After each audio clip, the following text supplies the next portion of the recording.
Hey, fam! Welcome to Hey. MIKEroaggress'd Friday. I am so excited to have this guy joining me. We spoke during the election. We're talking about Mhm. stuff, but everybody, welcome. First time to the show, Mr. River Page.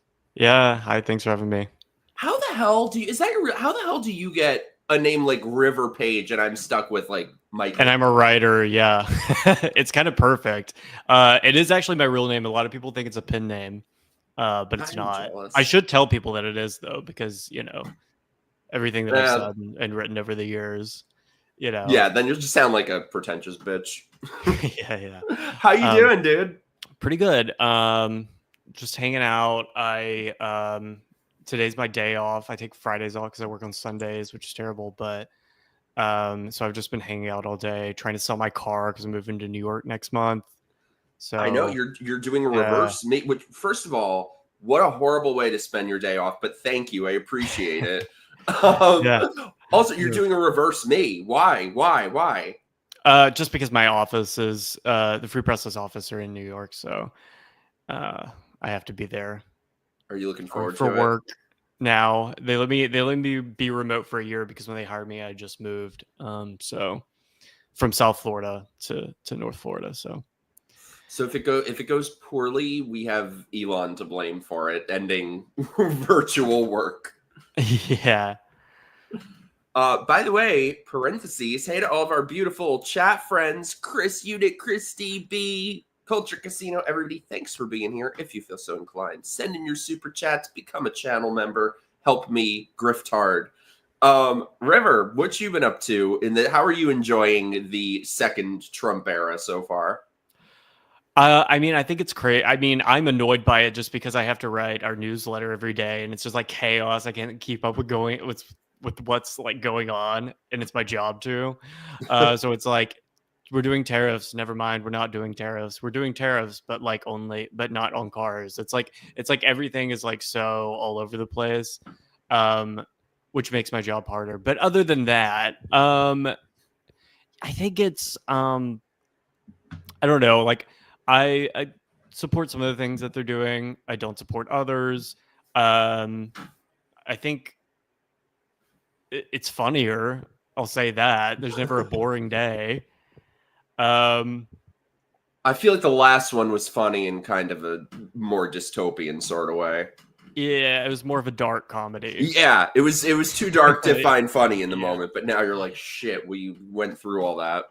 Yeah, yeah. Well, then it was like weirdly sad with the dementia and all of that. You mean the But it, stutter? The stutter. mm-hmm. Did you see, by Kamala the is a way, that great character, but only like because you can imagine what she's like off camera, you know, it's got to be a just mess? just drunk. Did you see um, that tweet that was talking about these? I think they're CNN hosts talking their book, and it's like 2020, Biden just has a stutter. 2021, it's just a stutter. 2022, it's just a stutter. yeah. 2025, buy my book about the cover up of Biden's mental faculties. Oh yeah, Jake Tapper's book, which Yeah, is weird. He was like one of the one. He was like the one saying that. Yeah, it's really weird. He who redevelops a stutter at like 70 though. Like yeah, he that. was perfectly Who fine was before buying that. that? Yeah, I mean, it was like obvious during the primary even that he wasn't all there. I mean, you can just look at videos from when he was like vice president I to really the think the election. It Democrat. was like a night and day. Yeah, I really think that they overestimated their ability to gaslight people. They don't have the same sort of chokehold on information that they've had for so long. Mm-hmm. So what Yeah. sort of I want to what's your sort of villain origin story? Were you always like more what do you even consider yourself? Because I one thing I really appreciate about your writing is that you're very independent minded. It feels like everything is so tribal right now. X has become completely insufferable because everyone is just one extreme or the other. Yeah. I feel like So you're my, I mean, very my independent politics, minded. I was a Bernie guy, and then like those politics just don't exist anymore. So I'm basically like I believe in like a social welfare state, like a very large European social welfare state. But I also believe in order to have that, you have to have very strong borders, very little immigration, especially illegal immigration, which I think is class warfare. And I support some of the sort of protectionist economic policies that Trump is putting forth, although I think he's going about it in such a chaotic and scattershot way that it's actually going to destroy the project in a way that is unfortunate, because I would like to see the country reindustrialized to a certain extent. But if people just get so pissed off because there's tariffs on things that we never made here or grew here, or that it's just not feasible to make here, like you can only grow so many avocados in California, right? You can only we don't really grow like berries and stuff like that in the United States. So if there's going to be this political backlash, I think, in the interim, because of the way about the tariffs, that's going to probably put those to a stop, which is unfortunate. But anyway, all of that is to say that my politics are a little bit hard to pin down, because I'm not right wing. I like that. I think that I'm that I am, but I'm against on like social issues. I mean, obviously, I'm in a gay marriage, so obviously support that. I want to talk to you about that. How the hell does that happen? Is what I want to know. Getting married, being a gay and getting married, because I swear these bitches just pushed for gay marriage out of spite. None of them actually wanted to get married. So I'm just like so happy for you and floored that there are gay people who get married. Yeah, well, let alone have you've heard, what does a lesbian bring on a second date? A U-Haul. What does a gay man bring on a second date? What second date? The second date, the new boyfriend. A third. Right. No, my husband needed. We'd been together for a couple of years. We lived together, so we were kind of already married, I guess, in some sense, anyway. And he needed health insurance, and so we got married. Like, it's really like not that much more complicated than that. That's it. That's your love story. Yeah. Well, I mean, he sells health insurance. We got married. No, he doesn't sell health insurance. He needed health insurance. I had. Oh, okay. That makes more sense. He didn't have it. So it was like, okay, well, I love this person. I don't want them to, go without medical care. So we got married. That story is so horrible that it's amazing. Yeah. Well, I mean, I think that's like what, that's what gay marriage is anyway. And that's why people would be pissed, including me. Like if gay marriage were ever to be taken away, like, it wouldn't just be like, oh, my feelings are hurt. It'd be like, now you've inconvenienced me both financially. Yeah. And I'm going to campaign for Nancy Pelosi's head in a jar, like Futurama or whatever, to be president, because now you've affected my life in like an important material way. How did you guys meet? We went to college together, but we met on Grindr. So, but the same college. Good. So giving hope to the degenerates. Yeah, you can meet somebody on there. Everybody complained. They're like, "Oh, I can't find somebody on Grindr." I'm like, "That's a skill issue." Sorry. Can I tell you? Okay, I'm banned from Grindr. Why? What did you do? I made a vaccine joke in my profile. I'm like, you've got crackheads on there, meth heads, but it gets better. So a couple weeks ago, I was like, because when you get banned on there, you get banned. Like, you can't use anything. I've tried my old phones. I tried everything. So I was like, you know what? It's been a long time. Let me try making a new one. I'm going to do it on my computer. Maybe that'll work. It worked. Mm-hmm. It took all of 10 minutes for someone to recognize me and report me for impersonation. I got banned again for impersonating myself. So wait, you recently got banned for a vaccine thing? No, that was I don't know, 2 years ago, maybe. Oh, wow. Yeah, that's crazy. I didn't know they were still on that. I figured it would have been, No, it was sort of at the height of it. Yeah. It was a very tame joke, too, because that was when everyone's profile said, I'm vaccinated, 10 boosters, all that. All my profile said is, we get it, you're vaccinated. Was it about was it a COVID joke or a monkeypox No, that's all it said. We get it, you're vaccinated. Okay. That was my joke. Or impox now, they call it that. Oh, God. Remember, they were like, it's offensive to black people. I'm like, nobody was Wait, saying that's a thing? Yeah, they said monkeypox was offensive to black people, which I'm like, who was saying that? I'm like, it's like they're when the ones thinking that. Yeah, it's like They're when you hear monkey and you think black person. And Yeah. then, like that's kind of you. That's a little bit on you. I didn't think of. I don't know. I hadn't heard that. That's amazing. Yeah. I kind of feel like, though, what the fuck are you doing to need 7 monkeypox vaccines? I don't even know. Like, it wasn't even like that many. It was just like a few cases in New York, I think. No, and weren't they like, it wasn't even that widespread. Weren't they like banging dogs or some shit too? I don't think so. No, there was definitely someone. I remember very vaguely. Don't ask me why. From fucking dogs. Like no, but there was a dog involved. Chat, back me up. I'm not imagining this right. There was someone who got it, and the dog had it. I think it was. I don't know. I've heard of cats getting COVID. Apparently, really? That's a thing. Yeah. When they started with the lockups, and I was, I fell for it the first couple weeks. I was like, oh no, my dog is gonna get COVID. I'm gonna have to keep my dog in another room. Yeah. I remember I was kind of excited about COVID because I was like, oh great, like I'm gonna get a few days off work or whatever. And then my job was like, no, we're an essential service. I worked at like a car dealership at the time. They're really? Like, we're an yeah, like I did their like the photos for a car dealership, and they're like, we're an essential service. I'm like, no, we're not, but okay. And so yeah, I never really. I just had to like every time I like walked into the building, I had to like put on a mask, which was annoying. But in Florida, it was like there's maybe a month where everything was super locked down. Like my husband worked at a restaurant and like they weren't allowed to open. They could only do like to-go orders or something. And like the gym was closed and like everything was like shut down. But that only lasted like a month. And so like I think I never got like really radicalized on COVID just because it did like after a month, like doing it for a month was kind of fine actually, because I was like, oh, this is like a nice break. Yeah. From like, no, I probably thought that too, having to go out all the time. I was like, I'm saving money. I got my little stimmy check. I was like, this is fine. But then like, pretty much everything went back to normal. There were some places where like you still had to wear a mask, which was annoying, but it wasn't like New York where everything was locked down for like 6 months and your kids didn't go to school for like 2 years. 2 years.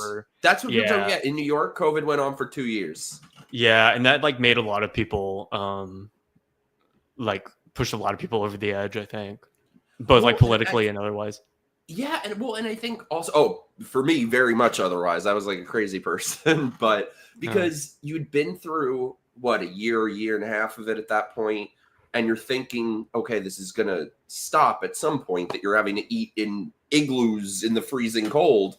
And that's when they instituted the vaccine mandates. So you think this can't get worse, and then lost my job, lost everything. And I had a job where I was working from home at the time. I still got fired.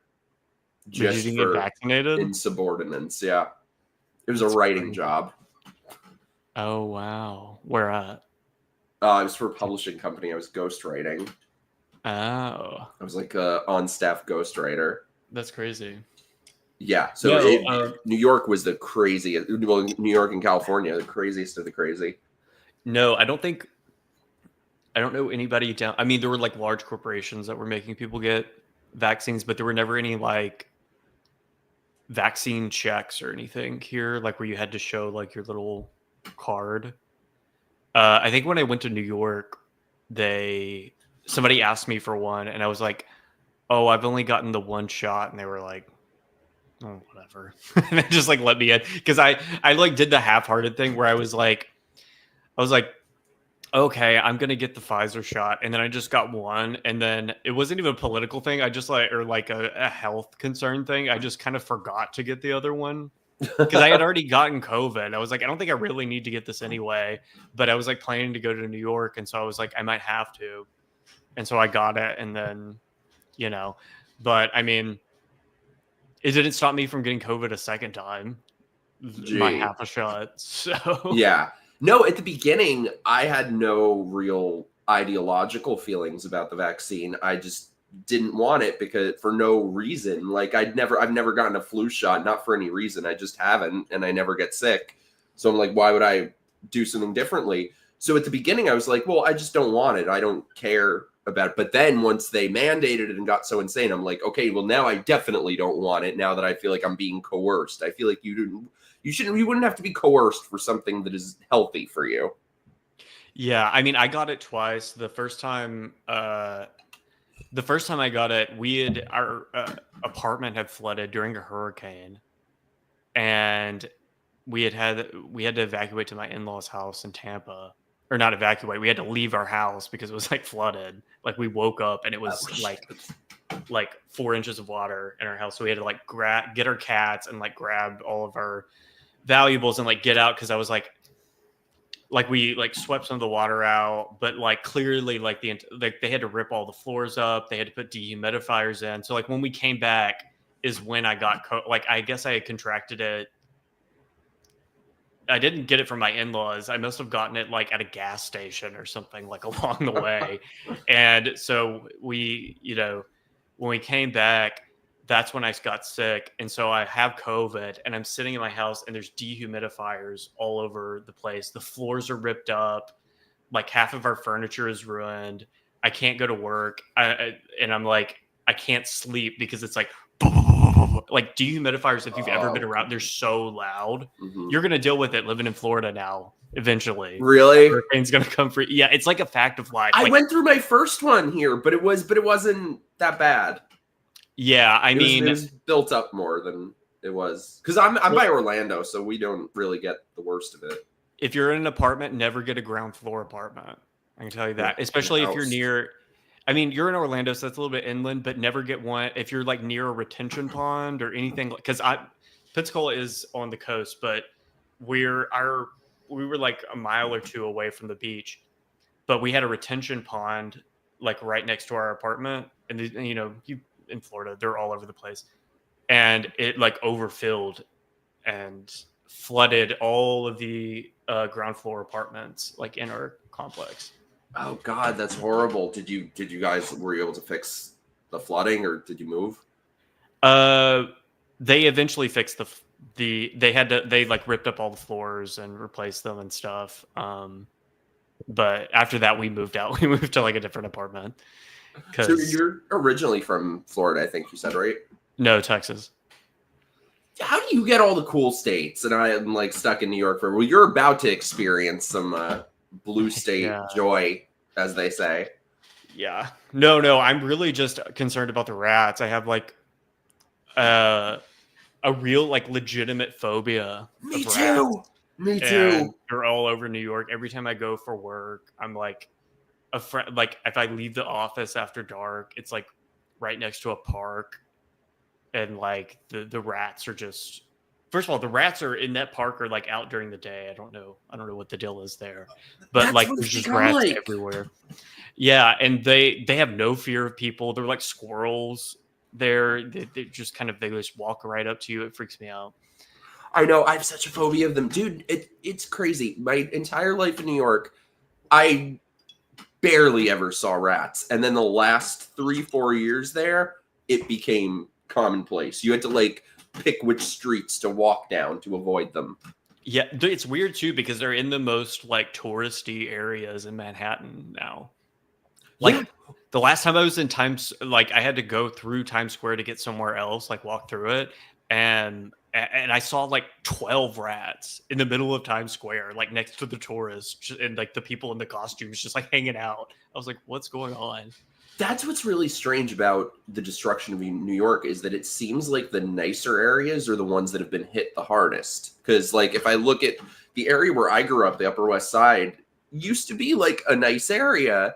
Now there's tents everywhere. There's just bums with mattresses out. But then like the area I was living in before in Queens, which is, just more of a mid area, it kind of stayed the same. I don't know. I'm moving to Yonkers because there's a train station right next to it that goes. Oh, you bitch! So you get to be like right outside of the bullshit. No. That's kind of the way to do it.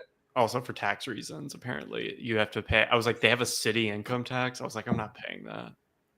I don't even want to live here. I just had to do this tax thing, and they weren't letting me change my address on it. I'm like, no, you're not charging me New York taxes. Oh, like on your federal? It was just for like a new thing. I had to do like a W, one of the W's. Oh, yeah. No.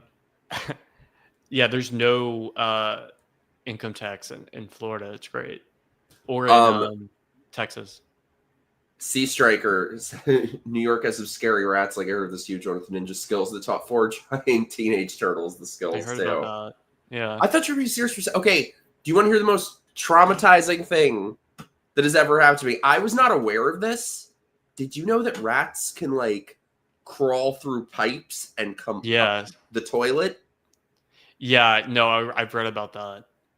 It's like a new nightmare. Yeah. Thank God, not while anyone was on it. I opened the toilet one day, the size of a dog. And I have such a I had to call my dad, my poor dad. I had to call to come over. Was it alive? To take it away. Was it alive? No, it's dead. But I can't even look at them. Yeah. Wow. That's crazy. I don't know if you've ever seen the Terrifier movies, but which I love them. In Terrifier 3, that was the one thing I had to look away from when they brought out rats. I haven't seen that. I hate like slashers though. Like it's fine. Everyone, we all have flaws. That's just yours. I think it's. I mean, I liked The Substance, which was kind of a I guess it's body horror, which I hate that term, but like it's accurate. But I mostly just like one person who didn't love that movie. You didn't like it? No, but I went to go see it with my friend Greg. I think we're the only people because everyone loved that movie except us. I was with it for like the first hour, and then I thought it just went on too. It would have made a great like 20-minute Tales from the Crypt episode. Yeah, no, it definitely went on too long because it only had like one point to make, which is just that Hollywood is like terrible to women over 50, which everyone already knows. But like, what I found kind of funny about it is that it is extremely hateful towards women. Like it's like supposedly making this feminist point, but it's really just about like torturing Demi Moore. And then they didn't even give her an Oscar for it. I know. Did you see Anora? No, I wanted to. I'm interested to know what you think of it. I think you'd like it. It's interesting because I loved that movie, but I think I might have gotten a different message than what was intended because I watch it and I'm thinking the entire movie is about the price that she's had to pay of her soul with being a sex worker and all that. And then you hear them winning these awards and they're like, oh, this movie's a celebration of sex workers and we are allies of the sex worker community. I'm like, did we watch the same movie? Because I thought this was a fucking cautionary tale. Yeah, well, and then a lot of people were calling the director, his name's escaping me now. But Sean Baker. Sean Baker, yeah, they were calling. Everybody was like saying that he was like right wing because he like follows libs of TikTok or something. Oh, that's right. And I'm like, I also follow libs of TikTok, and I hate that bitch. I find her annoying, but I do follow her because it's like part of the Discord. Like she does drive the Discord, so I'll give her that. But no, he also made. I think a lot of people don't like him because he makes movies about poor white people. And I think oh my God, we're drinking the exact same thing, by the way. I was going to say thank you for making me not drink alone. No, I did a YouTube debate thing yesterday, and I was also drinking Bacardi all through it. Who were you debating? Dave Green. He's like this right-wing guy. Because I wrote a piece basically saying that like right-wing Twitter they're like high on their own supply and they're gonna freak out they are people, and yeah, it's gotten really weird, hasn't it? Yeah, well, he disagreed, yeah, but he was also like, I don't believe in democracy and I don't think we should have one. And I'm like, all right, well, I disagree. I don't know if half these people actually believe the shit that they say. Yeah, these people have gotten insufferable, and I think the last like week or two on there, like I've been feeling this way for a while, but like the last week or two on there is just become next level with the Andrew Tate simping and the Jew derangement syndrome, and they're insufferable. Yeah, they can't figure out what they want. They can't figure out if they want to be like if they want to embrace like Andrew Tate's like Islamo decadence Can or you whatever, explain this or to like me? Catholicism, it's like, okay, well, those are pretty like diametrically opposed ideologies. You're gonna have to pick one. Yeah, a friend of mine was asking me the other day, they're like, why are these people, many of whom, claim to be the conservative of the conservative, why are they all simping for it? I'm like, I don't know. Money? I don't know. Well, I think there's like a problem where they're like anybody who has been quote unquote canceled by the left is like therefore like a victim and an ally. And I'm like, that's Yeah. actually not true. I don't know if so much like Andrew Tate. I mean, I guess he was like canceled to like some extent. Like he was like banned from a lot of social media, but he was also talking about like beating women. It's like he's like On not a good. video. Like if And you're they going to like there are good reasons to like be like, yeah, this person.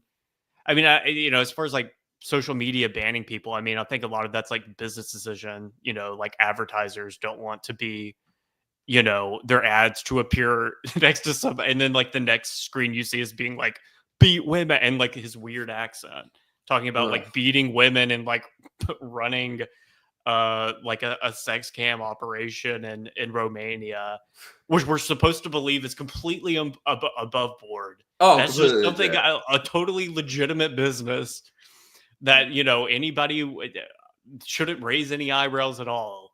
Yeah, in A the sex same cam way, operation in Romania. in the same way Tony Soprano worked in waste management. Yeah, it's like nobody sets up a legitimate business in Romania. No, Like no. And his yeah. fucking accent sounds like Lindsay Lohan when she moved to the Middle East and tried to kidnap children. Yeah, well, it sounds like a British person trying to do an American accent, but like not well, you know? You know what's interesting though? You said that's a really good point, and I hadn't thought of this. As you said, canceled. The idea of him being canceled by the left. I never see leftists talk about him because I think they would be quite thrilled for people on the right to keep pushing him. I haven't really seen any big push from the left to cancel him. I feel like they would love him being front and center. Well, the quote unquote cancellation is just like reporting, where they're Yeah. like yet another like rape lawsuit against Andrew Tate, and then people are like always being canceled. It's like I don't know about that. It sounds like he probably committed a bunch of crimes. It's unbelievable. It really has made me lost.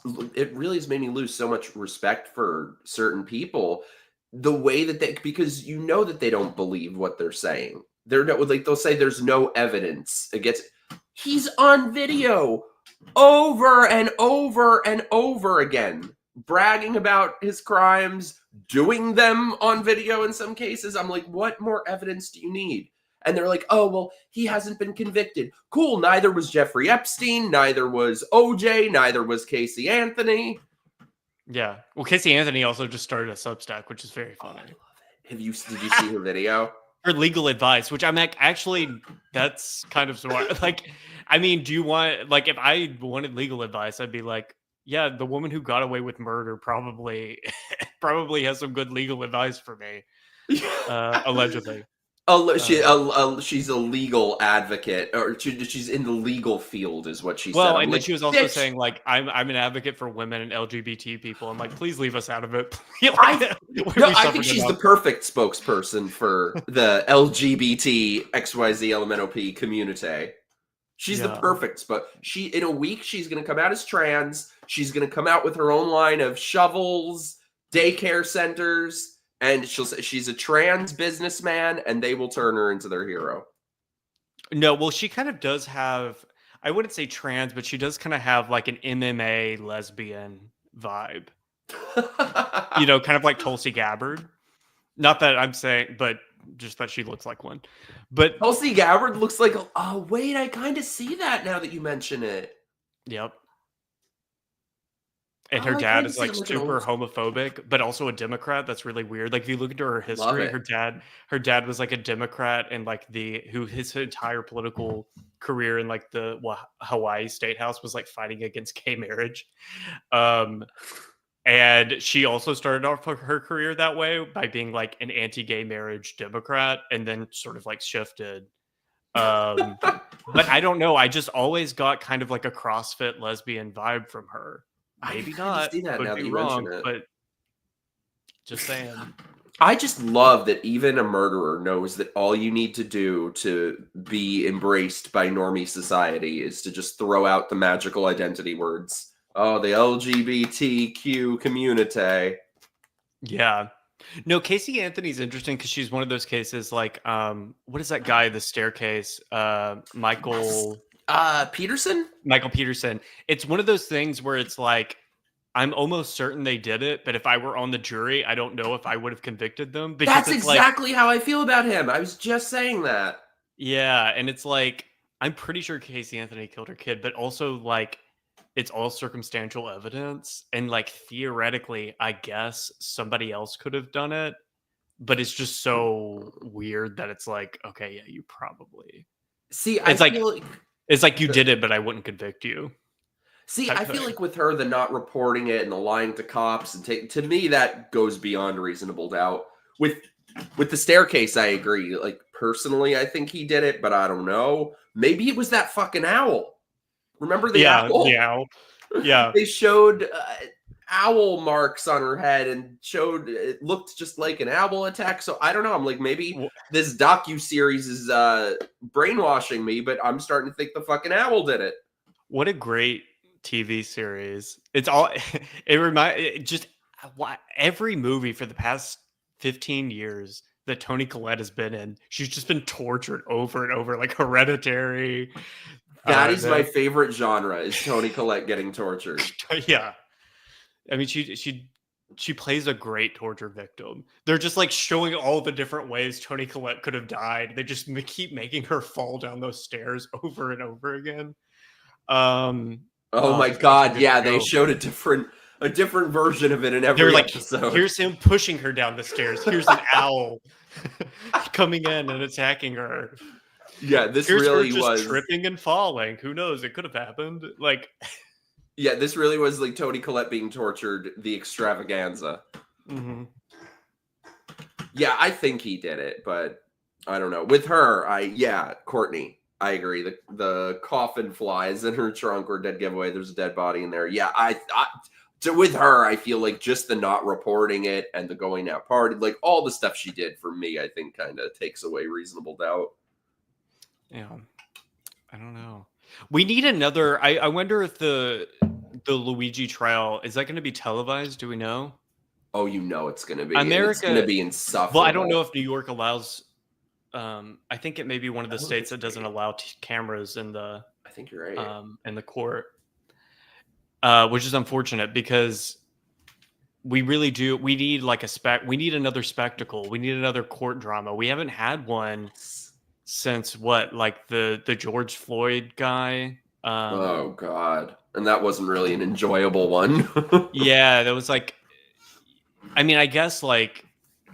Innocent until proven guilty, but like there doesn't seem to be that much doubt. See, yeah, there was a good one. My my friends here got me turned it. Did you hear about the suitcase murder in Florida? What is that? No. Oh, this bitch was crazy. So this bitch had a boyfriend, right? And she seemed like she was on lots of drugs and stuff. The cops were always there, and she's on camera a bunch of times that she would accuse him of beating her up and stuff, and then she was lying about it, and she was fucked up. So anyway, she put him inside a suitcase. Like they're joking around. She's like, "See if you can fit in the suitcase." Oh, I think I saw this video, and he was like, "Let me out," and went to sleep and videotaped it and everything. Bitch is crazy. That's her name, Courtney Sarah Boone. That bitch is crazy. Yeah. And she fired every one of her lawyers for years. Oh, yeah. She said they were playing hide and seek. But wasn't she on video, like, taunting him? Mm-hmm. He was like, "Let me out." See, when it's open and shut like that, you don't get the drama and the intrigue of, like, like Casey Anthony thing where she was like, well, maybe my dad did it. Like you don't get like the family drama, everybody airing out everybody's dirty laundry. We do need another one like that. Yeah. See, OJ was just the zenith of courtroom dramas. We will never have it better than that. No, they need to retry the Menendez brothers. Like, just for Thank TV. you. Yeah. Let's hear it all out. Yeah. Did you watch that fucking Ryan Murphy show about them? Yeah. He's Ryan Murphy's like, because he's both like a genius, but also at the heart of it, just a gay pornographer. Yes. It's such How compelling he has television, just gay porn, basically. Same with Mike White, really, at the end of the day. I had my fucking run-in with him in my early 20s. How he is still not been exposed is insane. What was your run-in with Mike White? Or no, not with Mike White. Not Mike White, Ryan Murphy. With Ryan Murphy. I haven't watched that show though, The White Lotus. Is it worth watching? Yeah, it's not as it's like horny, like gay guy horny in the way that a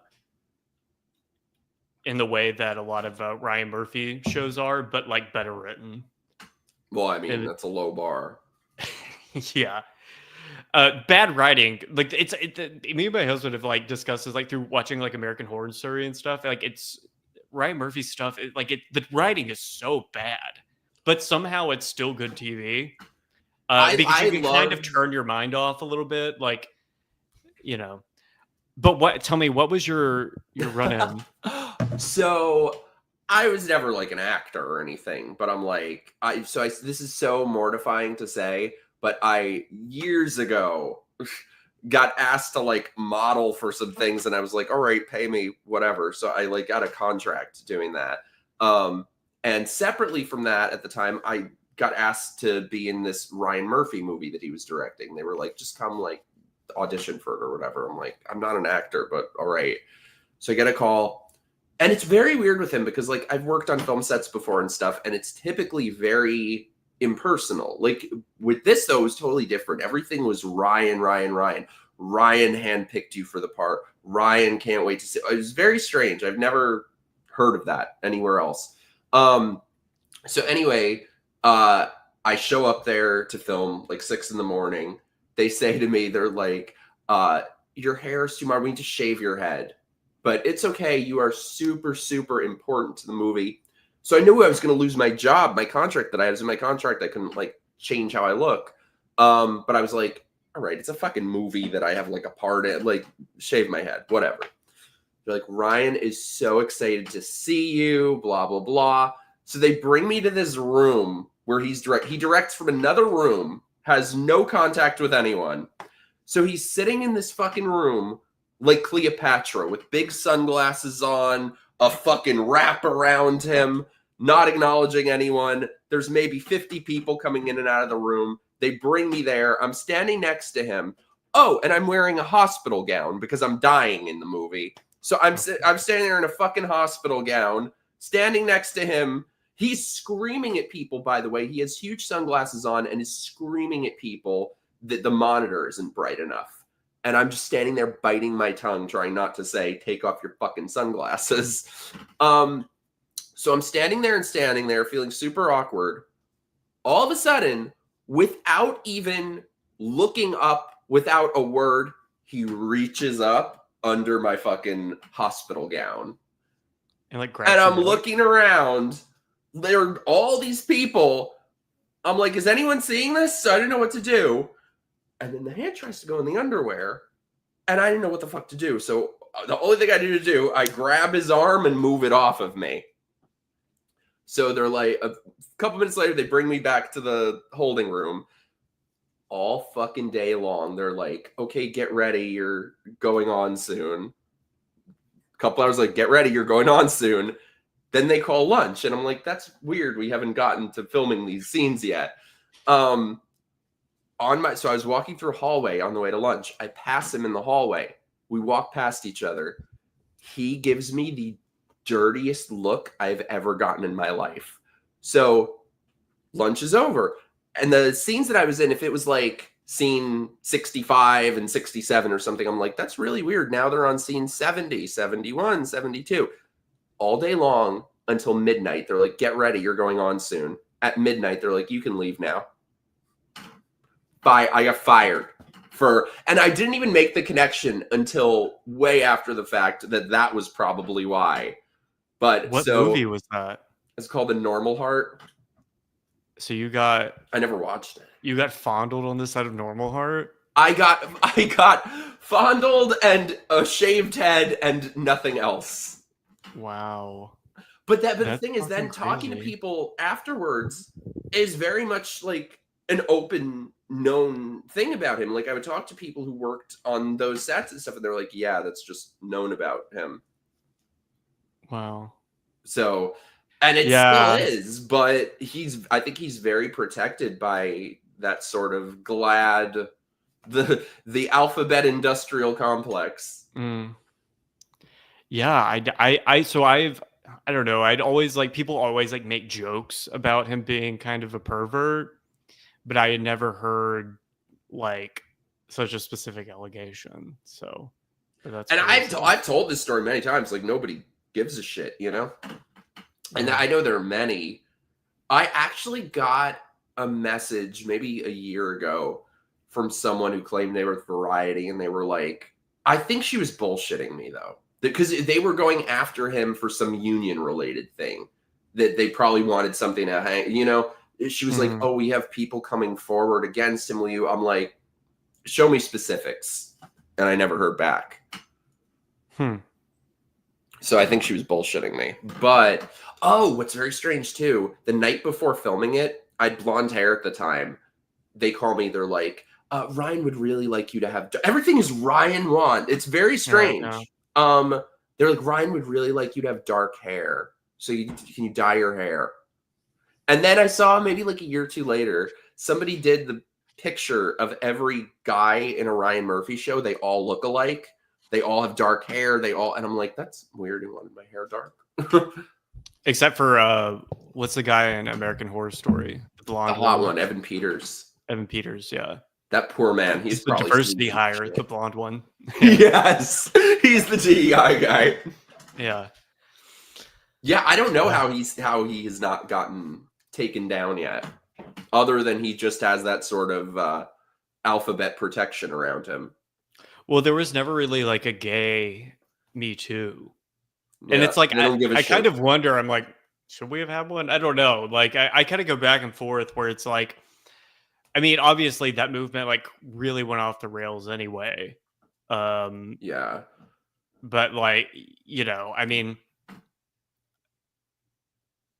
because it's we're all men. I don't know. I've gotten my crotch grabbed so many times just in a gay bar. I don't even like that. I'm just whatever. You kind of brush it off. But that's also not a professional setting. You know what I mean? If I went in and an editor, yeah, if I was trying to get a writing job and an editor grab my dick, you know, obviously that's a different vibe than or getting hired for that disgusting. Or fired for not. Yeah, and you basically have to go along with whatever this person says, or you're not gonna have a job. This is interesting. Hey, Doublethink, this is interesting. I don't know why, but I've heard people saying this. I don't know the specifics, that Kevin Spacey was falsely accused. To me, it's kind of like Casey Anthony, that all I need to know for me, and I could be totally wrong, is that how many of his accusers mysteriously died within a year of each other. 3 of them, I think. I'm like, that's shady enough for me to raise some eyebrows.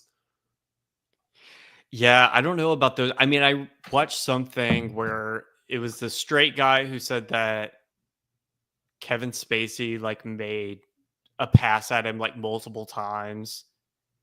But it wasn't it was just Kevin Spacey was hanging out with this guy, and the guy was like, oh, I felt like I couldn't say anything because it was Kevin Spacey. And I'm like, maybe you should have just said no. Yeah. I don't know. I don't know. It's because it wasn't a professional context where they were on the set of a movie or something. It was they were hanging out at Kevin Spacey's house. He was yeah, Kevin Spacey. Wait, isn't that the one though who was very young?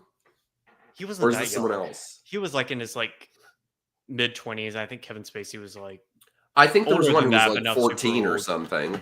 No, that's a different. That was one guy. I don't know who it was, but that was a different thing. No, I'm talking about a different guy. I don't know about the Was that Kevin Spacey or was that Charlie Sheen? Charlie Sheen? Charlie Sheen also had some. Charlie Sheen is a little light in the loafers? I did not know that. You can look it up. Hell yeah, I'm looking that up.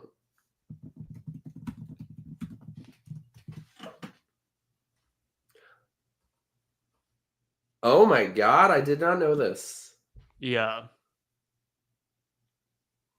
They say that's why he's a junkie. Because he's gay. Well, he would fit in with most of them. Yeah, I mean, he had. I don't know. Like, I feel like if you like allow your kid to become a child star, you're just sort of like, you might as well just sell them directly to a pedophile. You know what I mean? Like, you're like a bad person if you let your kids get into show business. Yeah, it's like those documentaries about Michael Jackson. And I think he was innocent, by the way. But it's like you hear about these parents. I'm like, well, if he did these things, you ought to be in jail too. Well, I don't know. I don't know about the Michael Jackson stuff, but it's like, why are you letting your kid stay with like a 40-year-old man who's not like a family member? I mean, that's kind of weird. They wanted that money. Yeah. I mean, it's weird. Like, I don't know. Like, could be completely innocent, but it's a really, I don't know. Like, I feel like if you're hanging out with children who are not related to you, or it's not like, oh, it's my friend's kid and I'm babysitting for a night. Yeah. If it's not something normal, it's kind of weird. It just raises a lot of red flags for me. I did not know this. I did not know the Charlie Sheen lore. Yeah. Oh my god, I did not know that. Mm-hmm. Oddly enough, I wanted to be a child actor as a kid. Now the stuff I know, I'm grateful I wasn't. Yeah. Yeah. Did you watch Quiet on Set? Yes. The Nickelodeon thing. Which, by the way, Ariana Grande looks like she's fucking on death's door. I think she looks fine. Well, I think she's on Ozempic, but doesn't need it. I think that's what's going on. I think she's had so much face work done. It's a weird thing about these people who are such super fans of people that, like, they don't actually give a shit about them. Like, they're like, everything's fine, all that. And they probably said that about all of these people who things went wrong. I'm the opposite. I want, like, like, when Florence Welch from Florence and the Machine got sober, her music got so much worse. And I'm just like in the Instagram comments, like, start drinking again, please. That's why you never hear about her anymore. Yeah, she got sober and now her music isn't good anymore. Drinking makes you a better writer sometimes. Maybe that's what happened with Lady Gaga, because this album, oof. Not that I've ever been. Well, it was like 2 good tracks, and then I don't even like those. It's like you didn't like Abracadabra. No, I hate it. It sounds like it's Baby Shark for gay guys, but like that's why I hate it. It's like, like she does like literal baby babble in it, where she's like, "Goo-ga-ga, laka-laka-la." Like, I don't know. It's nonsense. I think Disease was good. I think Perfect Celebrity was good. The rest of them, chop. It sounds like if AI tried to remake her songs from back in the day. Yeah, I mean, I wrote a review for it for the Free Press, and I basically said that it's like the perfect album for the streaming era, which is not a good thing, because it's like, it means that the album is completely incoherent. So it's like she has Disease and Disease and Abracadabra, which are like the 2 club hits. Like, those are the songs that, like, you'll probably hear them at like a club or a bar or whatever. And then it's like the CVS ballads, like Die with a Smile and all that. And then you have like these weird disco things. Like the Perfect Celebrity is kind of like, it's giving like mom rock a little bit. It's like giving Pink a little bit, but better. I don't know. I still kind of liked it. And then there's Garden of Eden, which is like, was just made to be like licensed for a sex scene in a CW show.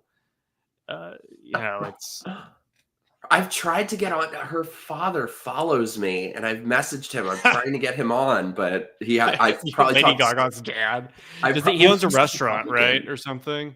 Yeah, it's in the area I grew up in. Well, and I saw. So my grandfather was an Italian singer, and I saw an interview with him talking about how they were big fans of my grandfather and played all his music when she was growing up and stuff. So I was like, let me drop that name and try to get him on. But I think I've probably talked way too much shit about his daughter for him to ever come on this show. I like shit about her music, or her as like No, an her. Oh, annoying I've talked so cultural much shit. figure. Should I'm split on her because, like, I kind of like her, but I also think she is so full of shit. It's like Madonna or something. It's like personally annoying, but has done some when she was in her prime. Yeah. Great. Like she Yeah. really did pioneer like the sort of like postmodern kind of like weird Euro trash pop that was just, it was like so good, and like really changed like the trajectory of pop music like forever. But that being said, I mean, now she's like singing it, she's like singing at Joe Biden's inauguration or whatever. I It's know, and just like she's like a completely, she's like a cringe millennial now, but she's got the fucking Gal Weathers bangs. It's just bad. Yeah, but some great bangers in the discography. Oh yeah, You know what I mean? Before. Oh my god. Oh my god. Oh my god. Oh my god. I'm a little bit tipsy. First of all. Second of all, I'm very excited about this.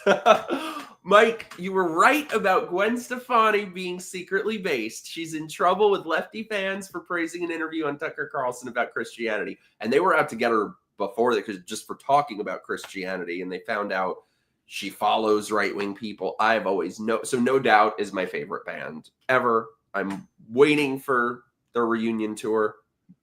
And I knew it. I knew she was based. I've been telling people.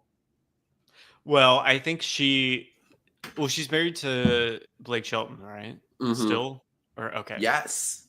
And well, she got canceled kind of like during the 2010s because of her magnum opus.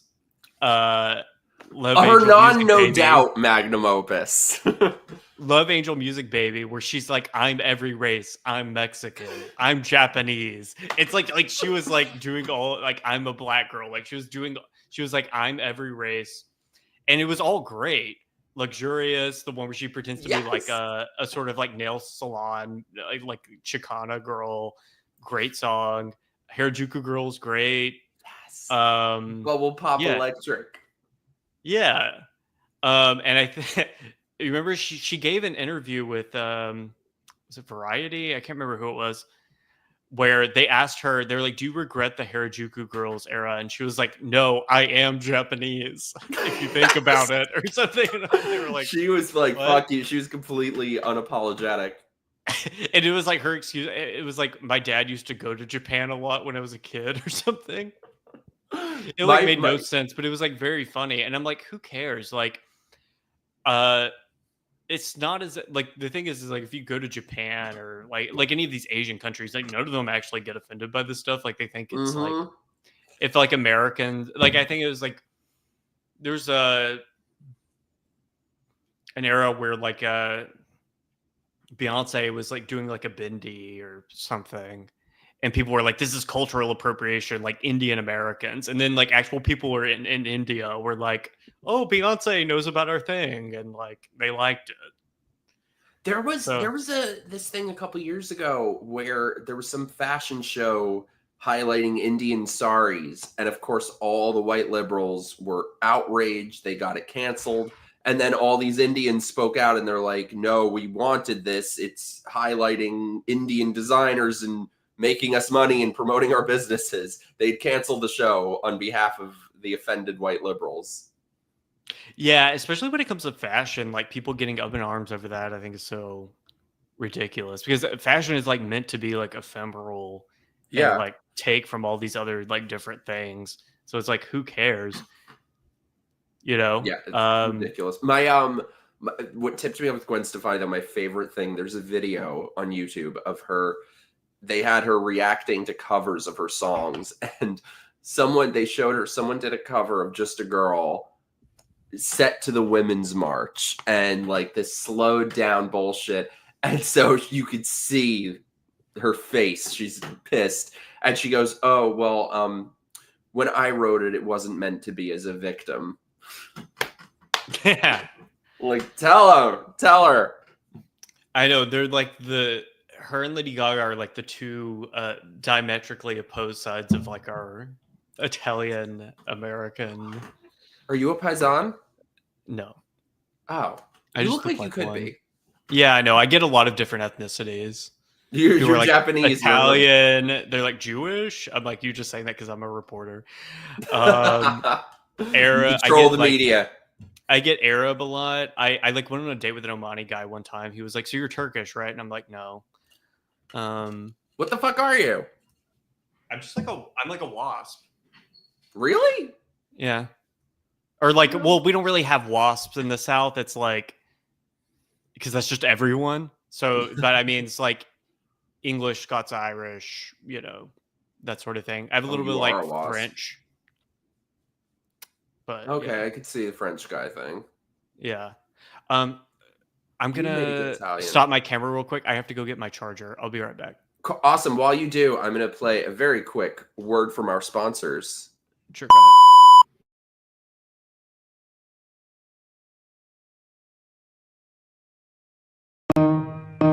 It's time for my grifting. Give me all your money. Don't just be a drifter. Help me be a grifter. Fuck you, pay me. If you guys like the show, send in your super chats. Help support the channel. All of your super chats go to charity. They are going to the foundation of me. So thank you. Help support the channel. Become a channel member. Join my locals. Join my Patreon. We do lots of fun things. Movie nights, game nights. We just watched The Green Inferno the other night. It was awesome. You guys know, so I covered And Just Like That on my locals, on my YouTube. So I've been searching what is my next And Just Like That. And I'm deciding between Meghan Markle, which seems like everyone's talking about. I think I have a better idea. I think we need to watch the Alec and Hilaria Baldwin reality show.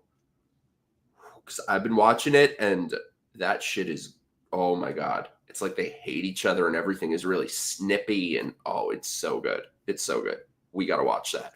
But anyway, yes, send in your super chats, join my stuff, ask us your burning questions. Also, someone said, I think B said earlier in the chat, pray for Adam. I did not know that. I was on Adam's stream last night. Our friend of the channel, Vet's Talking. I did not know this. I got to text him after that. If you're watching, Adam, come back to Florida. Get away from wildfires. Did you guys see, by the way? I'll ask River about this when he gets back. But the Freaky Friday 2 trailer is out now.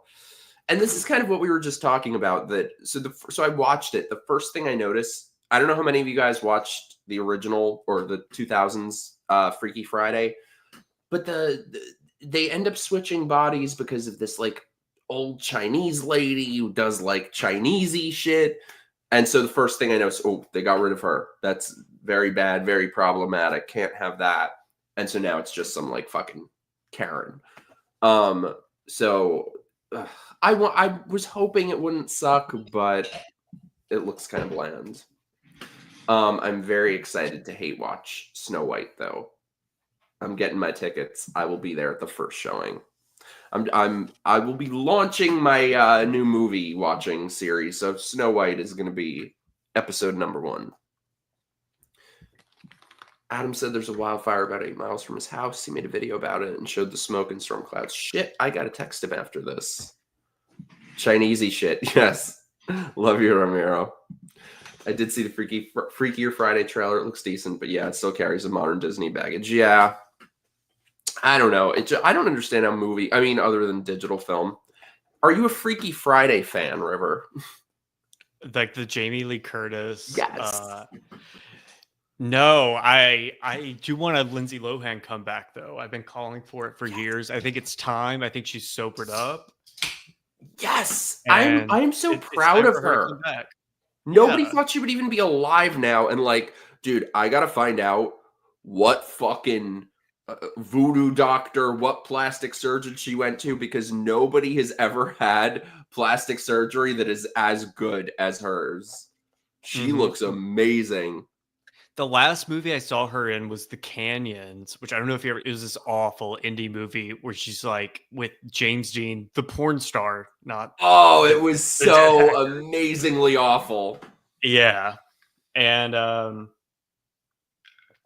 but no, she needs a comeback. She could be like kind of like a Disney mom. Like she's in her, you know, hot she could be like a sort of Jennifer Coolidge style like MILF. Not like Jennifer Coolidge now, which is just like a camp, you Yeah. know, gay guy thing, but like No, Christopher Guest era. like a 90s Jennifer Coolidge type Yeah. MILF, you know. Oh, check this out. I love River, by the way. I worked with him very briefly when I was assistant editor of Outspoken. Oh, hey, how's it going? Dude, I am so excited for the Snow White movie. The Latina white. The Latinx, Snow Latinx, Snow Brown. Yeah, olive white. Yeah. Did you see, by the way, today they said they're doing a remake of Single White Female with a Latina and a black chick. I think it's hilarious. I'm like, what female? I want them to make no, whoever, Rachel Zegler or whatever, who's like, she's like half Puerto Rican or something. They need to do Single White Female with like Octavia Spencer. And just call it Single White Female, never explain. I just shot for shot remake, never explain why it's still called Single White Female, but just have Octavia Spencer. Please tell me you've seen the movie Ma. I have. I just watched it the other night. Funny. It is so good. If you guys haven't seen Ma, go immediately after this and watch Ma. It's one of those where I'm like, were they trying to make this kind of like ridiculous and camp, or were they trying to make a serious horror movie? I don't know, because it's shot in such a way that I'm like, this is meant to become like a GIF. And maybe they were just ahead of the curve on that, because I feel like that's how all movies are made now. But like it's so stupid. The whole premise is stupid. The weird twist at the end where it's like, oh, she has a daughter. You remember this like black girl in a wheelchair from the very first scene that's never been brought up since? Actually, that's her daughter. And I was like, wait, has this girl been in the movie before? My husband was like, yeah, I remember in the first scene she was pushing the wheelchair. I was like, oh, okay. Like, they never remind you that this girl existed. They're never like, oh, she hasn't been at school in a while. Like, there's never any follow-up. It's bizarre so because it's amazing. So for you guys who haven't seen this movie, there are these like high school kids, and Octavia Spencer is like, "Hey, come get drunk in my basement. Let's party." And so I'm like, "Why are you hanging out with fucking kids? Like that bitch was the original Kevin Spacey. Octavia Spencer is gonna get me too." And then she's like, oh my god, she paints the black guy white at the end. She's like, "There's only room for one of us." And she paints him white. Gets a fucking paint roller of white paint on him. Yeah. And then she like castrates a guy or something. Don't make me drink alone. Yeah. No, that's me now. Oh my god, I've turned into Octavia Spencer. I'm like, don't make me drink alone, Riva. Yeah. Well, I feel like what they were trying to do is like, they're taking something that I think is familiar to a lot of people, which is like the cool parents. You know what I mean? Like everybody had like the friend with the cool parents who were like dirt bags, you know, but they were like the ones who were like I had a friend like this where his dad was like, yeah, you can smoke my weed. I'll give it to you. Do you want me to roll a blunt for you? And like he would things that would never happen in an Italian household. Yeah. Well, this was like this like divorced dad who's like trying to reconnect with his teenage son. reenacting the scene.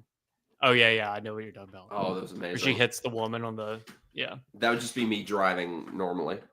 No, but like I had one time when I was like 14, I had this friend. His parents were divorced. We went to his dad's house, which is in Waco, which was completely different part of Texas where I grew up. It's like 3 hours away.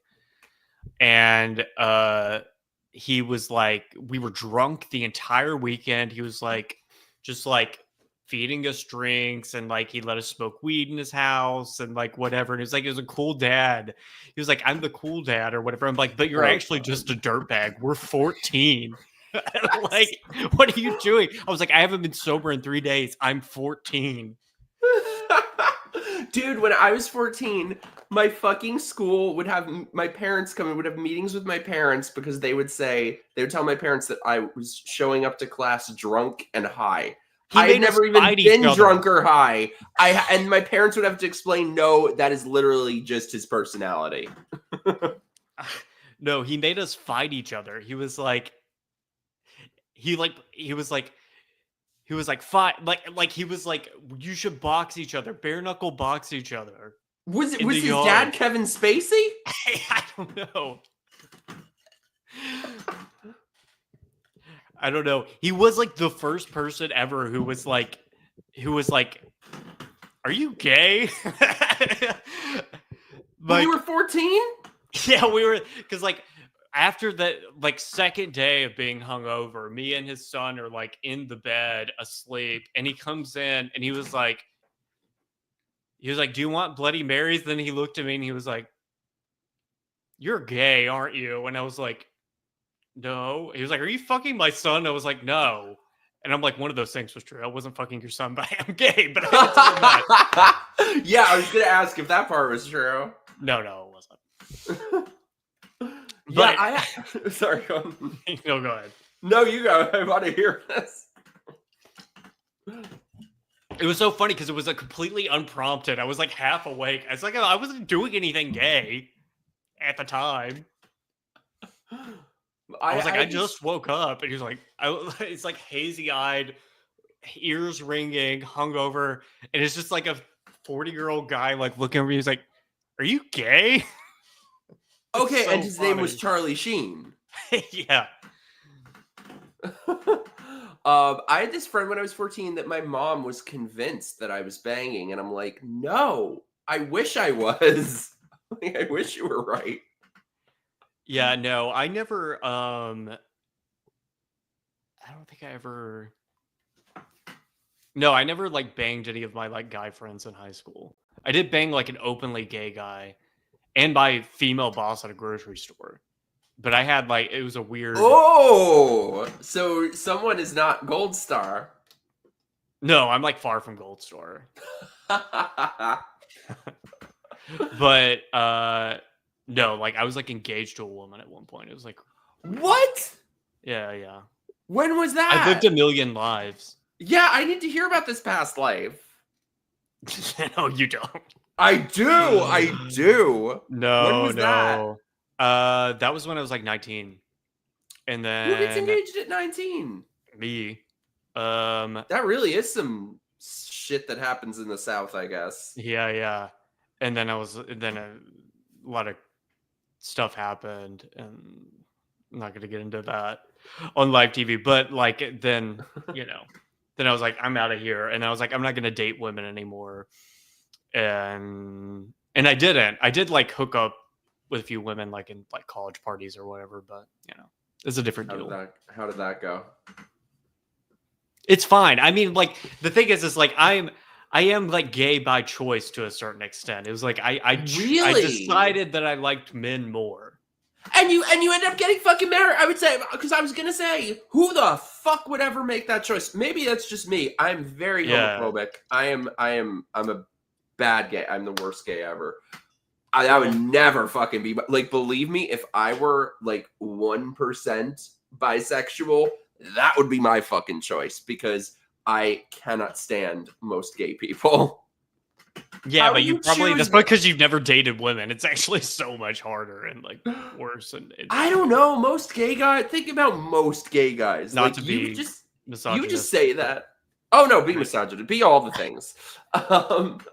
You just say that because like you got fucking married. So like you got out of the swamp. You know? Yeah, Like, I you're mean, not I stuck. guess, but like, I don't know. Like, I kind of like gay culture in a way. Like, you know, Really? obviously, like, I mean, I am like the type of person where I don't know if I would have had a happy marriage with a woman. But, like, I could have like had like a decent one, you know. I should have tried. And it's like, meh. I don't know. I kind of like. I think gay guys are very funny. Like, there's like a sort of a reverence to the whole thing. I think a lot of it is like, I don't know. Maybe it's because you're from New York, which really they're the worst gay people there. LA, it's second to LA. I think LA is the worst. Southern gays are, you know, like I'm in Pensacola. It's right next to Alabama. The Southern gays are very chill and like They're probably cool. and yeah, like it's like the whole like gay Republican. I mean, like when I was writing that piece for the Free Press, I interviewed you and I interviewed David Leatherwood and some other people. I was finding like influencers, but like I mean, I know like gay Republicans. How just, dare like, you call me from that? the I'm a bar. non-fluencer, bitch. Okay. But you know, there's a lot of the whole like I wouldn't say like people around here are like that like woke or whatever. Like that was never really a thing, even in like the gay world, really. Oh my god, Adam! Thank you so much, my beautiful friend, for the super chat. How's the hangover, Mikey? A shot will help. All right, well, I didn't say that we were doing Adam rules, but I guess we're doing Adam rules. So my friend Adam here on his channel, every $20 super chat does a shot.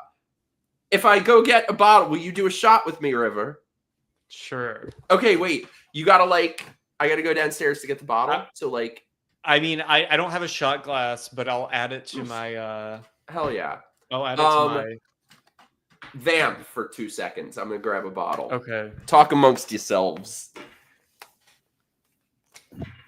Send me the chats or whatever. I don't know. I'm not a streamer. I'm a writer. Oh wait, can you see them? No, I can Click only see the Click on comments on the right. I'll be right back. Oh, okay. Wow. I'm a Southern gay living in WeHo. Well, God bless you. I'm hated out here. Why do they hate you? I figured they would find it an interesting novelty. Every time I go to New York, I'll tell people, I'll be like, yeah, like my dad was like a meth dealer, and they're like, what? Like they think it's so interesting. And like where I grew up, it's like, yeah, so was my dad. Who gives a shit? But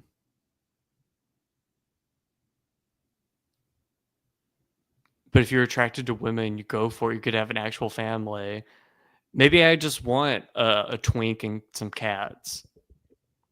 Who knows? Maybe I'll adopt a Chinese baby if that's still an option in the future. I don't know. Their birth rates are dropping.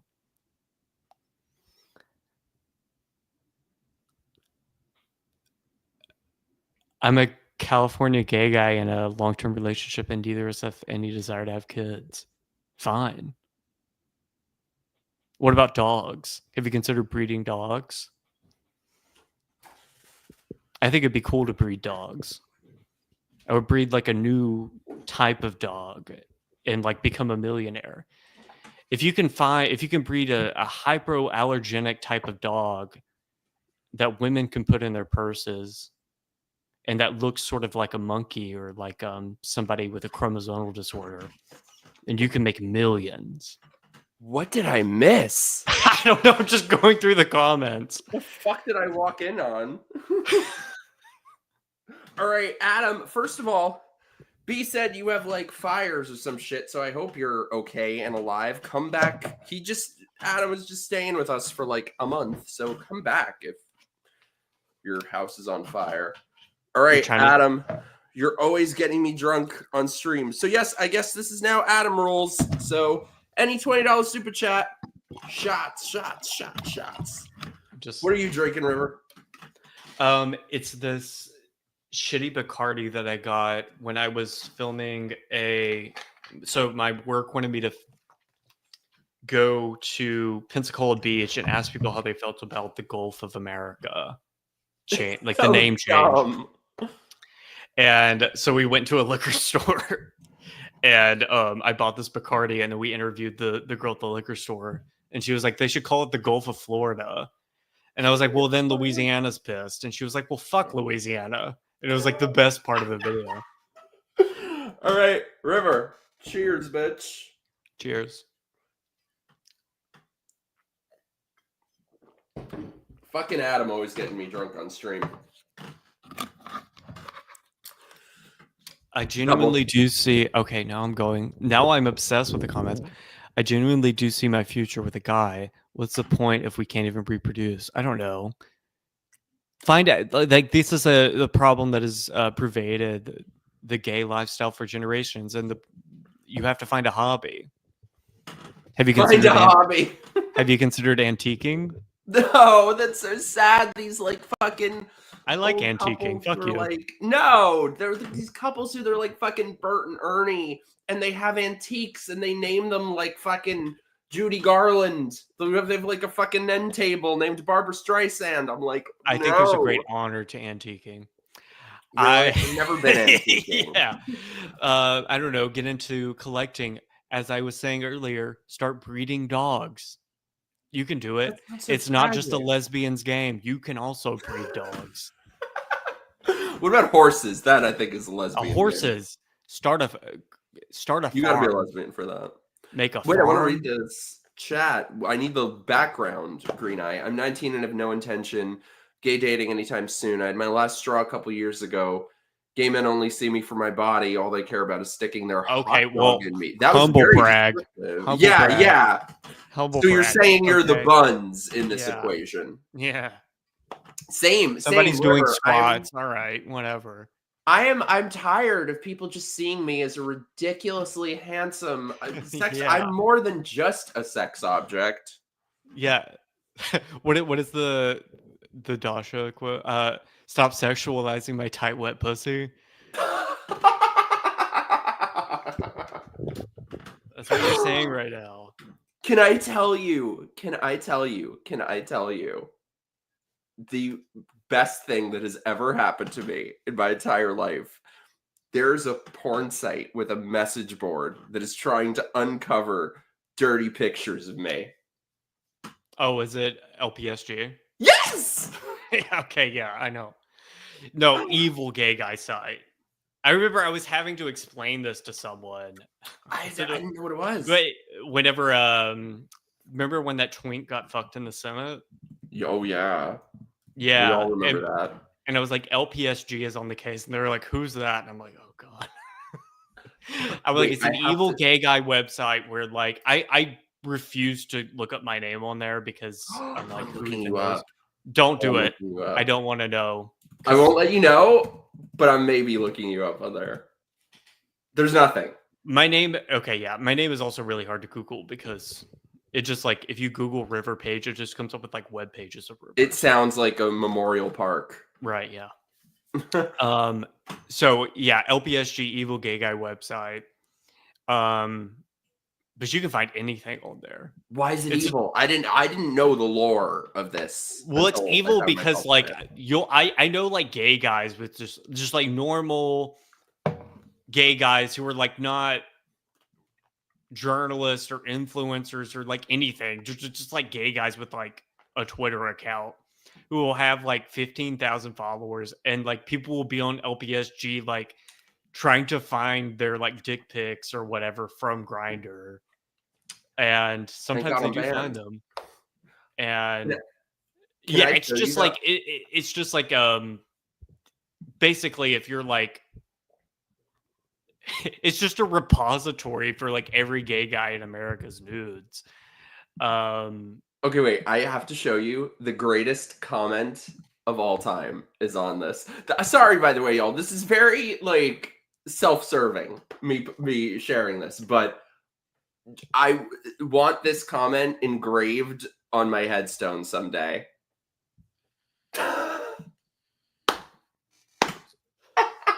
you see it? Oh, that's funny. I mean, true. They got the crazy part right. I am so proud Liked of by this. Batpole98 and Top Secret 24/7. If you were born in 98, why are you on LPSG? Who the That's a real fuck is that? question. Who are these people? Man. I'm honored. It's kind of endearing a little bit though, because it is very old internet to have like a forum where you're just weaponizing it against people. Oh no, I'm weaponized. I love it. I love it. Yeah. I think I'm like a bitter old man, so thank you. I appreciate it. No, I mean, I used to be like very like all attention is good attention, but then I was like, okay, well now I have like Until you get attention. a normal media job, and I'm like, okay, let's not put me on LPSG. You know what I mean? Like, let's not quote tweet me. I'm the same way. I used to think like when I was young, I used to think like, oh, I would love to be famous or anything. And then like I get 1 ounce of attention. I'm like, fuck this. I hate this. Leave me alone. Yeah. No, it's no, awful. I have no idea who these people are. I have no idea, but I love it. Thank you. Whoever, if people who have written on there or watch it, thank you. You've made this old man very happy and flattered. Thank you. How old are you? River. I have to ask. Speech. Hate speech is not free speech. Hate speech? That is hate speech. We're banning you. You're canceled. Okay, well, How old are you? 29. Fuck, I'm like, the same. Same. Ish. Same ish. I'm 27-ish. No, like, because it feels like I have like all of these feelings where I'm like, I can't tell if I'm, because I do feel like I'm almost 30. I'm getting to that age where I'm not old, but I'm not young anymore. Do you know what I mean? Not a girl. Not yet a woman, yet a woman. as it were. Right. And so I'm not a twink. So sometimes I'll tweet stuff or like I'll do whatever. And I'm like, is that something an old person would say? Lies. Shut up, Addie. You are though. This bitch came in here to say I'm not 27. You suck. B says I will be 21 next month. I mean, it's not even about appearance really, because like, I mean, people have thought I'm 32. I've been 32 my whole life. That's horrible. Like that's how people think that my, appearance is. And honestly, like I've gotten better looking with age. I was a really now who's humble bragging. I'm somebody who's vastly benefited from like growing a beard and like looking a little bit, older. Like people see me now and you're like, oh, that's my Levantine barber. And that does something for them that me just being like a kind of like round-faced Scotch-Irish twink didn't really do.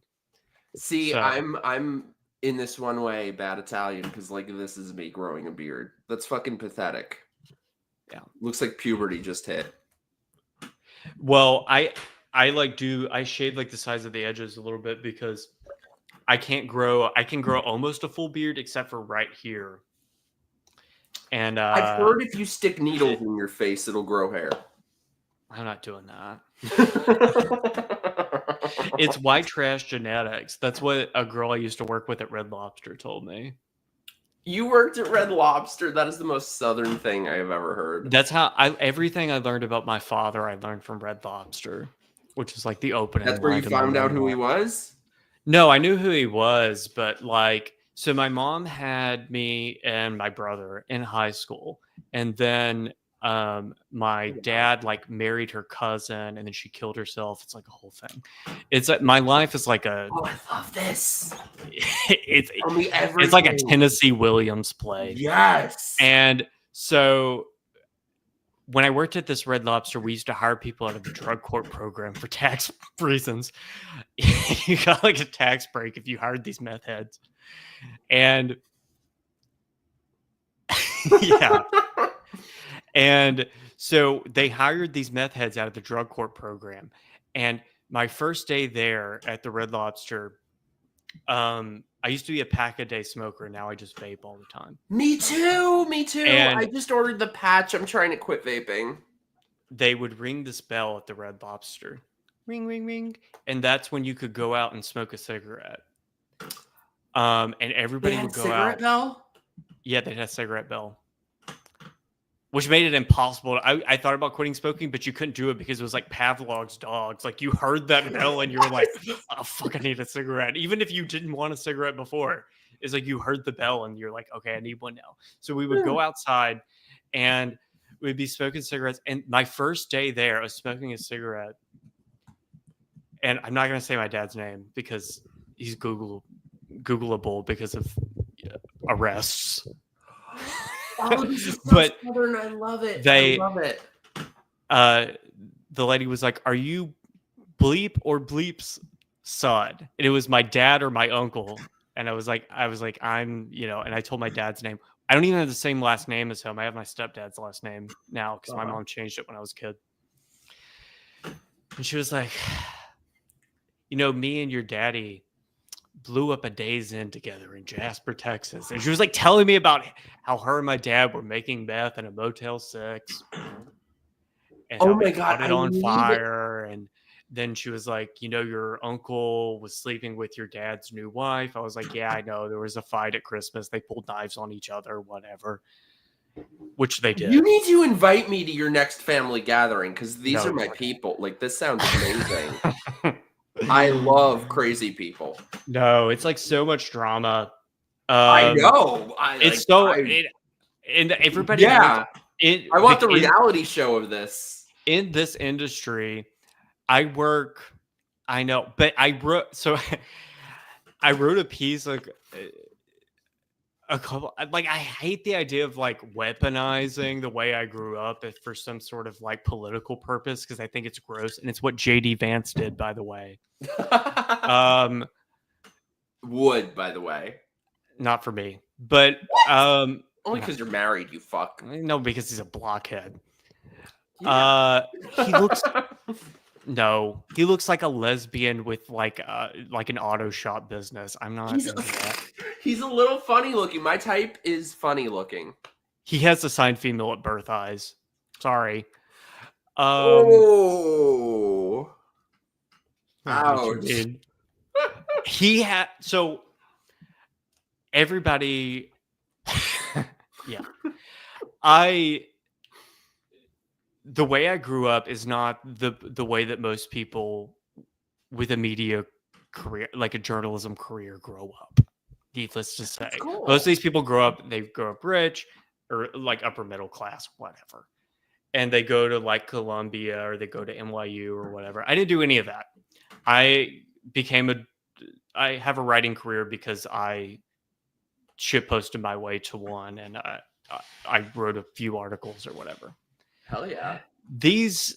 So like when I tell people like all of these stories about how I grew up, they're like, oh, you need to, like, you should write about this. And you should, like, I had one editor one time, he was like, you should like I told him about like, working at Red Lobster and hearing all these stories about my dad and like kind of like figuring out kind of like who he was through these meth heads.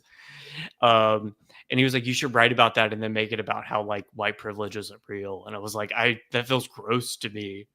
Yeah. I like the editor. He's a good friend of mine, but I was like, I don't, like, I'm not going to do that. If I ever write like a memoir, it'll just be, You please do. It'll be what it is. Because it's like more complicated than that. It was like I had this weird element of my childhood that was like my dad, who was like this like drug dealer, and then I also had like my mom, who was like a preacher's daughter who had two kids in high school, but then became super religious, and then tried to send me to conversion therapy, but it didn't work because it was an Episcopalian. I'm jealous. I wish my parents. I love my parents. But I hate them a little bit for being so accepting and loving and wonderful. Like, I wish they would have sent me A to lot of you conversion do. therapy. Yeah, no. See, this is the problem. I'm not going to be a bitch. No, be a bitch. Be a bitch. That's what this show's for. Be a bitch. Okay. Or a bitch. a lot of being in media, I have met a lot of conservative, I don't know what you want to call it, right wing, conservative, whatever, Ish. gay guys who like they grew up in New York, their families were too accepting, and so they end up getting, I'm not saying that you've done this, but other people Yes, have, you are, but I'm waiting to hear what this is. where they get into bed with like these people who are, I'm like, they don't fucking like you. Oh no, I'm like, they don't I fucking like completely you at agree with you. all. No, I And completely agree. like when I was writing that piece on like the like gay Republicans or whatever, which I don't think that like Trump is anti-gay. He's like a real estate developer from New York. Yeah. Like, you know. But a lot of them I was like, I wanted to shake them and be like, these people don't like you. There's a case that's going before the Supreme Court now. They've agreed to hear it. It won't be heard until like October. But it's about conversion therapy in Denver. And so, or not in Denver, in Colorado. And basically, the plaintiff or the group representing the plaintiff is saying they're hedging all of this on like, okay, well, we don't want people to transition as children who shouldn't be transitioning and whatever. Like they're building this very sympathetic case, which I agree with. Like I don't think kids should be able to transition at all. Like I like, you know what I mean? I don't care if adults do it. I don't think kids should be able to do it. And I don't think that, like, I think a good therapist would push back and be like, are you sure that's a good idea? You know, like even if you're an adult, I think a therapist should be able to say, like, is going under some sort of medical, pharmaceutical intervention or like surgery, like, are you sure that's something you want to do? Like, actually, like, gauging and like, you know, this is a very serious decision. Have you thought this through? Like, going through that conversation with somebody, I think is important.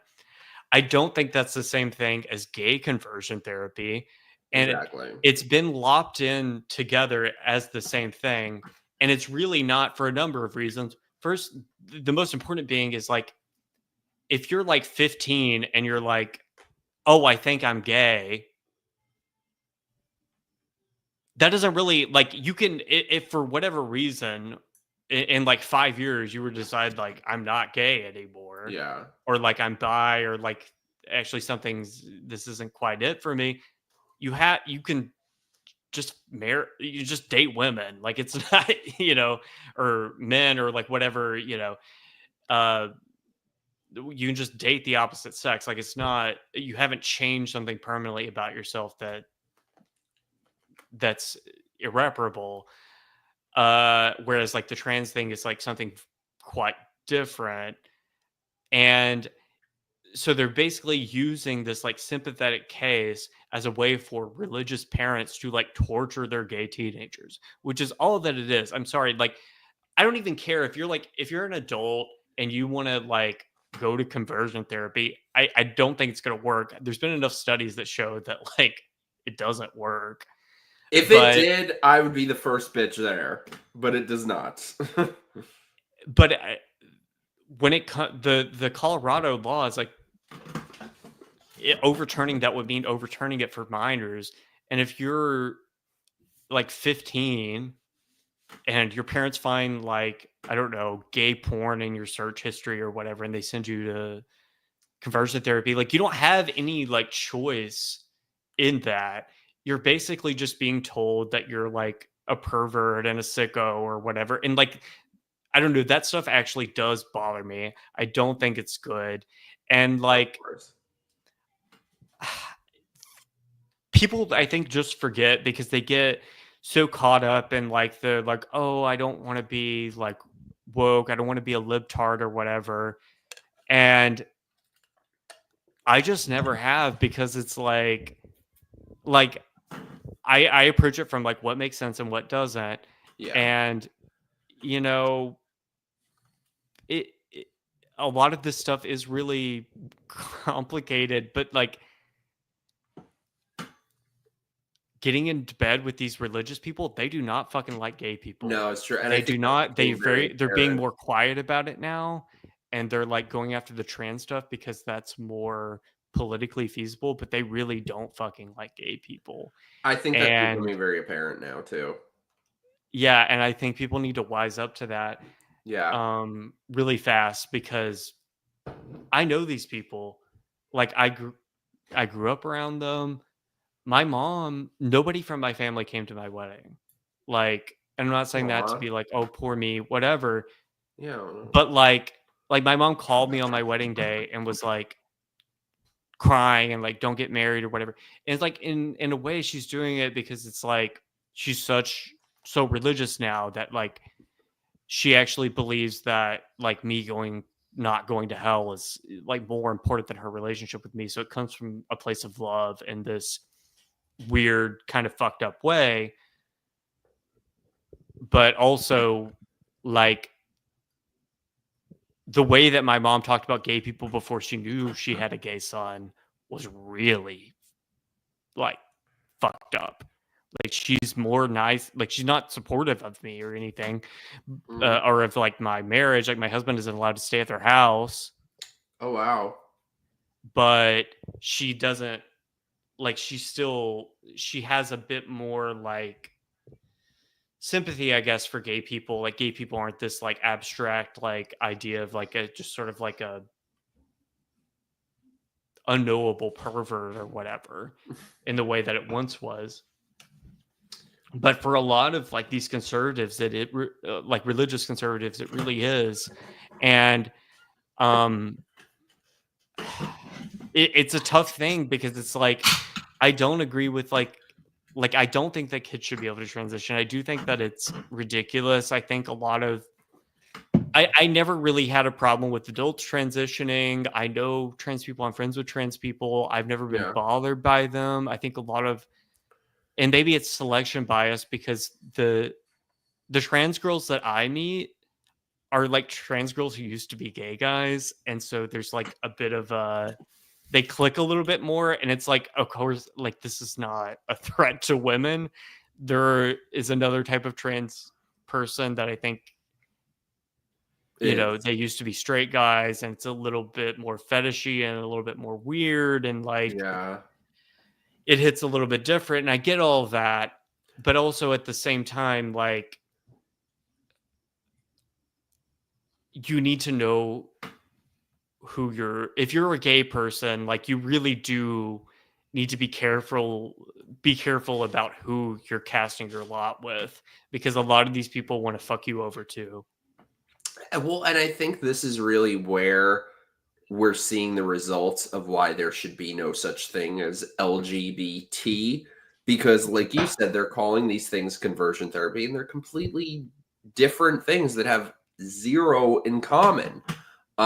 Where like I agree with everything you said, and I'm really starting to realize, I don't know, I've been really feeling bummed out about this lately, that I feel like we're starting to see a lot more of this shit. And I feel like personally, I mean, let me be real for a moment. Like, again, like you said, you were like, not to say feel bad for me or anything, but like I unquestionably destroyed my life by not being a liberal. Like I had written a TV series. We were in the middle of pitching it to all of these big outlets. And then GLAAD brought the boot down on it, because the series was about gay dating, but from an honest perspective, kind of showing the honesty of it. And GLAAD's wrong about everything. They also said Will and Grace was like stereotypical and would hurt gay people or whatever. And it was like probably the best PR that gay people ever had. They're so horrible, dude. So yeah, they shut that down. And like, I don't know. It's just, so anyway, I've lately, like, because I've always been a writer, I've ghost written a million books. I've consulted on screenplays for multiple feature films, and that is my real love. My goal is to never have to talk about politics again.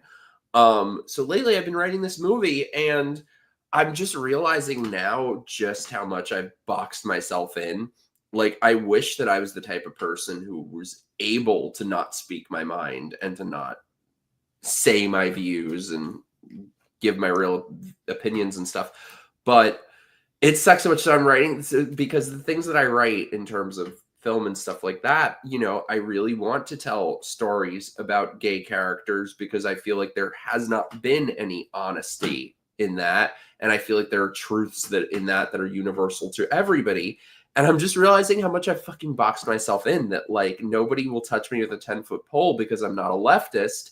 But on the flip side, nobody on the right is going to produce something with gay characters because they'll say it's woke, and even though it's completely not.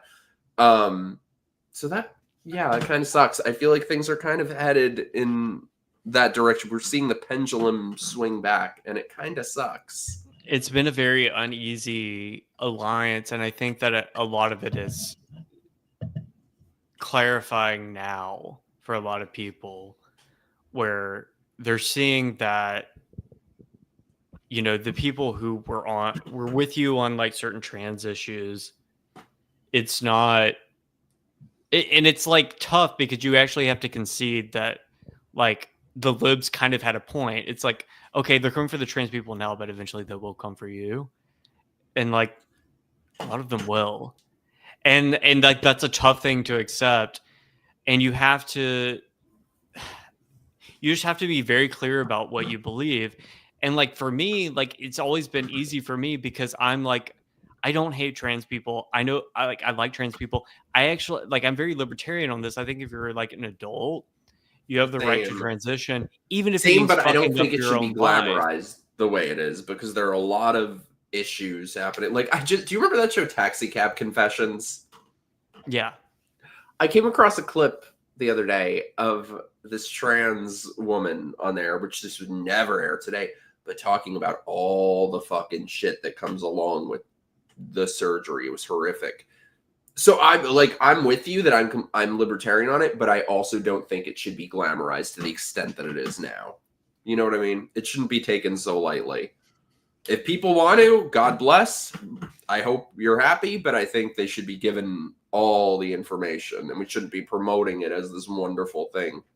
Well, I don't know if it's been glamorized. I feel like it's been professionalized in a weird way. Like where like the trans people you see aren't like glamorous, really, in the way that like you know what I mean? So backhanded. I love it. Well, like there's like a way, like, you know, Amanda Lepore or something, you know, like where it's just sort of like it's weird and it's edgy and it's kind of like subversive and cool in like the 90s. Like that's what like Amanda Lepore was. Like there's no like real equivalent to that. Now it's like, oh, I'm trans and I work for the CIA. You know what I mean? It's not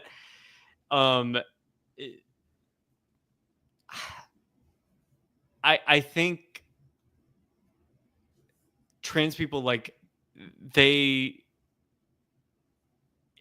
it's this weird thing where like it's gotten really too far removed from like the alliance between gay people and like the trans community at one point kind of made sense because like I don't really think a lot of the early transitioners, the people who were transitioning in like the 80s and 90s, most of them were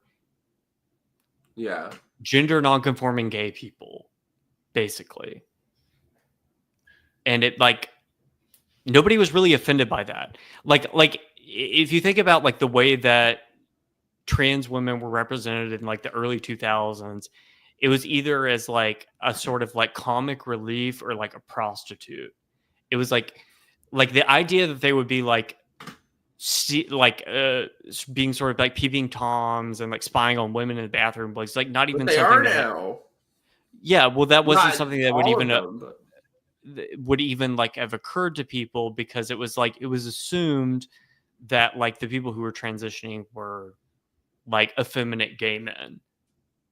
And that isn't the assumption anymore for good reason. And so now everything's kind of been thrown into disarray. Nobody really knows how to deal with it. And yeah, I mean, being gay and being trans it is such, they are like very different in a lot of important ways. And I think a distinction needs to be drawn.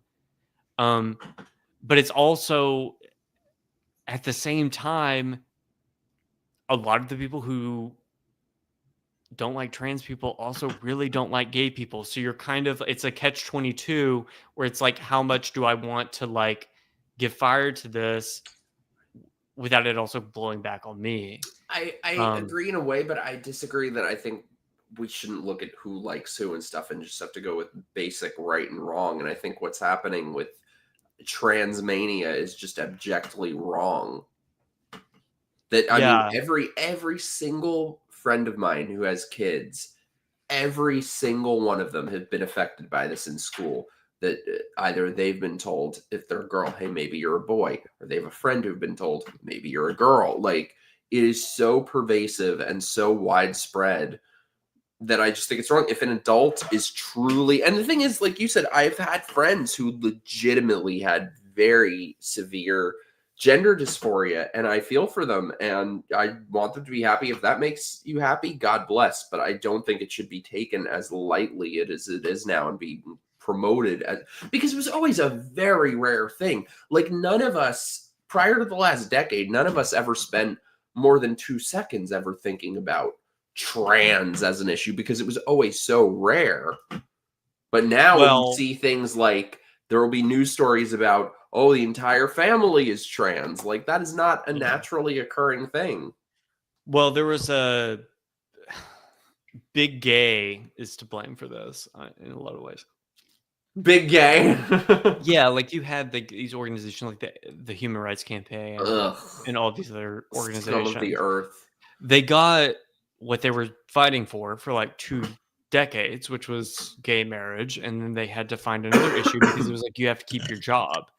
It's like what happens whenever you win, and if you work in that industry, the solution or like the answer is like, oh well, we can't just go home like we finished the job. It's like you have to find something else, and so they started pushing this really like radical version of trans rights. Like if it were just like, you know, you can't kick somebody out of their apartment for being trans, or you can't fire somebody for being trans, I don't think most people would object to that. That's when they got into the trans kid stuff and the bathroom stuff and like a lot of like things that like were not, they made an issue of things that had not been an issue before. Yeah. Because when trans people are like, we've been using the bathroom forever, it was like, yeah, that was kind of true. It was like, yeah, nobody ever you passed well enough to like go into the bathroom. Like if you're Hunter Schafer and you go into a woman's bathroom, like nobody's going to say anything. You know what I mean? Like, even if you're not Hunter Schafer, even if you like don't pass that well, if you look enough like a woman where people are like, not, you know, not quite sure. The bathroom issue before this was like my butch lesbian friend, when she was going into the woman's bathroom one time, somebody was like, sir, and she like turned around and she was like, because she has like huge tits, and she was like, I'm a woman, and they were like, oh, sorry. Like that was like misgendering before, you know, and now it's like something completely different. Very important question. Trans is a glamorized. Amelia Perez was nominated for 13 Oscars. Very important question. Have you seen Amelia Perez? I haven't. It's not very good. Oh, wait. Did you say you have or haven't? I have, yeah. It's not good. It was amazing. It was an amazing hate watch experience. I just love how the first 5 minutes. Anyway, though. Did you say you hate musicals? I hate musicals. The first musical River! That goes against... Well, it is in your DNA to love musicals. Like, I didn't get many of the gay genes, but I love musicals, and I can have some cute outfits sometimes. Those are the only gay genes I got. Well, I think, you know, the first musical I ever saw was Rent, which is awful. It's that explains it. Everyone has AIDS. And they're all straight people too. It's like straight people and like a trans chaser. It's like what? I was like, so this is a musical about AIDS, but it's also like they're so annoying too. It's like they're the worst. We're moving to Santa Fe on a whim. I'm like, I hope your T cell count rises. You know what I mean? I have a video. It's the only show about AIDS where you're rooting for things to get worse. You're rooting for AIDS. I have a video on my channel that I made my most burly, most straight guy friend watch Rent with me.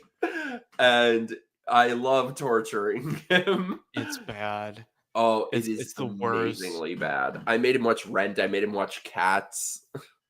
I don't know how he's there is friends some with great me. music on Cats, but it's just so the premise is so stupid that it kind of defeats it. I think it could have made a really cool, like, creepy. Do you remember those creepy animated films from like the 90s and the 80s? Like Fievel or Nim or stuff like that. Like, it would have made a cool movie like that, I think. But like that kind of creepy animation. But they decided to do like an Uncanny Valley CGI thing where it was like so funny because it was like Jennifer Hudson like belting out Memory and like doing it very well. Like she did a very good cover of Memory, but it's just like the worst CGI and it's so weird that like it's impossible to like. I was like, they set her up. Do you see these videos, by the way, of the fucking Jennifer Hudson show where they're like dancing down? Ugh. Let me tell you, it used to be my nightmare, my biggest fear in life, that I would be trapped on an airplane with the regional touring company of The Lion King, and they're singing the fucking Circle of Life in the aisle. That is my nightmare. Now my nightmare is being trapped in that hallway of Jennifer Hudson, and they're. I know. I was like, what would I do? Would I do it? I would die. I would die. Like the social pressure. No. I would pay to see you going down, shimmying down that hallway. Yeah. No, I forgot what I was gonna say. Oh, the Jennifer Hudson hallway. Jennifer Hudson. That is great singer. Can't write a song. All of her albums have been boo boo. Bad. Jennifer Hudson. Boo boo. Caca. Bad. What? Is that a thing people say? Caca is Spanish. Yeah, it means shit. No, she had one good song. Do you remember that one song of hers? From the Dreamgirls soundtrack? Is that you? No, oh my god, the Dreamgirls was so good. Dreamgirls was so good. You know how you go to the movies and there's the black woman who's talking through the whole thing? I am that black woman. Like, I was fucking cheering in Dreamgirls. I'm like, you're a movie talker? I mean, I don't like people like looking at their phones or like only if it's like on topic. You prefer talking, right? No, I prefer talking. The more disturbing if it's on disturbing subject. Yeah, okay. So you like them making color commentary as exactly. I'm so excited to go see Snow White. I'm gonna turn it into my own personal. When is that coming out? I feel like that movie's been in production for like 5 years. Next week. All of my friends here refuse to go see it with me. I found one friend who would go, and he has to work that day. So I'll be alone in the theater watching fucking Snow White. I'm going to see Opus tomorrow. Me and my husband are going to see it with my friend and his girlfriend. And I've heard it's What's Opus? It's like a A24 horror film about a musician who creates a new album, but it's also a cult or something. How have I not heard of this? I don't know. The trailer. It's that one with that girl. What's AO? The Nigerian girl. I didn't know she's funny. I can't remember her name though. AO something. I've never heard it said out loud. Yeah. It looked like it's one of those movies where the trailer looks great, but all the movies or all the reviews are terrible. Really, I do love an A24 horror movie.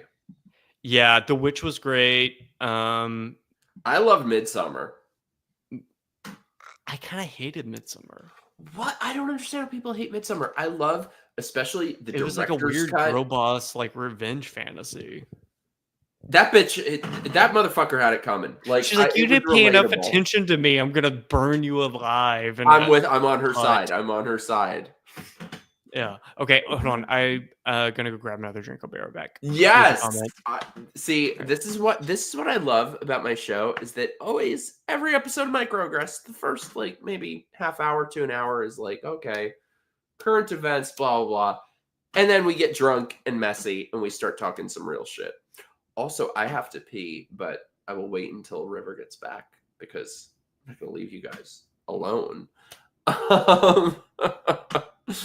I'm so excited to see Snow White. I'm so excited. If anyone out there is in Florida, come see Snow White with me.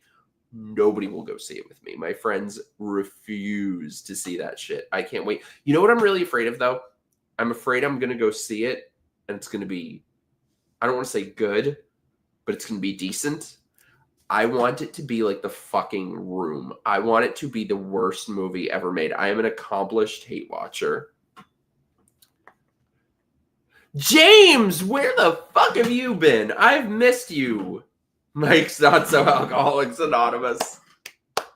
I love you, James. Glad you're here. Also, by the way, parentheses, if anyone feels so inclined, send in your super chats. Become a channel member, join my locals. The links are below. We will do a shot for every $20 super chat. It's Adam rules. I stole that from Vets Talkin'. Okay, double think. I have questions. I'm venturing out to the bars, I think, but I hope to see you again soon. I hope to see you again soon. Just come on here soon, by the way. Also, every fucking show that I do, when you're in the chat, you're like, okay, I'm going out to the bars. So you're at the bars every night. I need, you gotta come on the show sometime and tell me these bar experiences. I need to hear about it. Because I know you're in fucking LA. I'm sorry. That sucks. But so I need to hear about these bar things. Because it's probably, I don't know. Timothy, my love. Snow White looks so shit I wouldn't even sell the high seas to see it because Free would still be paying too much. I go every Monday and Friday.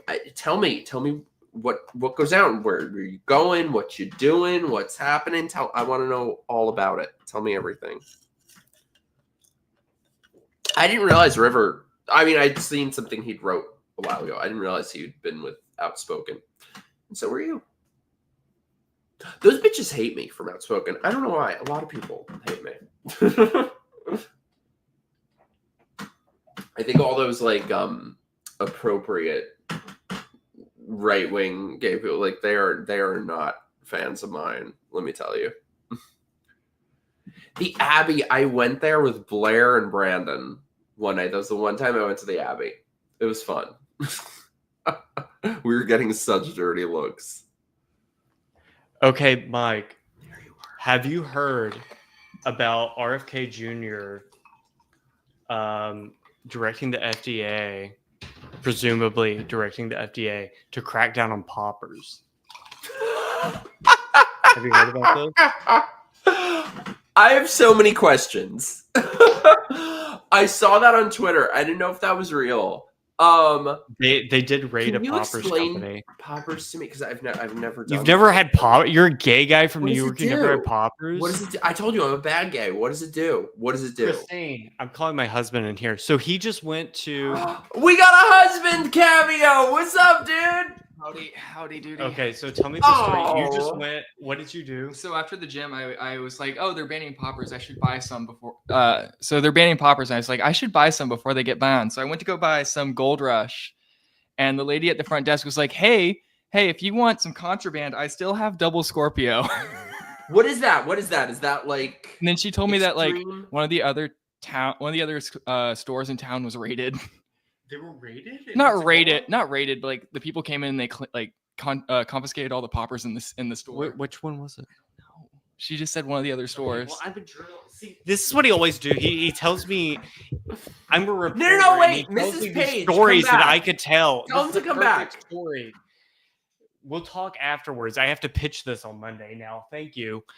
And I was at a fucking sex shop in Pensacola getting raided because of poppers. It's a great story, Chris.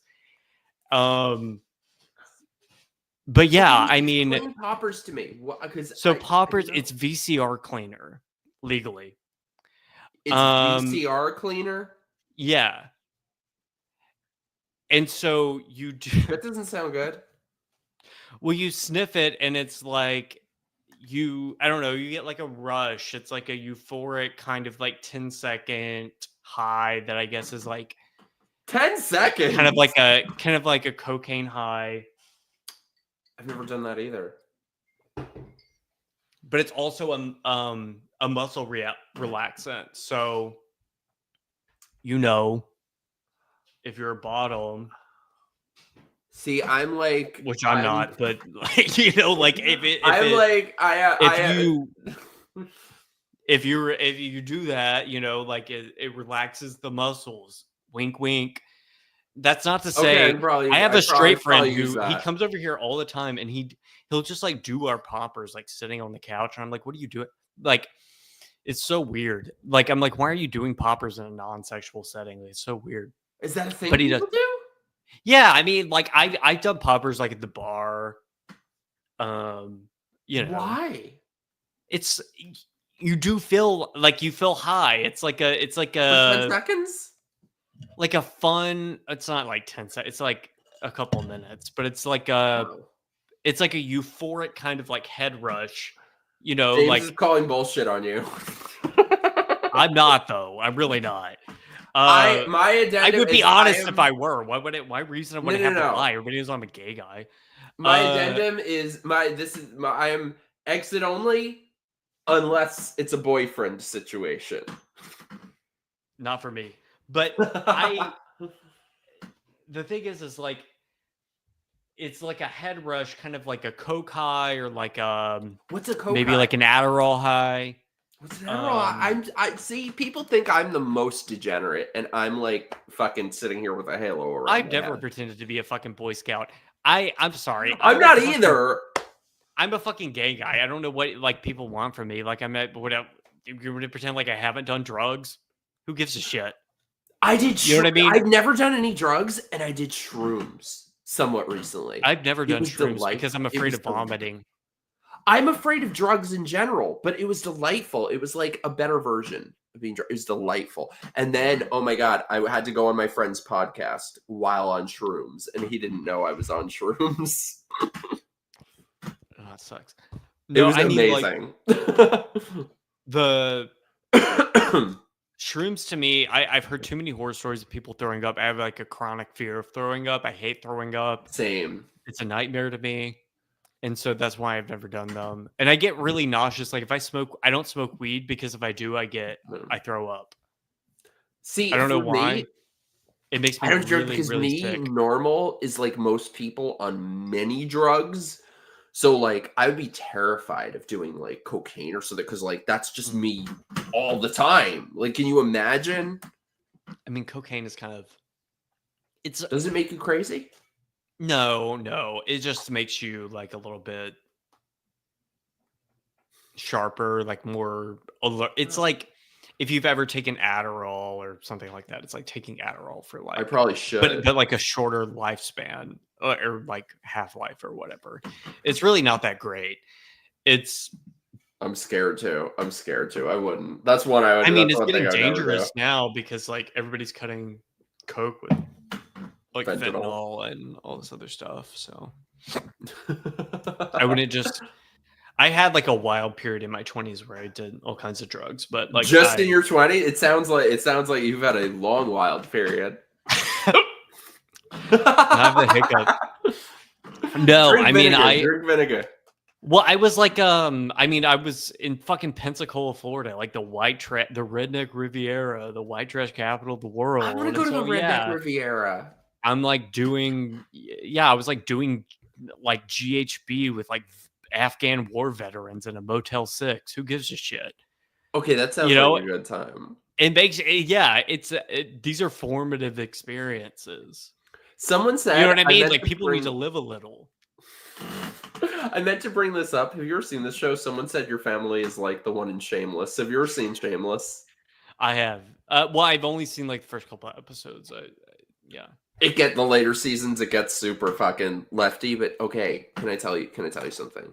There's a character in Shameless who I wish he were a real person and not The a fictional redheaded gay character. guy? What? No, not him. He's cute, but no, his boyfriend, Mickey.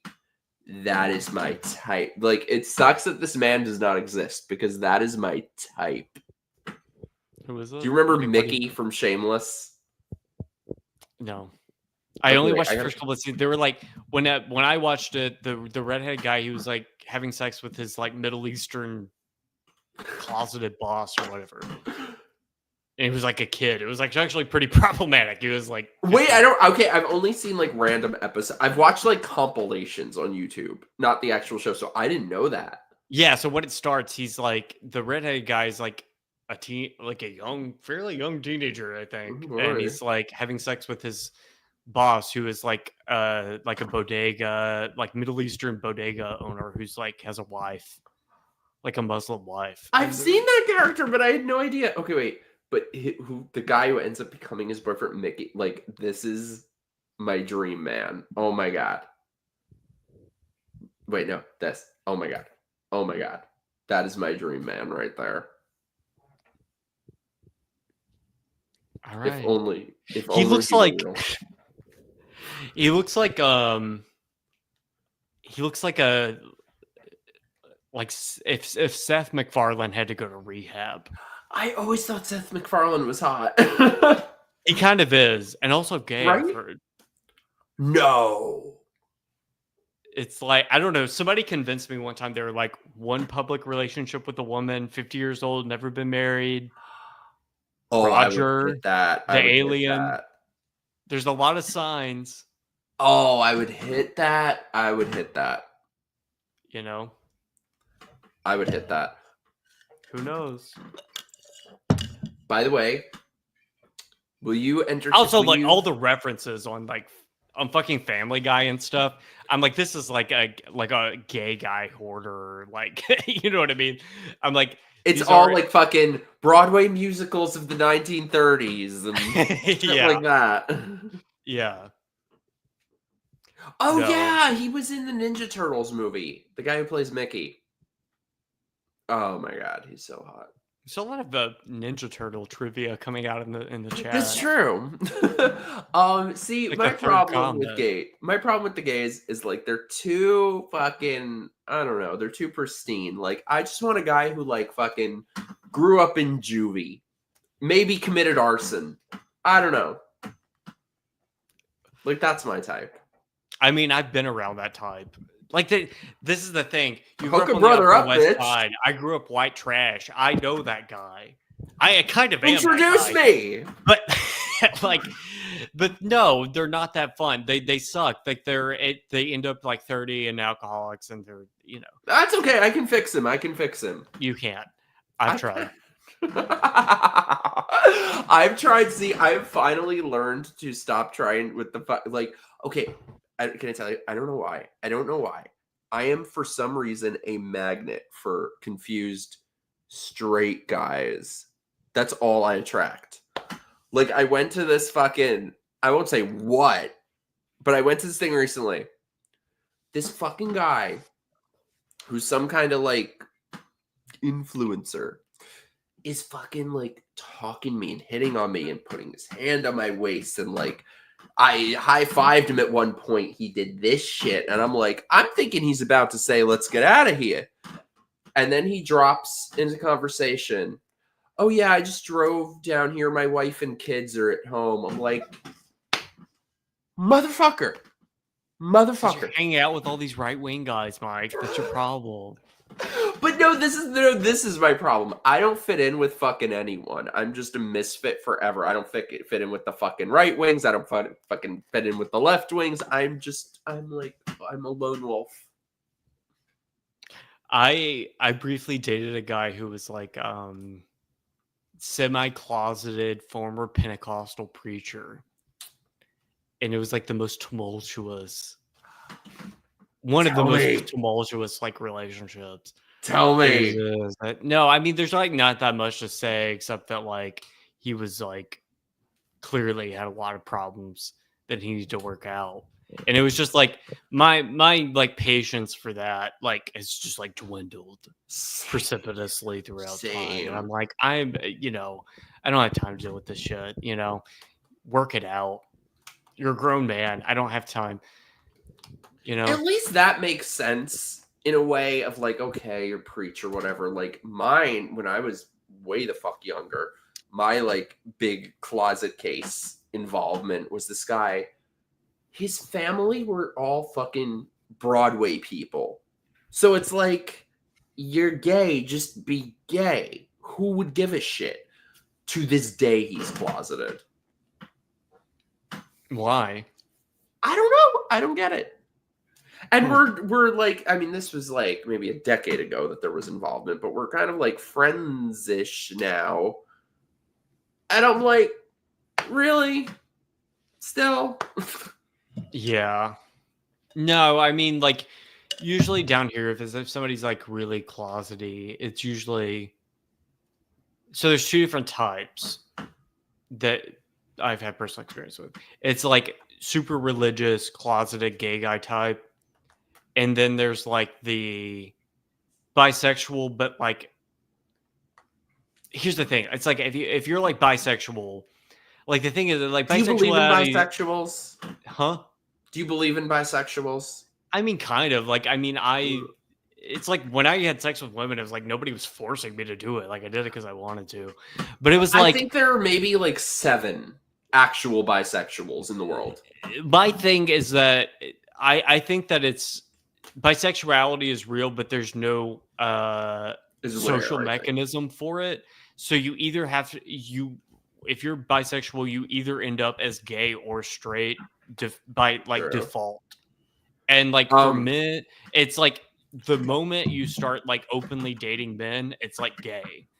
Because like women are either, there's like women's reactions to that are like 75% I'm weirded out by it. Even if they're like politically progressive, it's just like a turn off or like whatever. And then the other 25% is like a weird kinky like thing. And like if you're not willing to put up with that, then it's just you should just date men.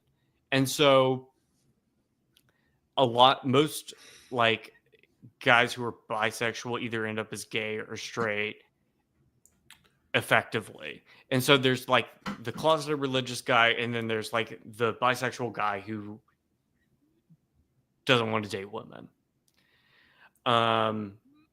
Wait, sorry, parentheses. River, will you vamp for one moment? Because I've been drinking and I have to pee. Yeah. Vamp I'll go through the comments. Thank you. Vamp. I'll be right back. Conversational. Right.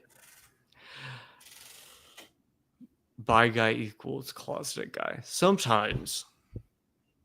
Or bi guy also equals sometimes openly gay guy in a weird way. But it just doesn't get talked about.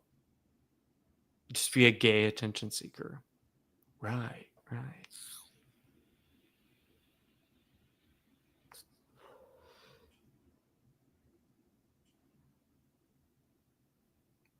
Doing poppers at the bar is not the same as doing poppers in the bedroom. To be clear.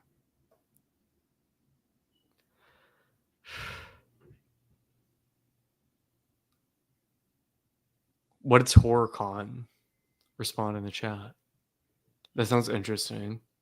I feel like horror is like taken over media recently because nothing scandalizes people anymore. You have to like skin someone alive in order to get people's attention.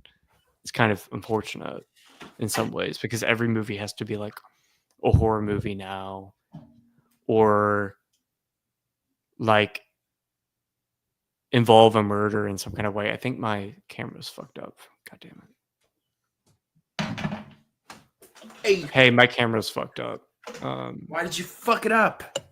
I don't know. It's frozen. Hold on. I'm going to come out and then come back in. You're going to come out? I was going to overshare, but I'll wait till he's back before I overshare. Bi equals closeted guy. Just be gay. Attention seeker.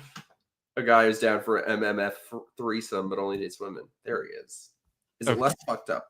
Woo! River, can I overshare for a moment? Yeah, go ahead. I think this entire podcast or stream or whatever has been oversharing. But yeah, go I ahead. love it. Did you see that thing of RFK drinking some blue thing? The methylene blue or whatever. So here's the Which thing. apparently turns your brain, like it actually turns your internal organs blue. Is what I've heard. That's probably bad. Yeah, it so doesn't seem healthy. I'm super ADHD brain, but I won't take drugs for it. So I'm always looking for like supplements to fix my brain. So I've been taking it, the blue shit, because I heard it. Like, Methylene blue. is that bad? Should I stop? I don't know. I mean, it seems weird. Like it does seem like it dyes your entire, like your internal organs. I don't know. That's what I was gonna say. I mean, I don't know. People Overshare. take all kinds of stuff now. This is an Well- overshare. I am peeing in neon blue. That is I'm never gonna find a boyfriend now. Not that I mean, I don't know how it would ever happen that I would see piss. Not into that. However, on principle, I feel like if you are a person who is pissing in neon blue, boyfriend options are off the table. Does it do anything? Does it turn anything else? Did you have like a Smurf cock or like what is? What's No, going on? I have a wonderful, beautiful. There are message board forums about me. Thank you. No, Right, I do yeah. not have a Smurf cog. just that. No, I That's mean valid enough. That's the thing is like everybody's like, oh, modern medicine is terrible, but they're all taking these unregulated supplements. I'm like, okay, pick one. Yes, You know what I mean? Like, not just blue. No, it looks like the toilet bowl cleaner. Like if I didn't flush the toilet, you would think, oh, that's nice. Somebody dropped one of those blue tablets in. oh god. Okay, my ring light just went out. Your ring light was like, fuck this conversation. Yeah. Green Eye, we all know the answer to this. River, is Nick Fuentes gay? What the fuck do you think? Yeah, probably. Beyond. I think he's beyond gay. I think he's probably into some fucking weird shit, like chicks with dicks and all that. Well, wasn't the whole thing that he went on a date with like a cat boy or Oh, that's right. Dude, people are into some weird shit. yeah. I mean the cowboy thing is like I don't know if that's like a trans thing. So there's like there's an intermediate between like between gay and straight that's like the trans chaser. Where it's like you're not quite. I don't get it. Can you explain? Okay, this is so annoying because, like I said, I'm banned from Grindr. I'm banned from Hinge. My friend signed me up for Hinge. He was like, "That's where the good people are." No, I it's was fine. banned with. I met my husband on Grindr. Happy marriage, by the way. Well, I'm banned from fucking all. I was ghosted for 6 months, but He ghosted you? you did, yeah. Tell me, what happened? What happened? Was it before you went out or after you went out? Before like we like had anonymous sex, and then he like I was like, oh, but like then we were like talking afterward, and I was like, oh, I like this guy, so I gave him my number, and then he ghosted me for 6 months, but then we got together, and we've been together ever since. How did that happen? Oh my god, you are like a fucking unicorn. You are like that doesn't happen.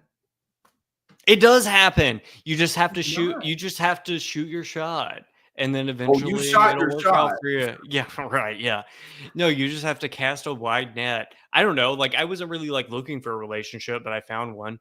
Like this is like the thing with gay guys that they're like, oh, the hookup culture means I can't find somebody. I'm like, I don't know. I think it kind of does. Like if you No. hook up with somebody and then like talk to them afterwards. Do you like them? Was the sex good? If the sex was good and you like talking to them, ask them on a date. Maybe they'll say yes. Maybe they'll say yes 6 months from now. And then maybe Yeah, they'll but find a I husband. just think that like a lot of them are so immersed in it, so brainwashed by it that I think like a lot of gay men think that they're like it's stigmatized as like the worst thing imaginable having a relationship. I don't think so. I think everybody Maybe just having one with me. I think everybody secretly wants one, but it's like nobody knows how to do it because it's just like having sex is like so easy. It is. That's the thing. But it's too easy. It's too fucking easy. Like, get this shit. So, and I've had this happen so many times that, like, you'll be talking to a guy, and it's like, we could have stuff in common. We could have a nice time if we were to, like, grab drinks, and then maybe who knows what after. But they are just so fucking immersed in the gay bullshit that there is no getting past that barrier of just, like, hookup-y. You know what I mean? Yeah. I think you're just a hoe.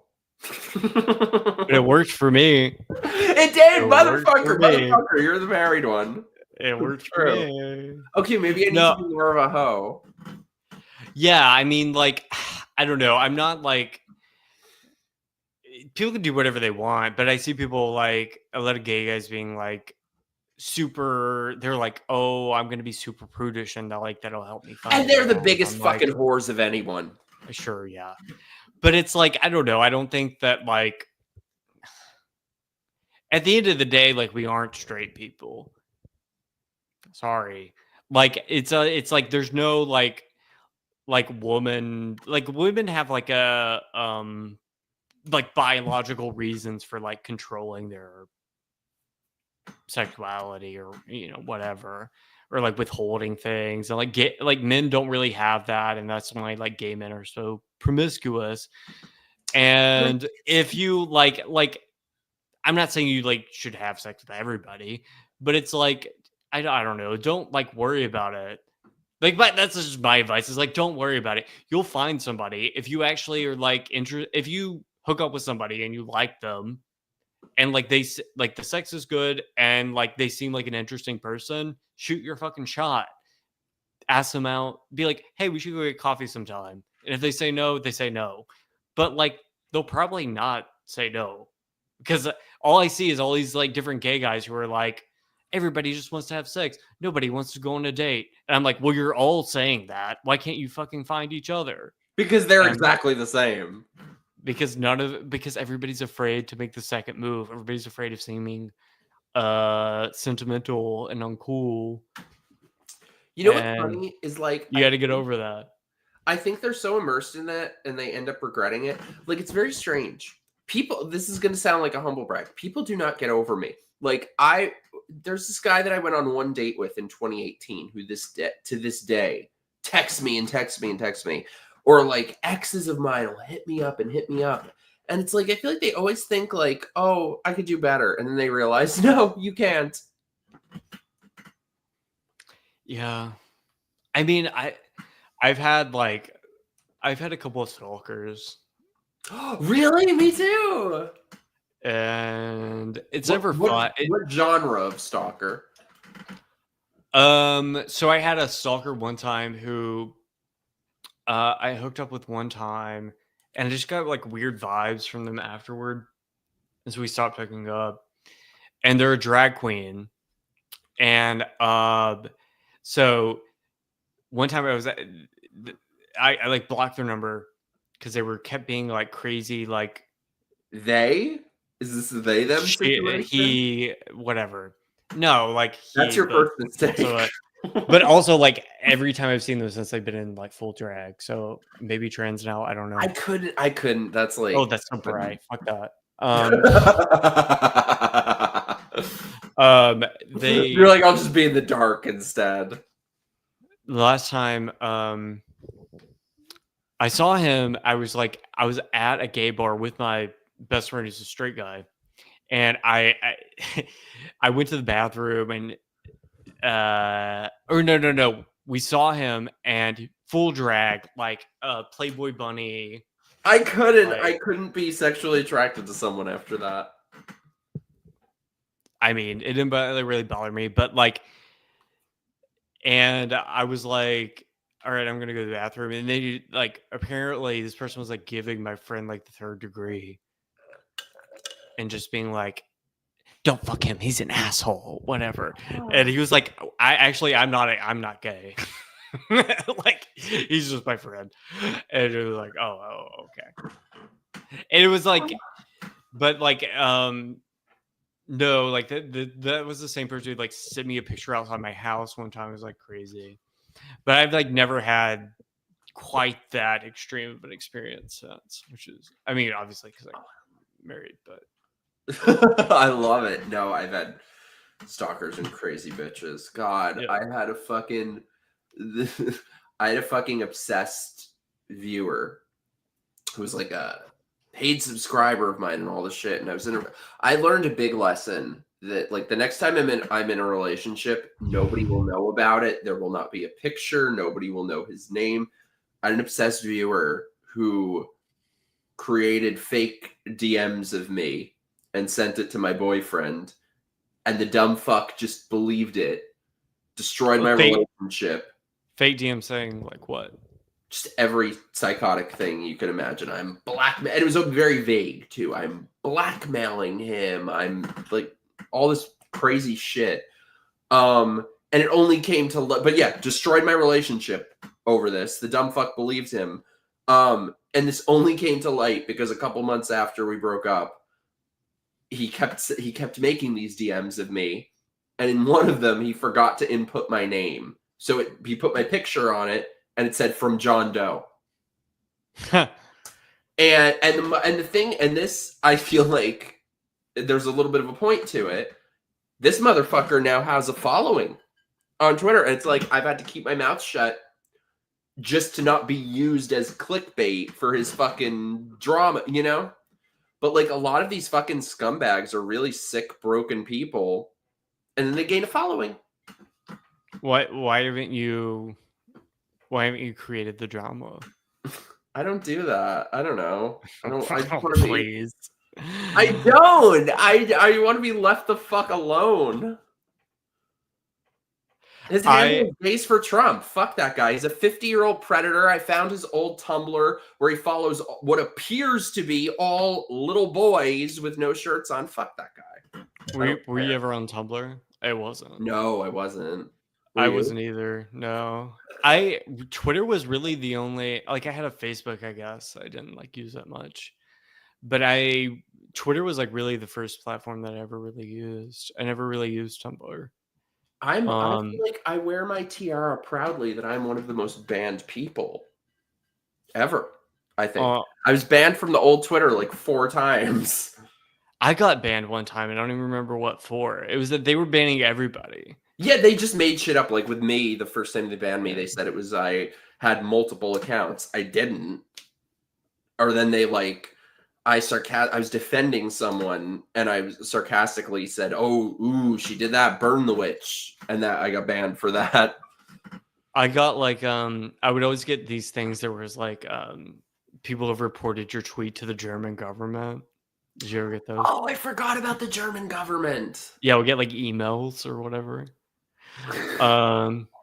It would be like over nothing too, because I've never been like I've been.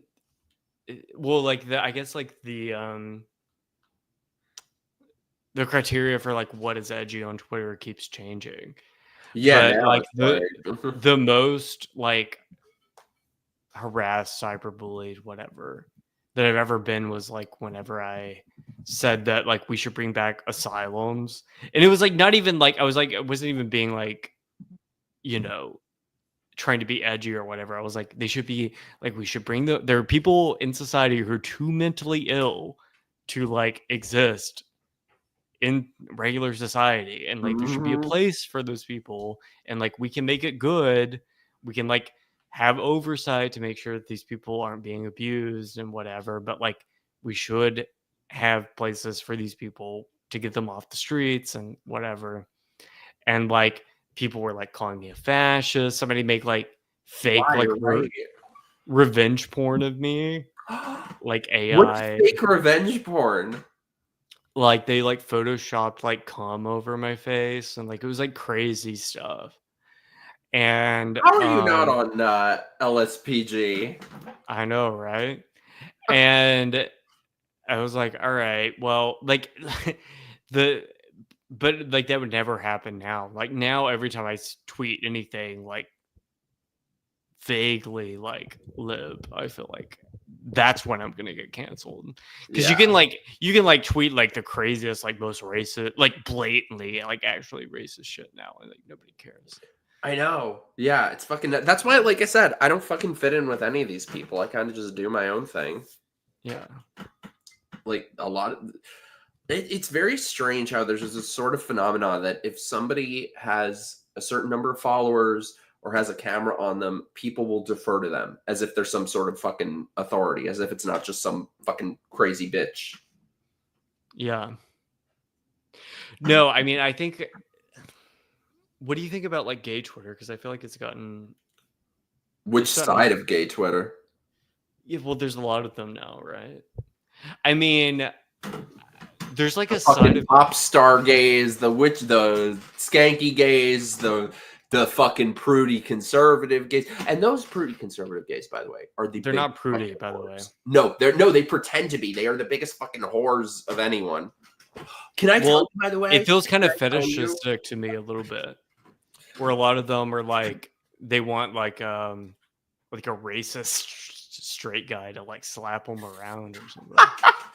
Can I tell you, by the way, have you heard this shit that this has been kind of on Twitter the last day or two? This apparently straight conservative person who's like super gay that like people were talking about. Apparently everybody knew this except me. But so I read this thing that they're like, oh, this guy fucks all the guys, the stuff, and he's married. I was like, this could be like 3 or 4 different people. I thought it was about the one who tried to get me to go to his hotel room. And then I was like, oh no, it's about the one that I wish would have invited me to his hotel room. Oh, what are their names? So apparently the person who it's about is Benny Johnson. And I'm whispering because it has to stay just between us. Right. I mean, I've heard things. It's all lining up. Wait, so did he invite you to his hotel room? No, but I wouldn't mind if he did. Sure. I mean, other than him being married. Uh-huh.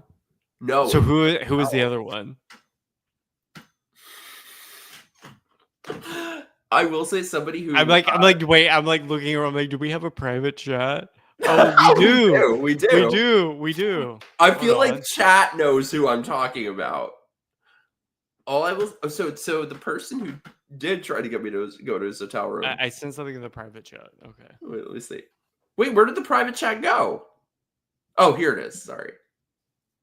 No, but what a fag! What a fag! The one that you I think said. somewhat openly now, right? I feel like I can't stand that guy. Yeah, well, he's gotten kind of funny. He's gotten kind of funny about it lately, in a way that I kind of like. I feel like he is like. He's like, people have called me closeted. I'm like, oh, that was me. You know. Can I say the name? Yeah. Fucking sure. Preston Power. That's not who I was talking about. That's who we're talking about. That's not the hotel room guy. Who is the hotel room guy? Just send me a private chat. I'll see you. I'll tell you straight first. So get this shit. So I was hosting an event, and he was one of the speakers. This was years ago. Now, you know, by the way, I have a Slack channel at my job where they're like, if you do any outside media, send it to us so we can clip it and put it on the Free Press. I'm not sending them any of this. Don't put any of this, please. Don't clip anything for this. I know Barry Weiss is gonna be like, "What the fuck are you talking about?" Sorry, Barry. Love you. The lesbians don't get down like that. They don't get down like that. They don't gossip like that. I know, but we need to. Like, yeah. That's the other gay gene I got. So it's show tunes, cute outfits, and gossiping. Are you a gay that gets along with lesbians? Because I am, and I've my best friend since high school is a lesbian. No, we had like a pact where like if we weren't married by 30, we were just gonna like have kids together or something. I need one like that. No, I do. It's most gay guys that I don't get along with. Yeah, I love the lesbians. I work for one. My best friend is one. I've always gotten along with them, and I feel like a lot of gays don't. I don't really get it why. I'm like, maybe it's a different type of lesbian that I've been around, but all the ones that I've met are always really cool. I didn't know Barry was a lesbian. Yeah, she has a wife. I gotta get her on here. Who also works for us. Nellie Bowles. She has a great book, which I don't. It's somewhere over there. Yeah. But yeah, wait. So I'll tell you the story. Get this shit. So I'm hosting an event, and this guy who I'm talking about is now one of the most like anti-gay people, anti-everyone. He was a speaker. This was years ago. He was a speaker at the event. So they're having like a party for the speakers and all that. His wife is sitting right there at the table, and this poor woman looked like she was on fucking planet Zoloft. Like she just looked beaten down. Like she's like Parker Posey in the White Lotus. Wait, you haven't seen White Lotus? Is anybody taking my lorazepams? Yeah. Okay, I have to watch that. Yeah. And he's like fucking doing this shit, and he's like asked me to go to his hotel room, and he says to me, he's like, yeah, man, it's cool. Like I've sucked dick. And his wife is right fucking there. Private chat. Tell me. Okay. I'm private chatting you.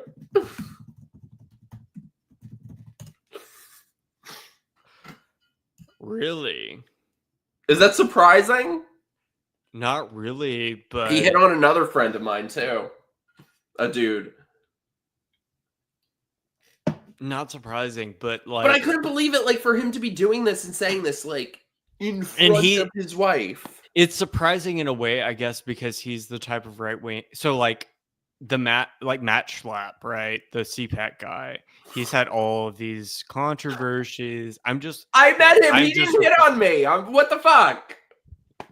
I think I'm. You're not his type. He goes after these like 45-year-old like Republican straight guys. Reportedly, allegedly, like 19-year-olds. No. No, he's going after the CPAC trade. All of the allegations are that like it's always straight guys, which is really weird. It's like you're wanting to get caught. And it's always like guys in their like mid-30s who it's like if they weren't like they would have figured it out by now, right? Like, you know what I mean? So my type. Yeah. And there are all these allegations from him, but the guy whose name you just said, it surprises me because he's not like a kind of like religious like CPAC guy. He's like kind of a Nazi. Religious. Like he's like like he's like crazy, like anti-Semitic. Yeah. Like outside of the mainstream in a way. Yeah. And so he wasn't really at that time. But I think a lot of these people just he wasn't at the time. How long was this ago? That was probably like 2020. Wow. Or 2019 or something like that. And it was just out of the blue? Yes. Yeah. I was like, I gotta go. Goodbye. I did not. Yeah, he's not a looker, that one. But let me tell you, okay, let me say, obviously, if he were not married, would. We're not talking about Benny. No, we're not. If we were, I would have been in his fucking hotel room. It's one of those things that like I hadn't thought of that, but I'm like, oh, that makes sense. With him? Yeah. Mm-hmm. That makes sense. Did you see the thing about where he posted the Google ad of the gay cruise? No. What do you do? Look at Benny Johnson. He tweeted. Oh, Benny. Okay, I thought you were talking about this other guy. No, Benny posted. He's like, oh, these are the ads that I'm seeing, and it was for like a gay cruise, and someone pointed out it was from Google AdSense, which is based on your search history. Yeah, Google knows if you're gay. Google knows everything. Let me tell you about. Oh my god, that incognito tab is not incognito, baby. Like they be know. Using that tab though. Can I just tell you? Okay, so this movie that I'm writing, I've had to research the sickest fucking shit for it. My Google history probably thinks I am like a fucking beyond. Like, I am a fucking degenerate. For what's it about? It is a romantic slasher. But I feel like, the heroes can't be really heroic unless the villains are like super fucking degenerate. So I've been researching like sex cults. Did you know? And this is from my research. Did you know satanic porn is a thing? Like with Baphomet, like horned goat devil fucking people, or like what? It's like hypnotizing Satan. Like they'll hypnotize themselves to worship Satan. But oh my God, I had to look at this shit. Because I'm like, I feel like I stumbled upon some really evil shit and I have to write about it. But it's like 95% hypnotizing Satan-y shit and 5% porn. And I'm like, whoever is behind this feels like some very deliberate brainwashy shit. Is it meth related? Probably. I feel like most. Yeah, no, I feel like most evil gay things are meth related. You know what I mean? Most evil gay things are meth related. Yeah, I mean, there's usually a pretty clear through line between the meth use and the. I once was on a date with this guy. This man smoked meth right in front of me. Like it was nothing. I was like, what is that? And he goes, I'm from Florida. Meth. Trust me, I've seen it. Yeah. That was the only time I'd ever seen it. I was like, and he was totally casual about it. Crystal meth. I'm like, oh, yeah. Like, do you want a bomb? I'm like, oh no, I'm good. No, my teeth are bad enough without doing meth. No, I remember when I was like 21, I was like in a motel room with like a Marine guy, and he was like, "Do you want some?" And he was like, "Do you?" Yeah, well, I'm in Pensacola. It's like that's half the town. And he was like, "Do you want some?" I was like, "Oh no, I'm gonna go to law school." That's what I told him. I was like, I'm not going to do meth. I'm going to go to law school. And then I didn't do that, so I had to become a writer instead, which is like just as well. I mean, I probably make like more money, honestly. I miss my calling. If only like morals didn't get it, I feel like I would have been an amazing hooker in a past life. I was like a fucking courtesan in a past life. Did you ever do it? No, are you nuts? I don't know. I mean, when I was, in my younger years, people were like, I don't know. I had people like offer and be like, I'll pay you. I did too. And I'm like, if only. Morals are so inconvenient. Well, it wasn't morals for me. I felt like I was going to be murdered, so I didn't do it. No, I get like the craziest shit. I'm like, I get messages from random people that are like, fucking send me your socks. I'll pay. I'm like, I cannot do any such thing. God bless, but no, thank you. I love how you just asked me if I've ever been a hooker. Thank you. I like that. Well, you brought it up. I mean, Okay, one more. I go through the chat one more time. I'm gonna get another drink. I'll be right back. I'm gonna refill my drink too. I have to pee again. I have to pee in blue again, but I'll wait for River to come back. I will wait. Chat, what's on your minds? How are you guys doing? This is a really fun stream, by the way. I love you guys. Also, if you feel like it, send in your super chats. We'll do a shot for your super chats.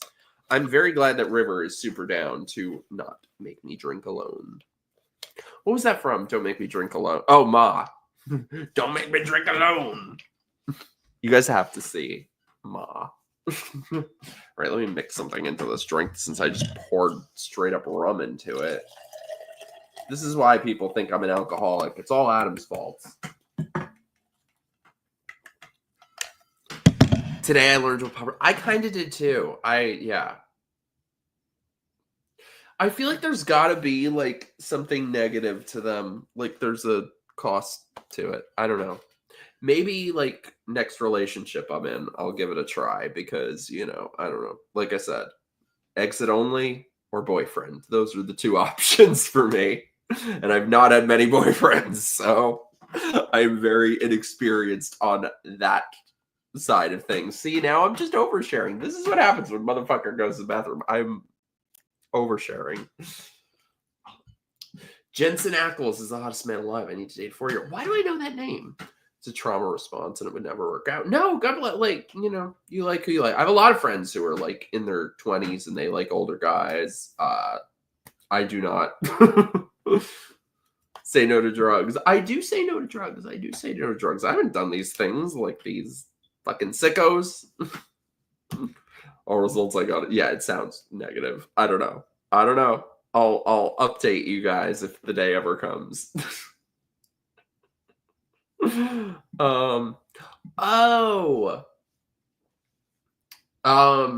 have a friend who's on Supernatural. I need to watch it. I don't know what that guy looks like though. Is 19 and 40 weird? Who's to say? You do you. If that makes you happy, great. I don't like these people who are trying to like blur the line of what legal age is. If it's legal, it's legal. That's how I feel. Like my parents have like a fucking 20-something year age difference. They've been together like 50 years. So like for me, that's not what I'm interested in. But if you are, God bless. No, it's not, you know, to me it would be weird, but if it's not to you, God bless. Like everyone thought my parents' marriage was weird and said they'd be divorced right away. And they're like the only people I know who are still married. I gotta watch Supernatural. It sounds kind of good. I have to pee again, but I'm afraid of seeing blue. I feel like I should not continue the blue methylene or whatever it's called. I don't know. It's not like I notice any thing. No, it's so weird. I know people who like, this is what pisses me off, by the way. Can I actually rant for a moment? So like, I got so many fucking, hey bitch. Hey girl. Green Eye was asking if 19 and 40 is weird. 1940. Oh, like the age gap? Yeah. Well, it depends on what the context is. That's like my parents' age gap, basically. Like, really? Yeah. My mom is 70. My dad is 94. Really? But they're still married. My biological mom was actually older than my dad. She was 16 when I was born. My dad was 15. No, actually, he was 16 for a week. He was like 15. Oh wow! And yeah. Oh, this is sweet. 17 years older. I don't think it's a bad thing. I don't think it's a bad. Like people can make it work. Like the thing is like once you hit like 25, whoever you are is like that's pretty much who you're gonna be. You know. That's what I was gonna say. This really pisses me off. People who try, you know, the legal age is 18. I don't want to hear about it. Like people who try. And you can make your own mistakes. When I was like 18, 19, 20, even a little bit older than that, I was all over the place. I was hooking up with all kinds of people. And, you know, some of them were definitely mistakes. But I was an adult. I don't feel like I was raped. Yeah. You know what I mean? It was like, oh, I made a bad choice. You know what I mean? You know I shouldn't have hooked up with that alcoholic Audi dealer. That wasn't a good idea. That alcoholic Audi dealer. I shouldn't have entered into a 3-month relationship with an alcoholic Audi dealer who was, 20 years older than me. I shouldn't have done that. But I did. You know what pisses me off? Now the accent's coming out. I just heard it. I love it. You know what pisses me off? I got so many fucking pedophile comments for dating a 25-year-old man. And now the same people who are saying that shit are the ones defending Andrew Tate saying, oh, well, 15 is legal in Romania. Fuck you. I mean, if you're dating a 25-year-old as a pedophile, you don't have any fucking game. You know what I mean? Right? Yeah, like that's crazy. That's not a child. No, I know. I've known people though who it's like I'll show them. I'll be like I was talking to somebody on Tinder and I had a date, and they'd be like, "Oh my god, that's a child," and I'm like, "He's 29 years old." Yeah. So is that word just becoming like racist that it has no meaning? I don't think I've ever really dated I'm sure I've hooked up with, but I've never really dated anybody younger than me. I've always dated older. I than do me. not recommend it. I do not recommend it. Here's the thing about age differences. When I was between younger 16, than I was you. dating my 21-year-old female boss, and then it was like we broke up. Then I was dating like a video game journalist who was like 8 years older than me. Fake Oh. job, by the way, video game journalist. It's a fake job. And then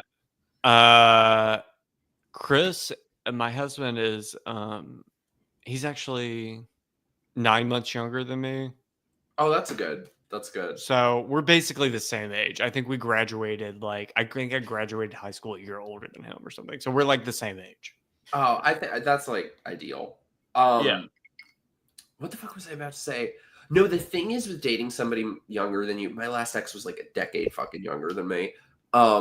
You don't realize the age up. Like you can say, oh, I don't feel any age up. You don't realize it until you do. And the moment you do will hit you fucking like a ton of bricks. Yeah. I mean, it's especially weird for me because I'm 29, so I was born in 96. That is like I literally don't know what generation I'm in because every time I Google it, it tells me something different. It's like, oh, you're millennial. Oh, you're Gen Z. You're not fucking Gen Z, bitch. Bitch, you are not Gen Z. You're Z-lineal, which is like something in between. You're a fucking millennial in denial. But it's like the youngest millennial. Nickelodeon growing up. But yeah, but it's like like the cutoff date changes. So I like but it's like a weird thing where it's like, I'm not quite like the whole peak millennial, people in suspenders and doing the whole like boom clap, Lumineers bullshit. Oh God, no. Fuck that. All of that, I was like in middle school for that. So I wasn't really like Brooklyn when that was happening. And that was not fun. And so like that, I'm kind of too young to be like a real millennial, but I'm also too old to be like real Gen Z. So I'm like stuck somewhere weirdly in the middle. I'm Gen Z. Right. Fuck you, River. Fuck you. Fuck you.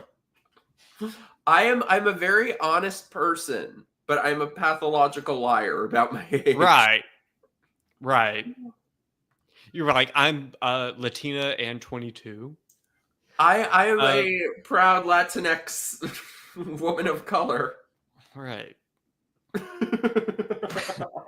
No, honestly, by the time I'm not really worried about it because by the time that like you and I need like, that be that as it may, I don't want to look like shit. By the time we reach like 40, imagine how good the plastic surgery will be. Imagine. I'm saving up for it now. It's so good. Hands, plastic surgeon. My eyebrows are going to be on the back of my head. My face is going to be held together with fucking stitches and Scotch tape. Right. When I was a kid, I remember like when people had plastic surgery, first of all, it was looked down upon. Like people were like, how sad. And it was also like bad. Like the plastic surgery is bad. Like you could tell. Now it's like you don't know what age anybody is. Nobody knows who anybody is anymore. Age, you can't tell who's gay anymore. It's like a whole clusterfuck. It's like you could be 40 and straight. You could be 26 and a gay guy. Nobody knows. Nobody knows who the fuck you are anymore. That's so true, dude. So a couple weeks ago, I was at this bar with my friends, and I go up and start talking to this guy, and he comes over and sits with us, and we're flirting, legs are touching, all this shit, and then he starts talking about his girlfriend. I'm like, is my gaydar broken, or are other people just broken? Wait, so he was with a girl and he was... No, he wasn't with the girl there. Oh, okay. We were flirting. He came over and sat with me. We were all flirty and then starts talking about his girlfriend. I'm like, are you fucking kidding me? I mean, you really can't tell. I don't know. Like I don't know. Like I've had like straight friends who would like give me a little like kiss on the head or whatever. I don't know. Straight guys are weird. They're like They're they gayer think than the fucking gays. they think that being gay is funny, and so they'll do it. If they're like comfortable enough with you, they'll do it. Yeah, they're Not like have sex, I mean, but like they'll like but they'll like they'll be I don't know. Gay guys are a little or straight guys are a little fruity. This is true. When it comes to Truth be friends, told. I'm very like separation of church and state. Like my friends are asexual to me.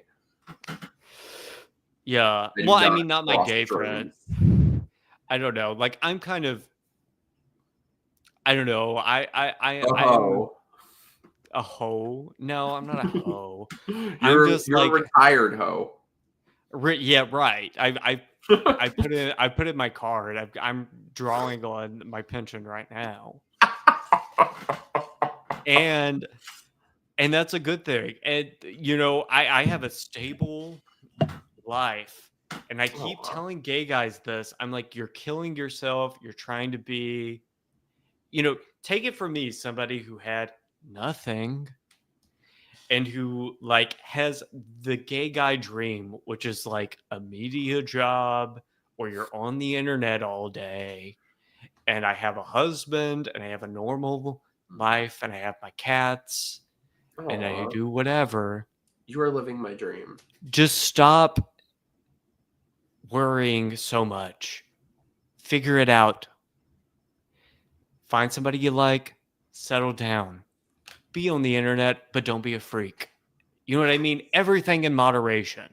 Yes. Everybody who's going to these opposite ends where they're like, oh, I'm not going to be a whore. I'm going to be a traditional Catholic. Fuck you.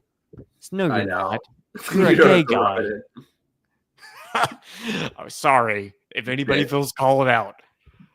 You can find, there's a place in the middle of those two things, and you can find it.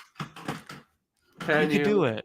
You don't have. I'm trying to. You don't have to be a total P&P cum dump bottom. I shouldn't say that. I'm a professional. No, say it. now. Say it. This is free speech zone. You also don't have to be like the Pope is an anti-Pope. We need to return to traditional. I know. Stop. Be normal. Be a normal gay guy. The old gays understood this.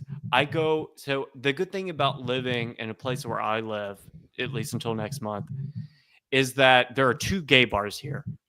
So you have to run into every type of gay person that there is. And this is a great blessing because I know the like old gay guys who like survived the AIDS crisis and who are not like freaks, who are just like, I'm a plumber, but also a gay guy. And I don't like that's not a contradiction to me. And like, you know, you meet these gay people from like different classes and different like backgrounds and like different degrees of, you know, masculinity and femininity and like all this, you meet all these different types of people. And then you realize that like actually there is just a way to like figure out who you are and to be okay with that. Even like in a fairly small southern city, you can figure it out. And like it sounds like kind of lib, just like be yourself, but like actually, yeah, like there is like a version of you that is like okay. And if you figure out who that person is and you stop trying to like maximize your potential as like a human being, you can be happy. Like the real enemy of like content is envy.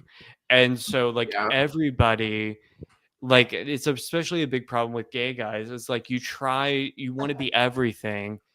You want to have a suburban life, but you also want to have a 6-pack and be like in like the club or you know, whatever. And you also want to find some sort of spiritual meaning in your life, but you also want to be a whore. And it's like, you actually don't want all those things. You just want to be happy. And so like figure out what are the things in your life that make you happy? How do you live a life that is like stable and like fulfilling, and it may not be spectacular, but if it's good enough for you, then it's fine. Stop worrying. You're actually at peak gay. Accept that. We are at peak gay. Things, I think, in my lifetime will get probably worse for gay people. I know. So enjoy the space that you're in now, which is that you are a gay guy and you can be whatever type of gay guy you want to be. Wait 1 second, River. I have to pee in blue. Will you vamp for 1 moment? I'm drinking will. too much. Okay, I'll be right back. Again. I feel like you are talking about a small town gay whose entire identity is going to a circuit party every few months. I don't know. I've never been to a circuit party. Well, I've been to something resembling a circuit party, but that's when I lived in South Florida, which is really not small town gay. No fats, no fates, no Asians. Okay, well, I like Asians, so. The current pope does kind of suck. Well, he probably won't be along for much too longer. I don't know. I'm a Protestant. Your editors aren't in the room now, River. Well, you never know when they're listening. Bromosexual. Isn't that a porn site? I don't know. Green Gwen is an adrenochrome witch. Who's Green Grim? Green Gwen? Is that Gwen Stefani? Respond in the chat, please. Your nose is going to look like Michael Jackson. Are you talking about mine or Mike's? I've never had any kind of plastic surgery, just to be clear. I've never dated younger, but I want those closeted dads, so I've had the closeted dads. Trust me, you don't want them. They're boring. They're not very good in bed. Neither are the closet cases. Do you want to hear a fucking horror story? It's the worst sex you'll ever have. What, closet cases? Yeah. Oh my god, wait. Sorry, my friend is staying here, and I just okay, I'll be right back. Let me let Vidal in. My friend is staying at our house, and apparently he's locked out. I will be right back. Sorry, vamp for 1 second.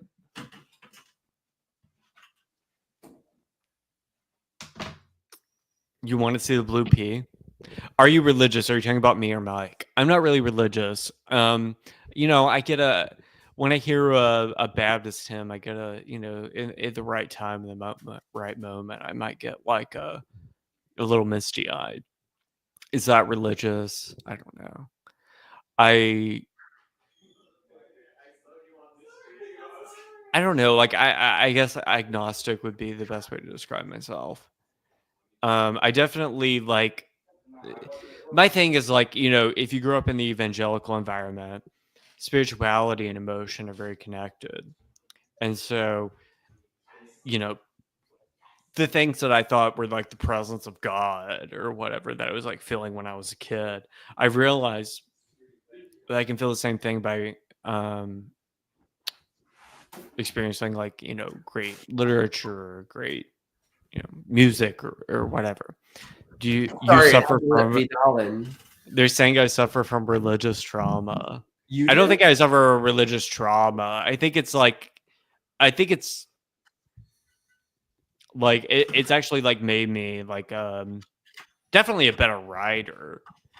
Yeah, fucked up people like us. That's what we could do, is write.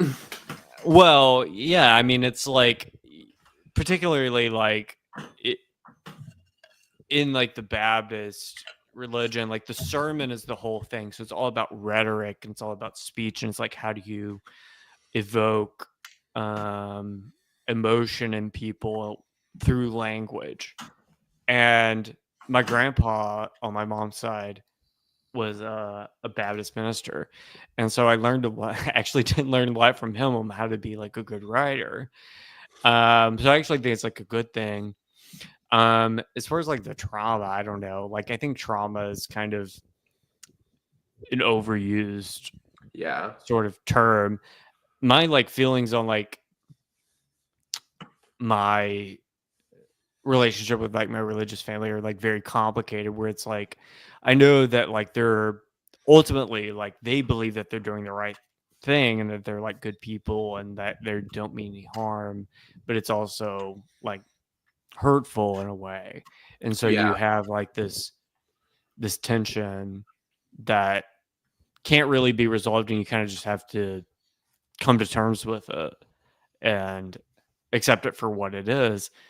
And I think that can turn. I mean, at a certain point in my life, it did kind of turn me into like a sort of new atheist, like Sam Harris, Ugh. type, where I was like, religion is evil. But then I kind of like came around. I was like, I don't know about that. I think it's like there's certain things, good things that come from it, but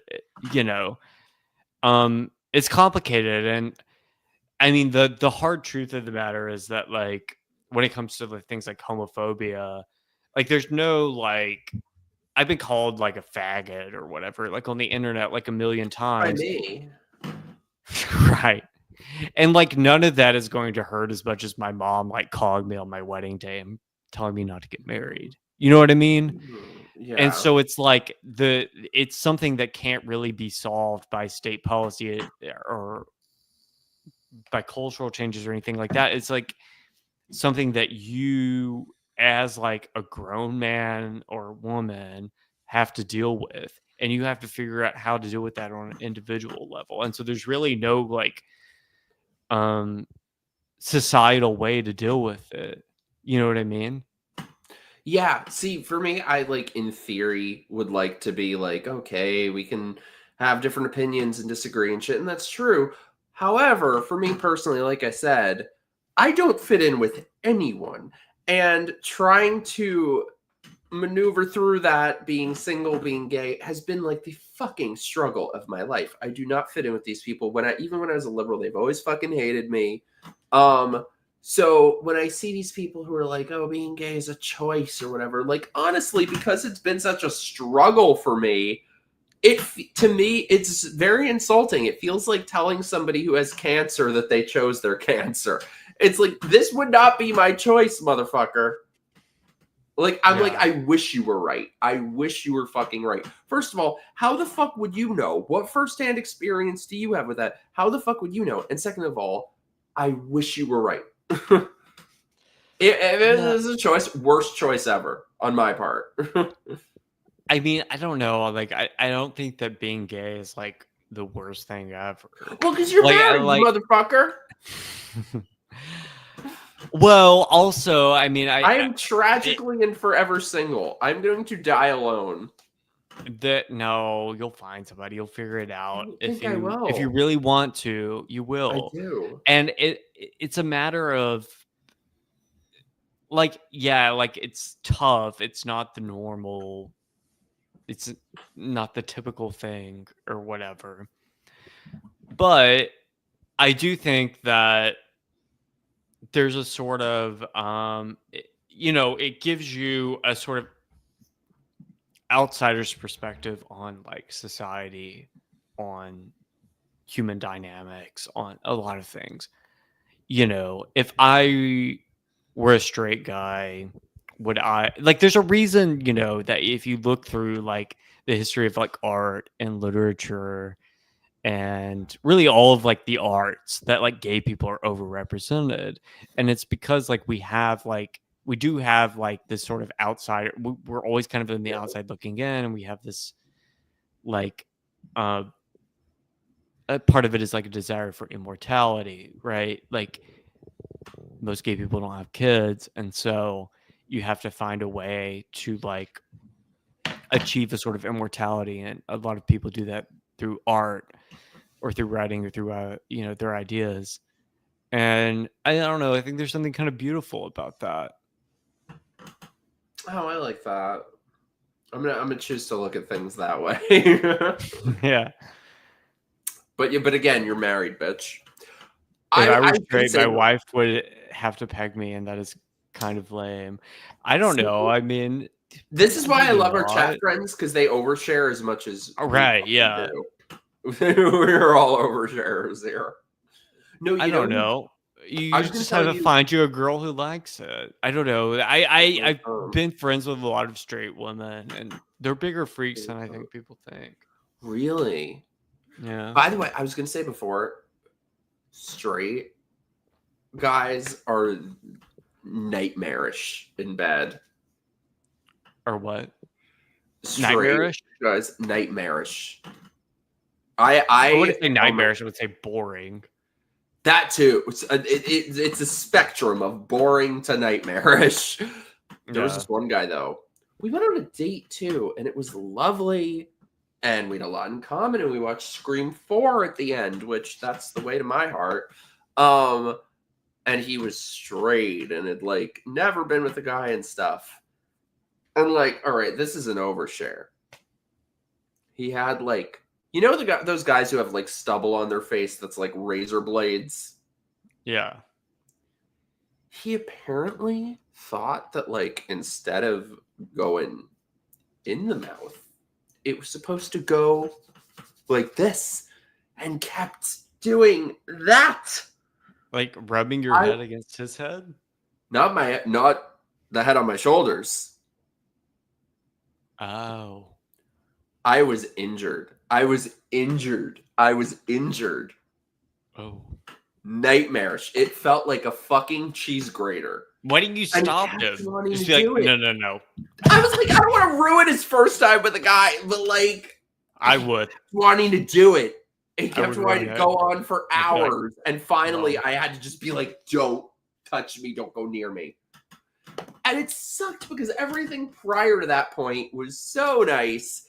And then, and I was like avoiding him or whatever. But like one night I got drunk and I was like, I decided to word vomit. And I was like, your stubble injured my junk.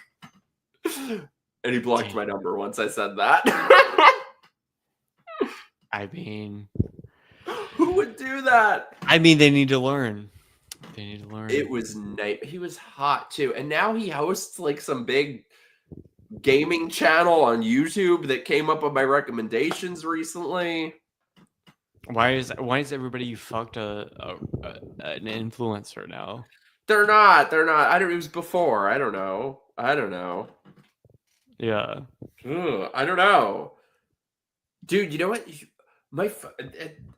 There's something wrong with these people. I don't know. There's something wrong with them.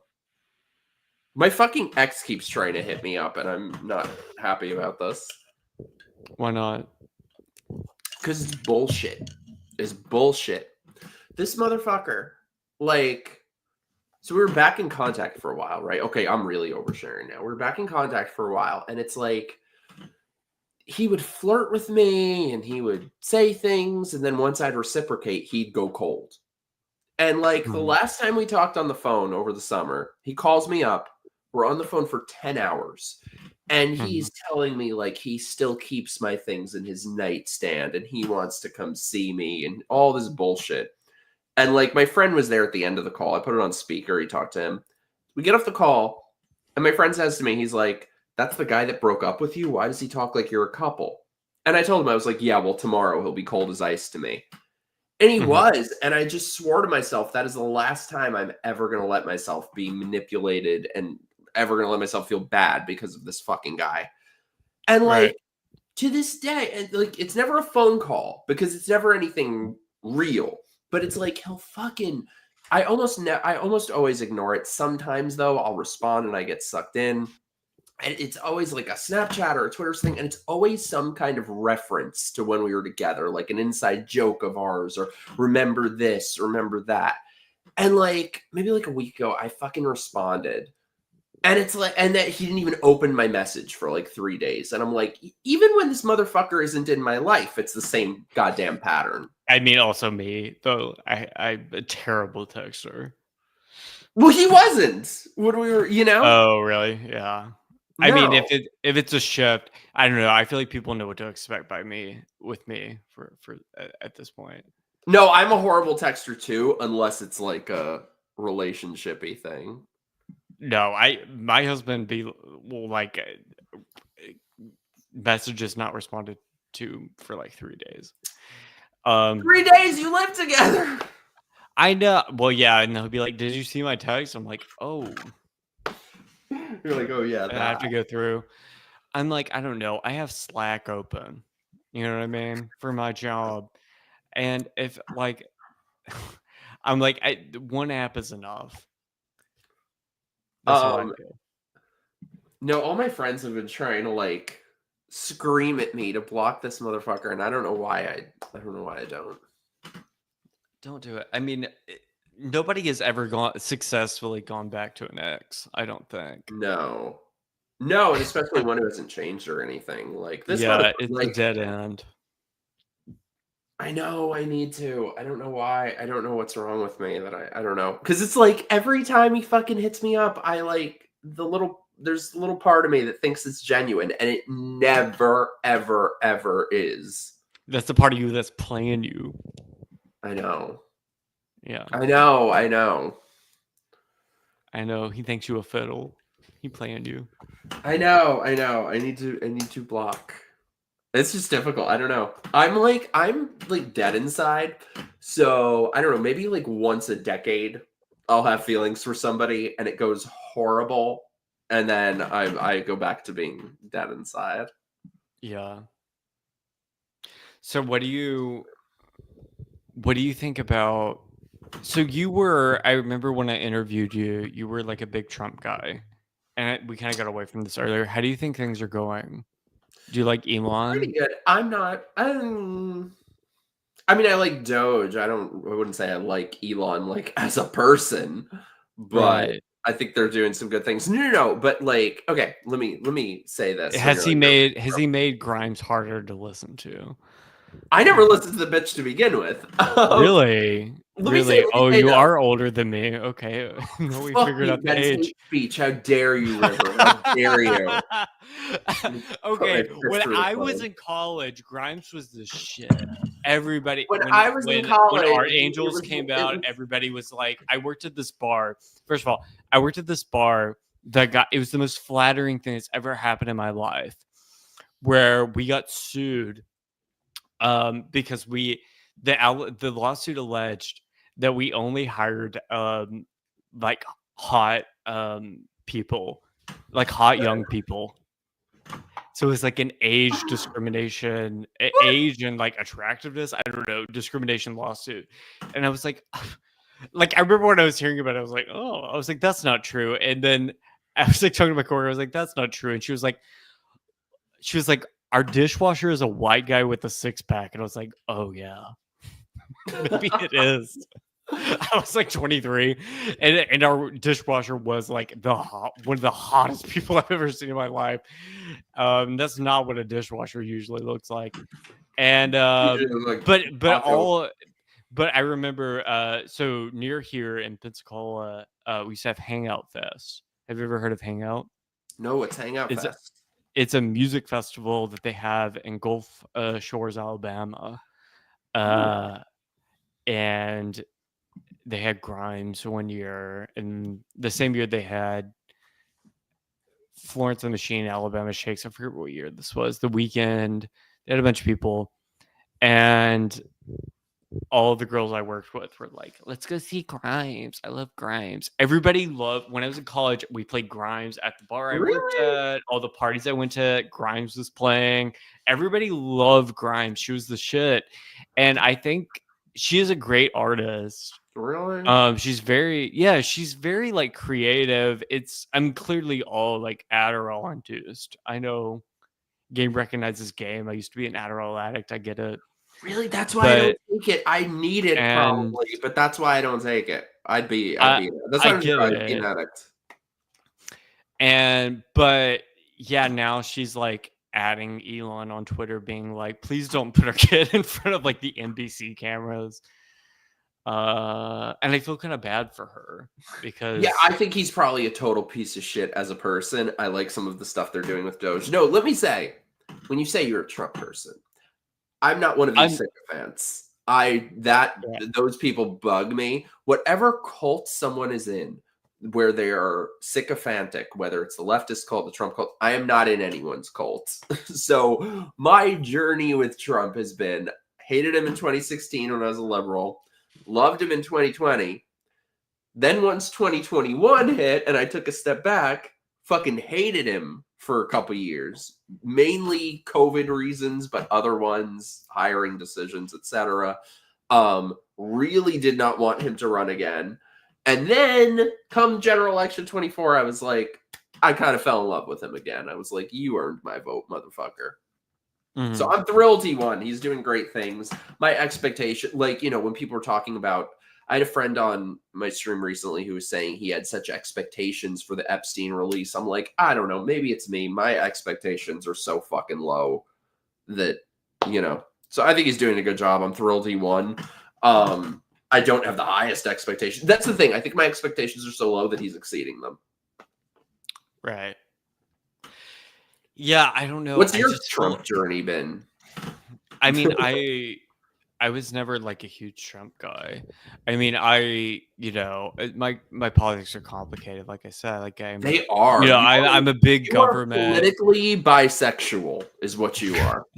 sexually bisexual, politically bisexual. Wait, what? I thought you were just a non-gold star gay. No, like it was like I say that I'm gay because I'm married to a man and I like men more than women. But I mean, I guess like I don't know. Have we found? I've dated women and I like of my own free volition. You know what I mean? It wasn't the gun to your head. No, and it was fine. But like, it's like the way I see it is like, you know, I want like I want socialized medicine. I'm like supportive of immigration restrictionism, sort of pro-industrialization, economic policy, so like tariffs and stuff. I'm against kids transitioning, but I don't care if adults are transition. Same. But apart from that, I'm like pretty socially liberal. I don't think there should be like a nationwide ban on abortion or anything like that. And so like I find myself in like a kind of weird position where I was like, I don't know, nobody's really selling like the politics that I believe in, and so I think it's more Trumpy than not. Maybe, but you know, I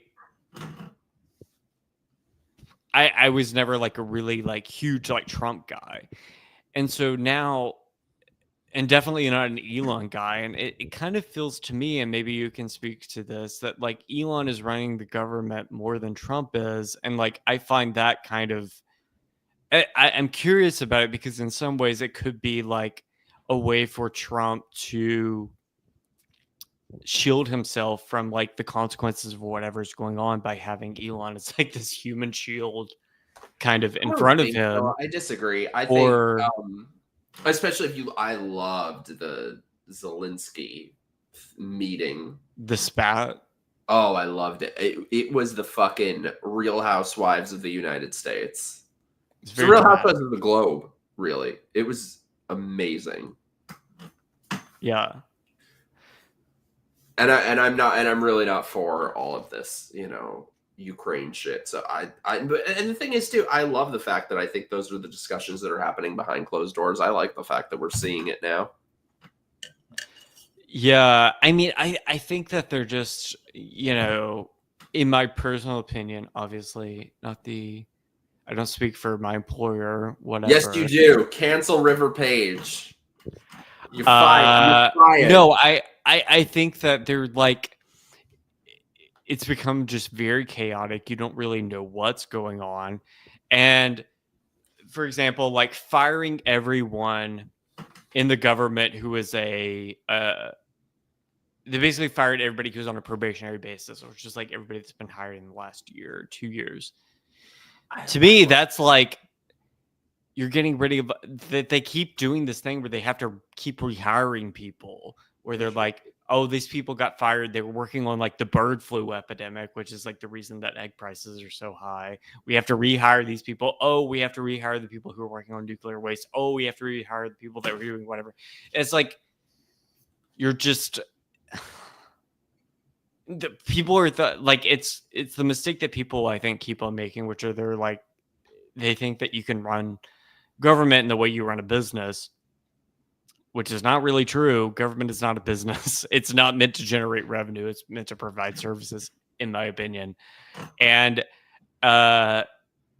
In your employer's to be honest, like Elon is not the best person to do that. Once he took over Twitter, yeah, like the cancellation stopped, but like It's awful. Twitter crashes like 17 times a day. It's- I Okay, there's a cannot lot of like stand- quality of life issues that are like I there are a lot of appreciate problems that- on that website that are like have nothing to do with free speech, that are just like actual like you fired the people who fixed all the bugs type problem. I appreciate know? that we're less likely to get banned. I mean, previous Twitter, I'd fucking breathe and get banned, sometimes not even. But it is just insufferable now. It used to be that it was just a small group of people who considered themselves influencers and were fucking insufferable. But now everyone thinks they're a fucking influencer. It's miserable. And everyone speaks as if they're fucking publicists. And do you agree with that? How does that make you feel? Everyone is more phony than ever. It feels like everyone on there, 99% of people, are just AI. Yeah. I mean, honestly, I've made some money. Not that much money, but I made, a few $1,000 or whatever off of like the Twitter blue, like It was probably more than me. than tweeting thing. Their algorithm makes no sense. I had one thing get 25 million views and I got $100 from it. Yeah. It's not that much money, but it is some money. It's more than you Yeah. had before, but I think that has created a lot. On the one hand, I'm like, don't get rid of it because I like getting a little bit of extra money every month. But on the other hand, it's also like it has made the site worse in a lot of ways. Where So much worse. There's an incentive to do like clickbait type of content.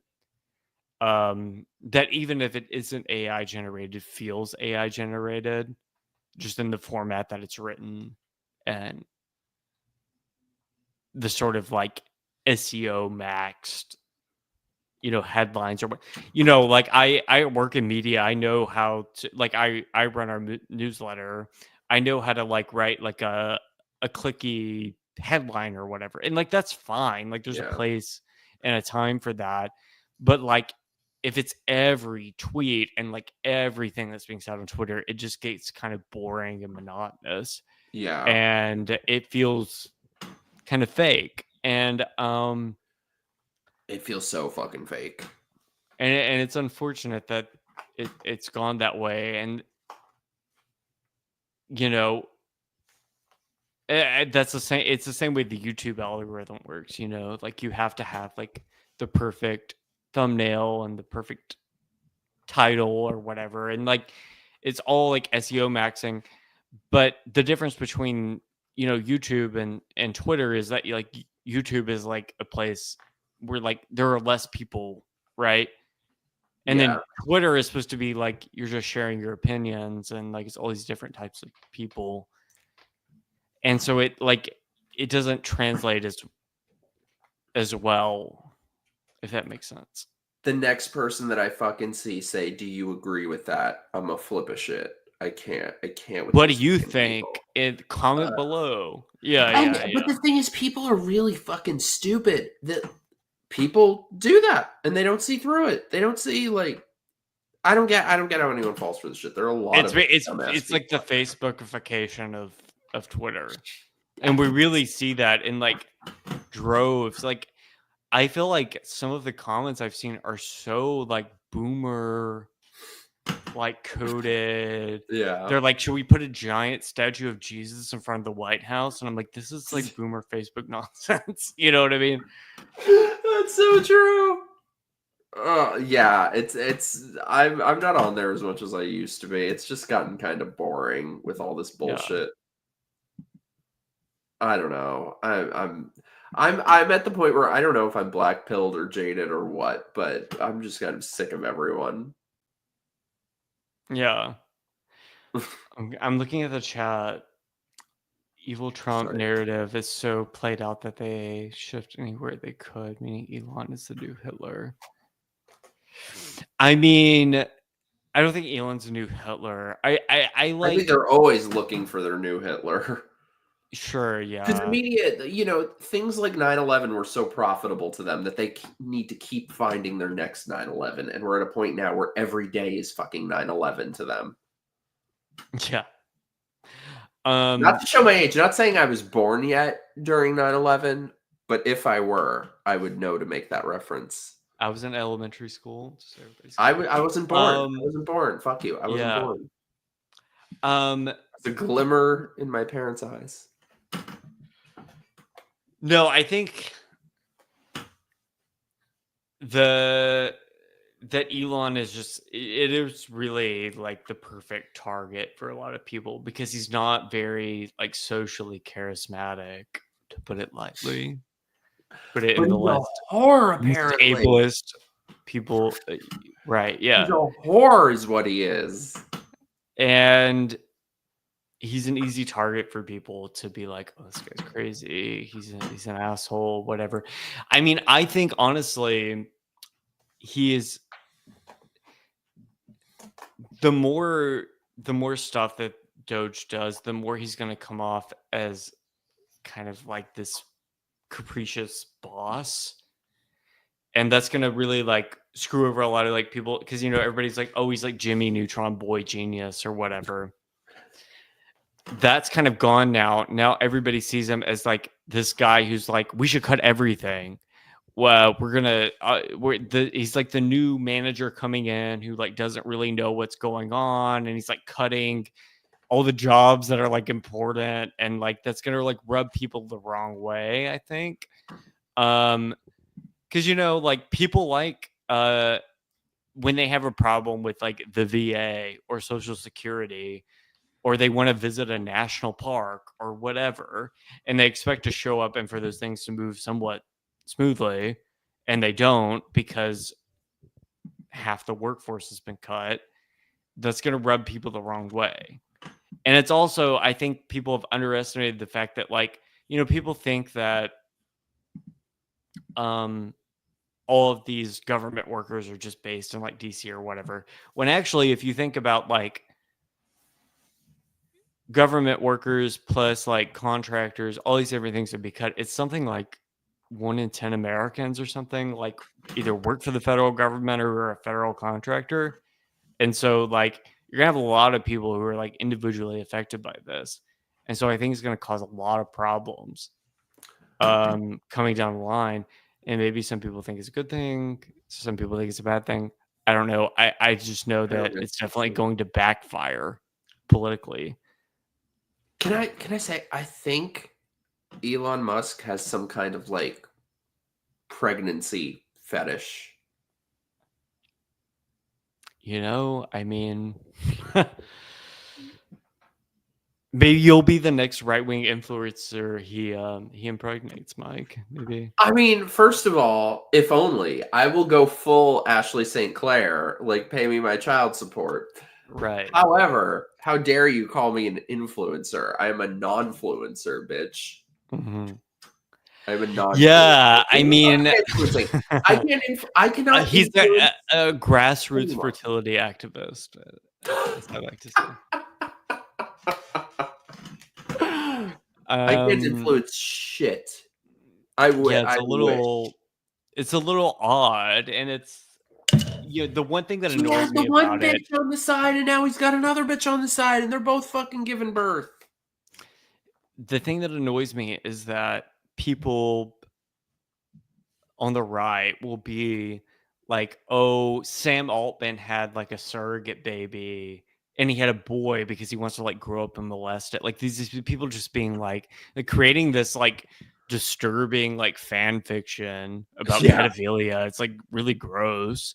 Yeah. But then they have nothing to say about Elon having like all of his like IVF babies. Like he has like 20 kids or whatever out of wedlock.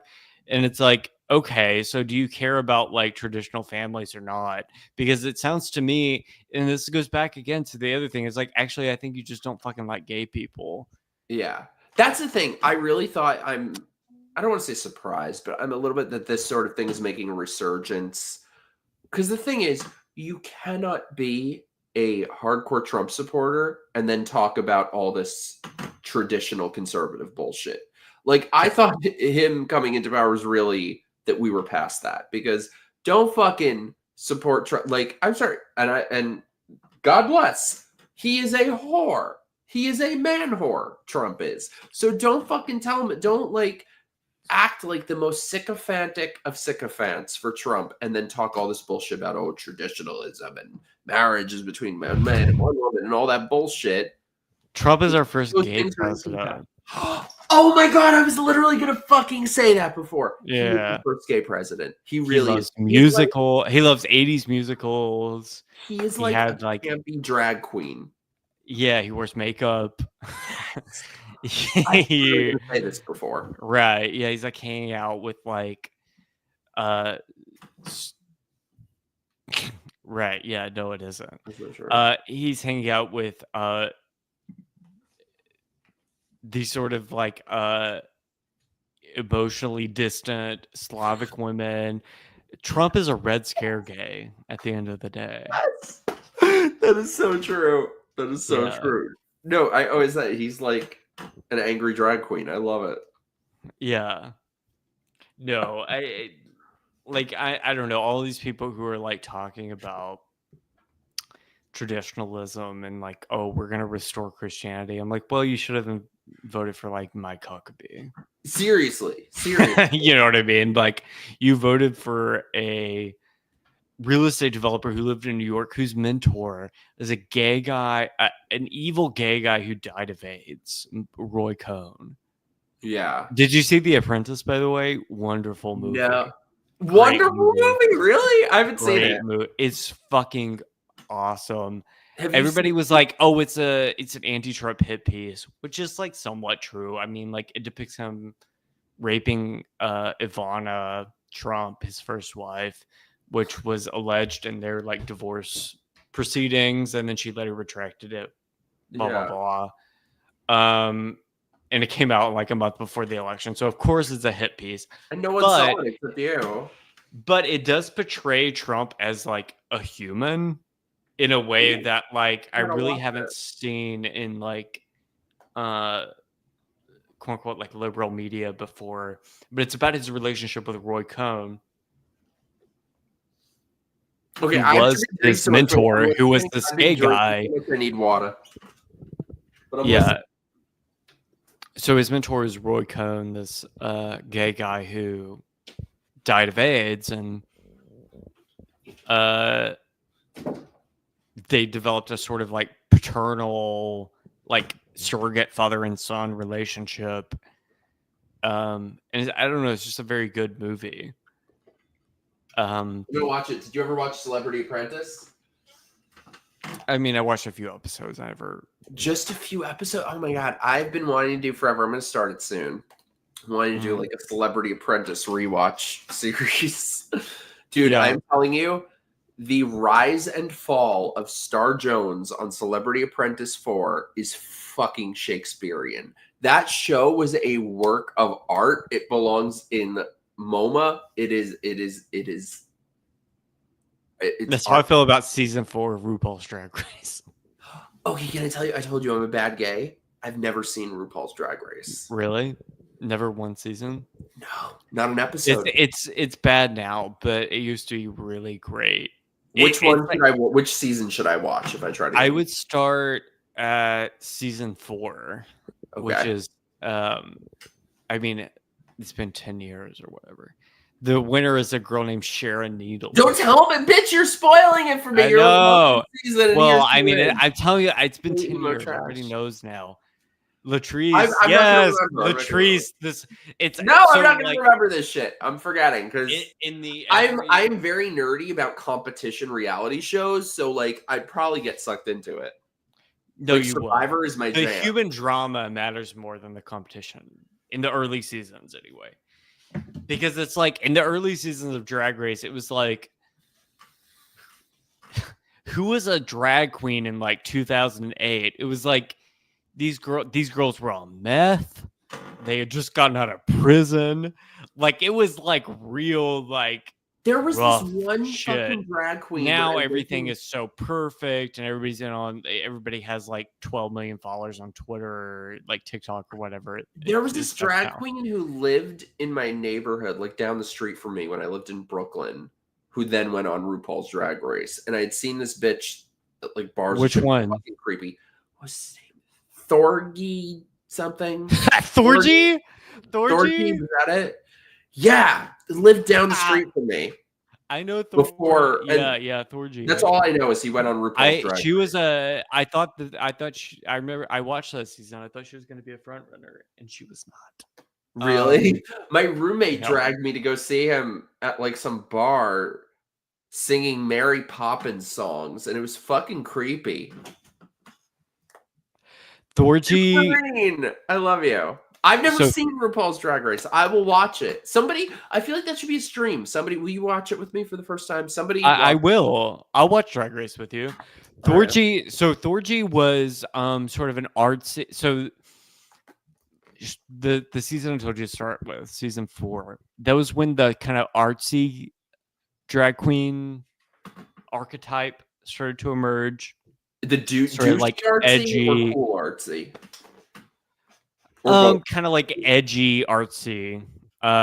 So I mean, it's banal now, but like when season 4 was airing, I forget what year this was. It was like mid 2000s or something.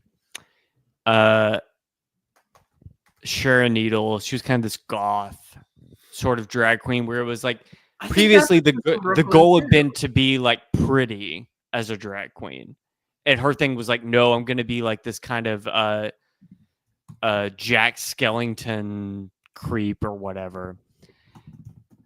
I don't think she was the worst. I think in retrospect, not that great, but what she was doing was very new for the time. And since then, that genre of drag queen has kind of been, it's probably it's banal now. And Thorgy was sort of this artsy type of kind of goth Broadway sort of drag queen, and she came up against on China. Crying about her AIDS. Okay, I gotta watch this show. That was season 2, I think. Alyssa Edwards is. I love Alyssa Edwards. She's so funny.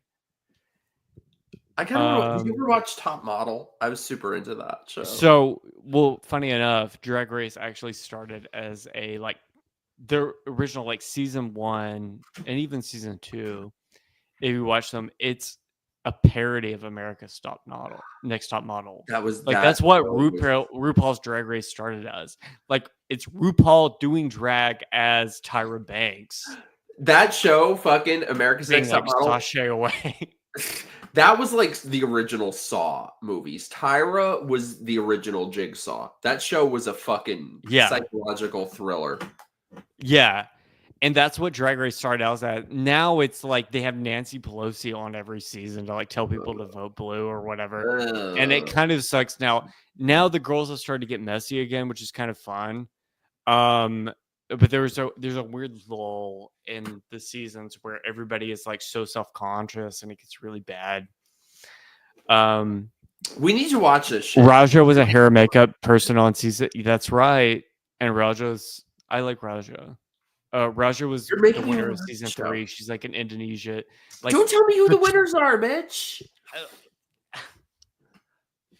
She said in the comments. I'll ruin Survivor for you.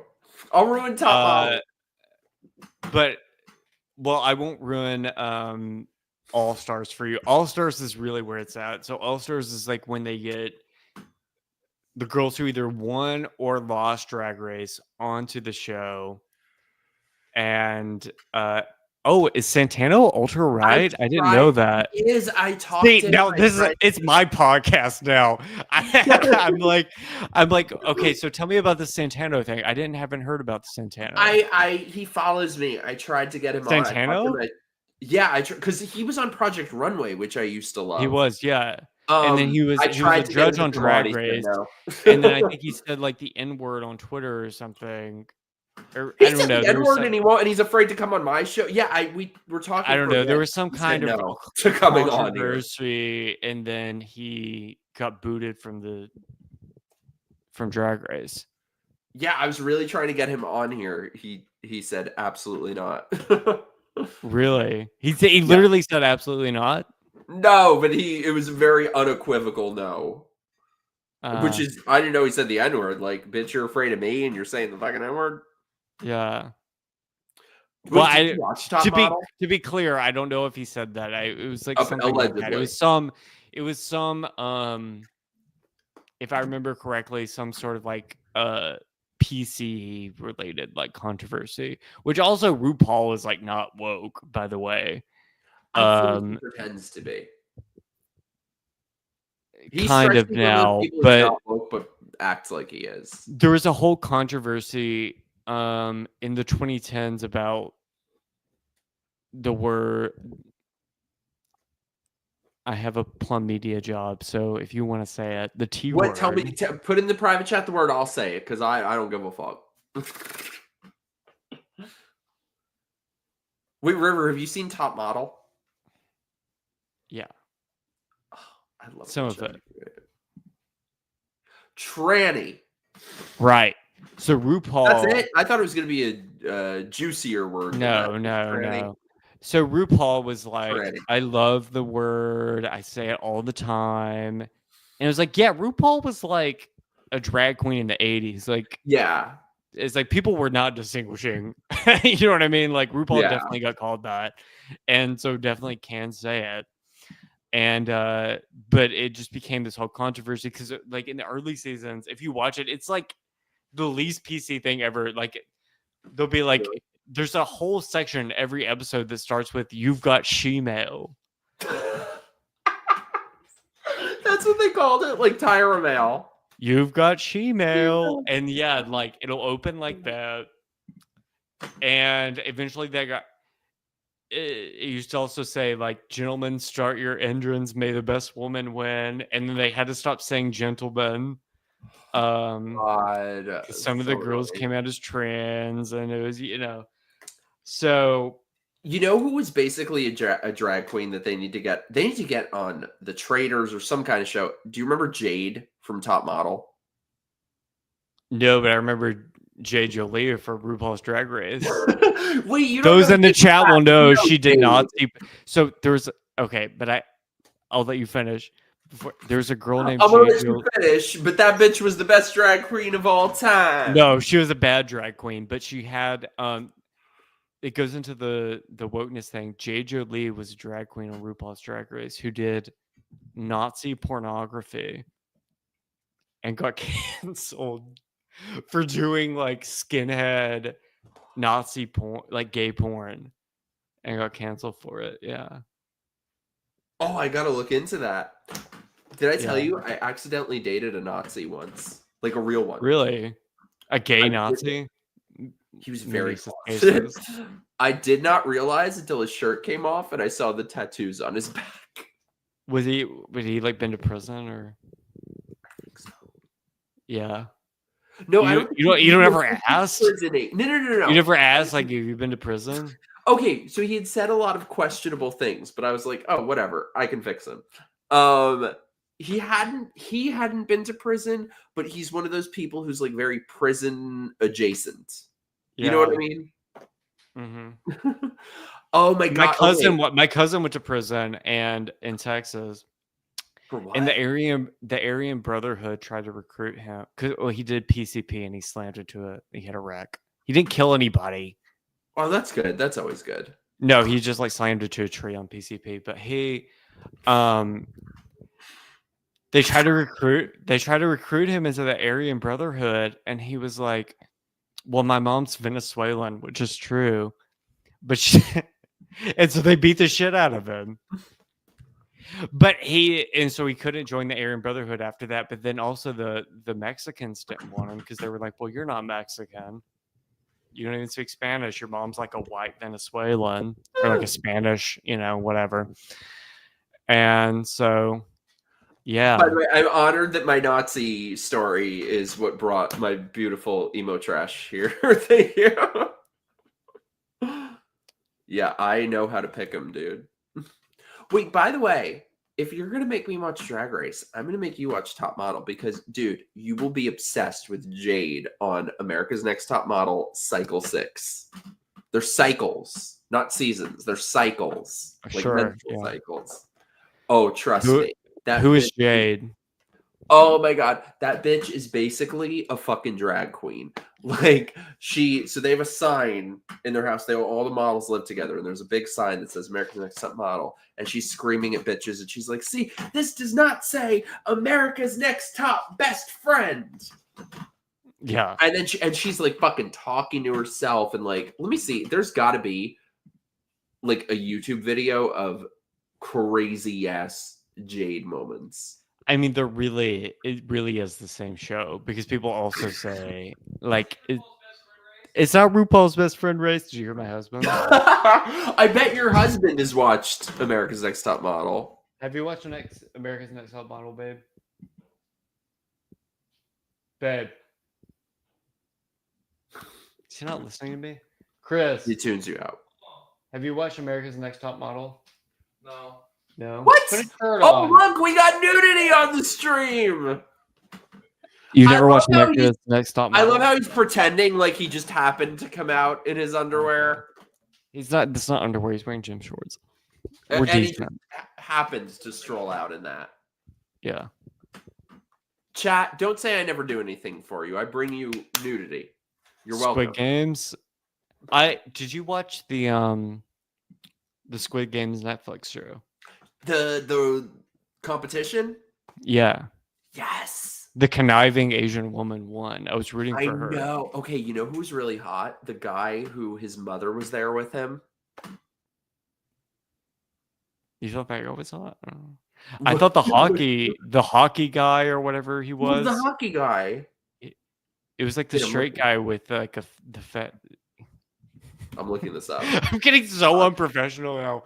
Like the straight guy Yes, with that's the what fat ass. you're here for. That is what He was the hot straight guy who was like he was like a hockey guy or like a rugby guy or something like that.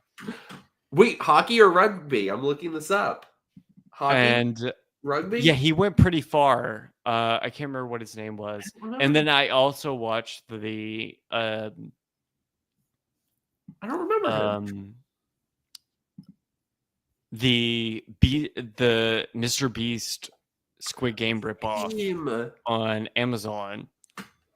There was a hot guy on there too, but he lost. He was like, I think came in towards the end. Well, there was a hot guy who also won hot for me. I don't know. He's like kind of like a silver fox kind of. Ew, the winner? Yeah. I would think that would be like fucking James's type, not yours. He was good looking, I think. The married guy rubbing his husband. Yeah. He's like, yeah, that's my man. Me and my husband have the same body, by the way. I just have a big head. So I look Excuse fatter me? than I am. No. Wait, did you say you're fatter or he's fatter? No, we have the same like body type. I have a big head, so I look fatter than I am, actually. What are you, a fucking bobblehead? Yeah. But no, like that. I think the guy. I knew chat was gonna say this. I knew chat was gonna say I'm not doing that. I'm not doing that. No, but you wanted them to think you would. That's why you brought it up. Right. Right. I'm teasing. No. But dude, there's literally no. I think Mr. Beast is fascinating because it's like, what if we never really get to see a benevolent sociopath in real life. You know what I mean?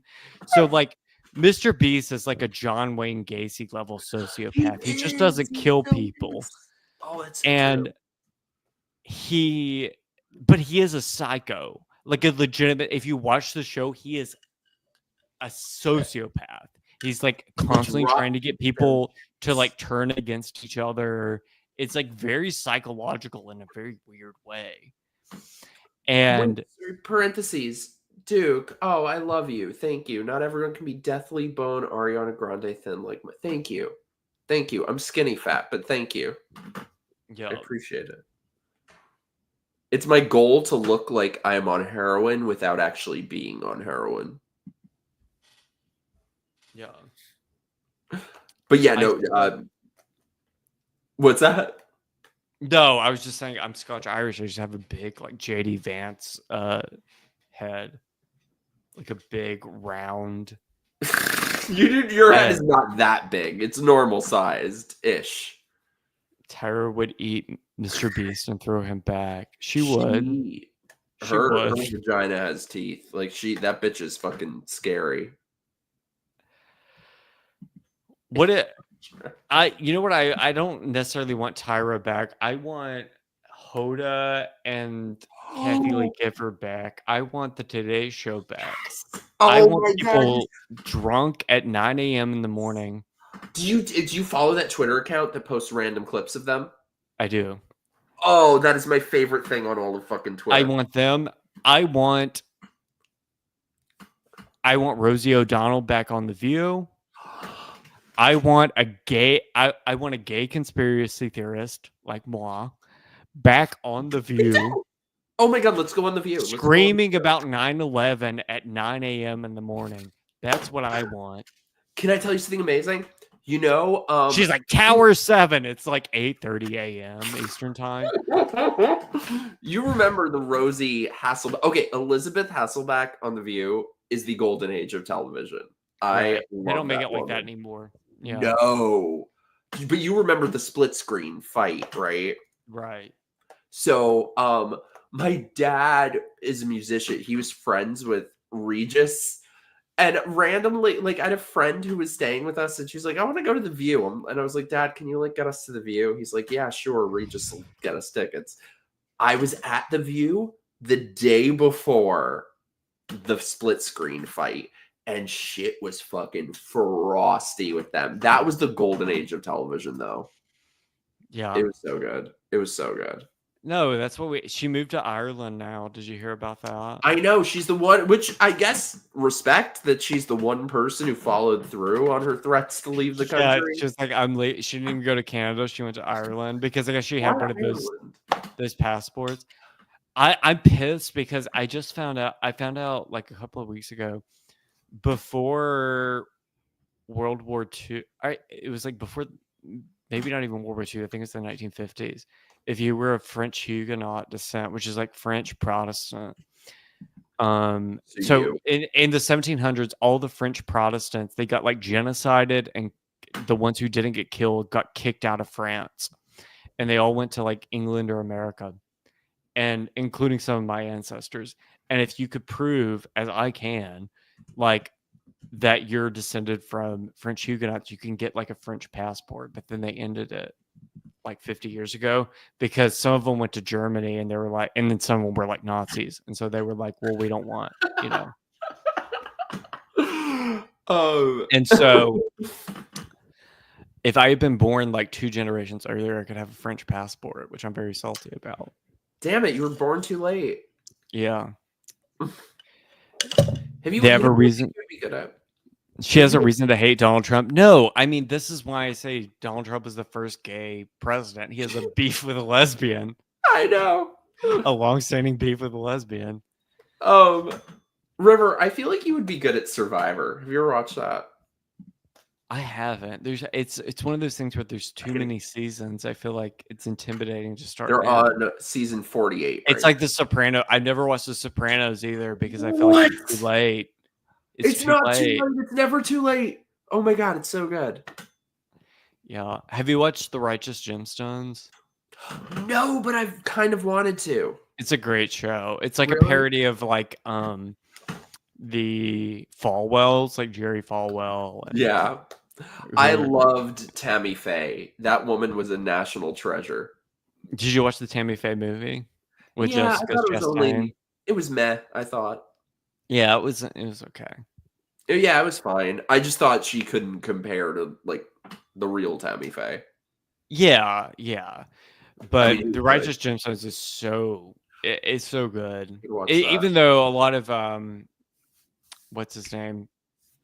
The name's escaping me now, but the guy who makes that, he also made Vice Principals and the other show about baseball. I can't remember. I have a show you would like. Only the first season. It went to shit after the first season. Just watch the first season. Stop after that. But have you heard of the show Search Party?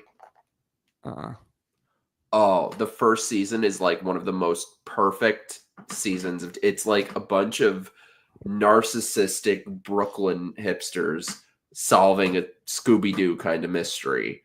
And the end is like a fucking sucker punch. It is so good. It's so good.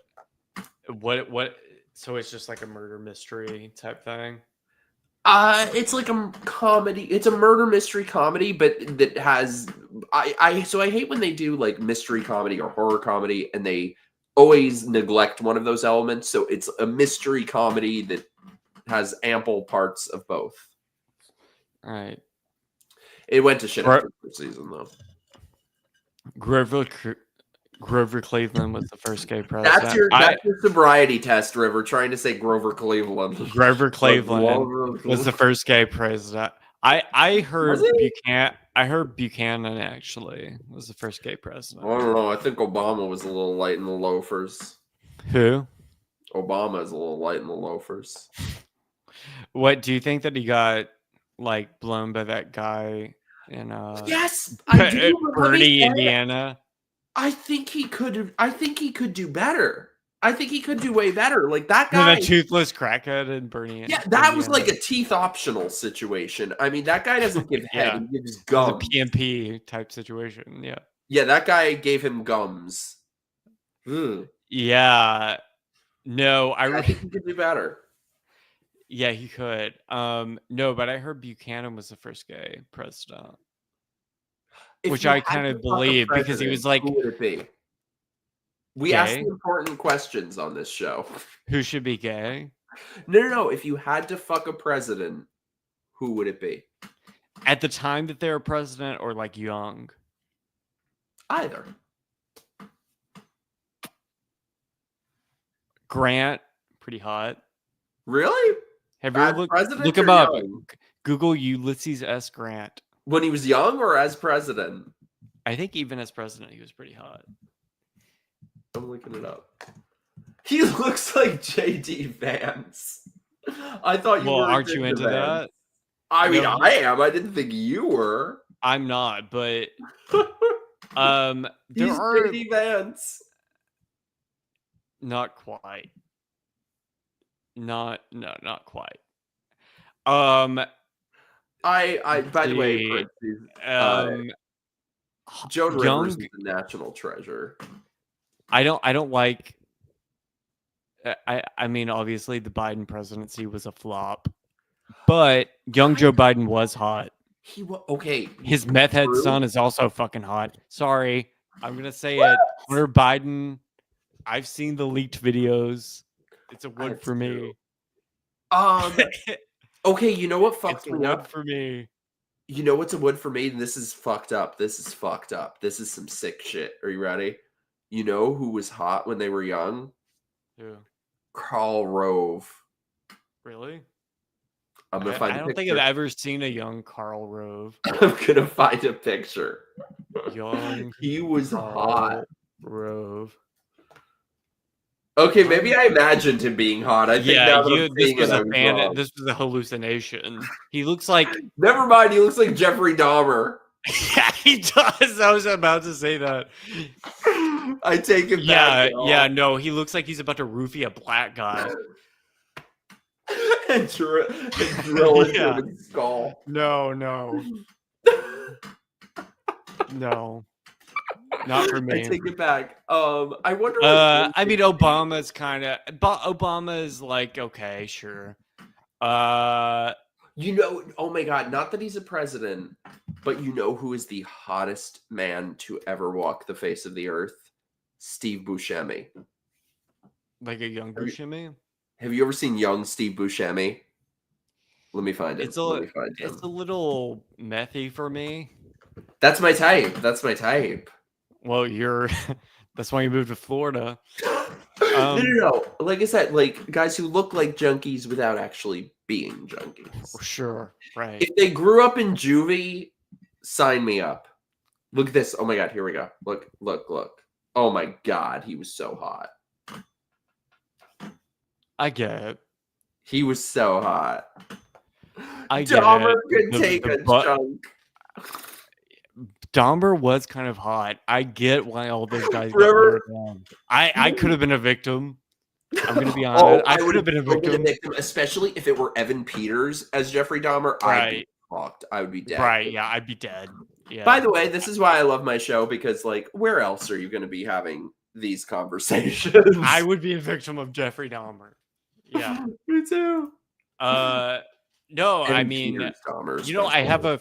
have a friend who her parents met at the Ted Bundy execution in Florida. It's a beautiful love story. Only her mom turned out to be a lesbian later, and the marriage fell apart. But other than that, I have like they were 1,000 nurses. They questions. killed Ted Bundy together. They And were the nurses who killed him. yeah, Ask them to come on my show. Oh my God! I know. Well, her questions. mom's dead, but now, like, Aw. yeah. I mean, I bought a couch from her dad. He owns a furniture store now. But yeah, I have a friend who his mom was approached by Ted Bundy. approach, like potential victim approach. Yes. Yeah, I wish I could Wow. remember the details. I gotta ask him, but he told me the whole story. Like, was an almost victim of Ted Bundy. Wow. What a beautiful romance. That's my Yeah. kind of love story. That's my kind of love story. One that's like a little bit murdery. Yeah, meeting at the Ted Bundy execution. Oh, that is my dream love It's story. the Floridian Notebook. No, it was lethal injection. That's why they had to have multiple nurses on scene. Because Oh I my think it was God. also maybe filmed. I don't know if they filmed inside. I know they had, because people, it's Florida, they were tailgating outside. So if you look up like videos of the Ted Bundy execution, there's people They like were drinking tailgating? Keystone Light outside of the penitentiary in like Tallahassee or whatever, just getting shit Wait. faced. Hunter Baby- Biden has a baby dick. I feel like I remember. No, he doesn't. Quite No. sizable. I remember it being no, ample. it's not. Do you remember when Marjorie Taylor Greene had she brought the dick pics into Congress. They were censored. But she was like showing them, like she had them printed out. She did show and tell with his. She went to the UPS store or whatever, and she had these things like printed out to Kinko's, and she was like pointing at them, and I remember like we were like me and my husband were like making fun of it. We were like, as you can say, it's pretty big for a man of his ethnicity, which is true. Hunter Biden is really hung for an Irish guy. I don't know what you're talking Are about. in the Irishmen comments not? here. Are Irishmen not? No, Really? they're not. No. And Okay, so but I he's dated a midget who was Irish, and it wasn't like on a normal person. is he it would be fine, but on him it looked like whoa. But on a normal person, it would just be like nothing. we have to get in the comments now because is it who I think you're talking about? Who do you Is think he an I'm talking about? influencer? No, God, no. This was a decade ago. No, who do you think I'm talking? No, that's my friend. I know who you mean. No, He's a cutie know who you- patootie. Yeah. I know. He's No, I my wasn't friend. judging. He I'm has a just saying. boyfriend. I'm like, no, wait, that's, yeah. we're just friends. I know No. who you mean, though. Yeah. No. Oh, can I tell you something though? Yeah. The midget was my first boyfriend, and this motherfucker was such a piece of shit. Like, dumped me by saying he's like we were crossing the street one day, and this motherfucker chased me down, like gave me a ring, was like, I want to be with you forever. Not an easy thing with those short legs, you know. We're crossing the street one day. He's like, so I was thinking, and I realized I was lying the whole time. I never loved you. I was like total piece of shit. So I had not seen this guy's face in a decade. That was like very difficult for me at the time because I was like, am I crazy? Whatever. I saw it. A friend of mine sent this to me. What he's up to nowadays. That was a decade ago. He now posts videos online of himself in a harness getting fucked by strangers on the streets of San Francisco in broad daylight with Like his in ugly Folsom? cuck boyfriend. What's that? Like Yeah, in yeah, Folsom? yeah. Mm-hmm. With his Yeah. ugly Puerto Rican cuck boyfriend standing there. And he is aged horribly. He looks like AIDS. I feel so, that made me feel so close to Jesus. I'm like, sometimes you think you're dodging a bullet. I'm like dodging a bazooka. Well, I mean, I feel like if you're, what are you supposed to call him now, little person? You know, Mickey. that's always like the pornography is always an option for you because people want the novelty. You know what I mean? He wasn't an actual midgie. He was just a very short person. So it wasn't like medically short. No, he was like 5 foot. Even. But I'm 6'1". So what's it the used to be cutoff? I big. don't know. I don't know. I think 4 something. I don't think Oh, okay. JC is a midgie. I think he's just a short person. Jay-Z. JC is the one. Is my friend that you were talking. Oh, about. I thought you meant Who I was Jay-Z, talking about. like Beyonce's man. No, favorite not rapper. Jay-Z. I The was like, midget wait, was how pretty short is fucker. he? I wish I could show you guys a pic. Like, this motherfucker looks like AIDS. He looks like if AIDS became a person. I'm telling you, there's something about, like, my exes always get really unattractive later. Like, my most recent ex is getting fat, and I love it. It is beautiful to see. It's But beautiful. I When you see. an I ex am like, get fat, there's nothing better in the world. I know. Yeah. No, and I don't feel like a better person for saying that, but you No, know. I'm not. No, first of all, I don't believe in being the bigger person. No. I don't No. believe in the high road. Fuck that. I am a vengeful, spiteful Italian. Right, yeah. No, my ex also got fat. Really? Yeah. Which ex is Got this? huge. And then he started, so it's crazy too. And it's partially just because Pensacola is a small town. But my ex, when we broke up, he started dating a guy. The guy that he ended up in a relationship with, I think they're still together maybe, was the first guy I went on a date with after we broke up.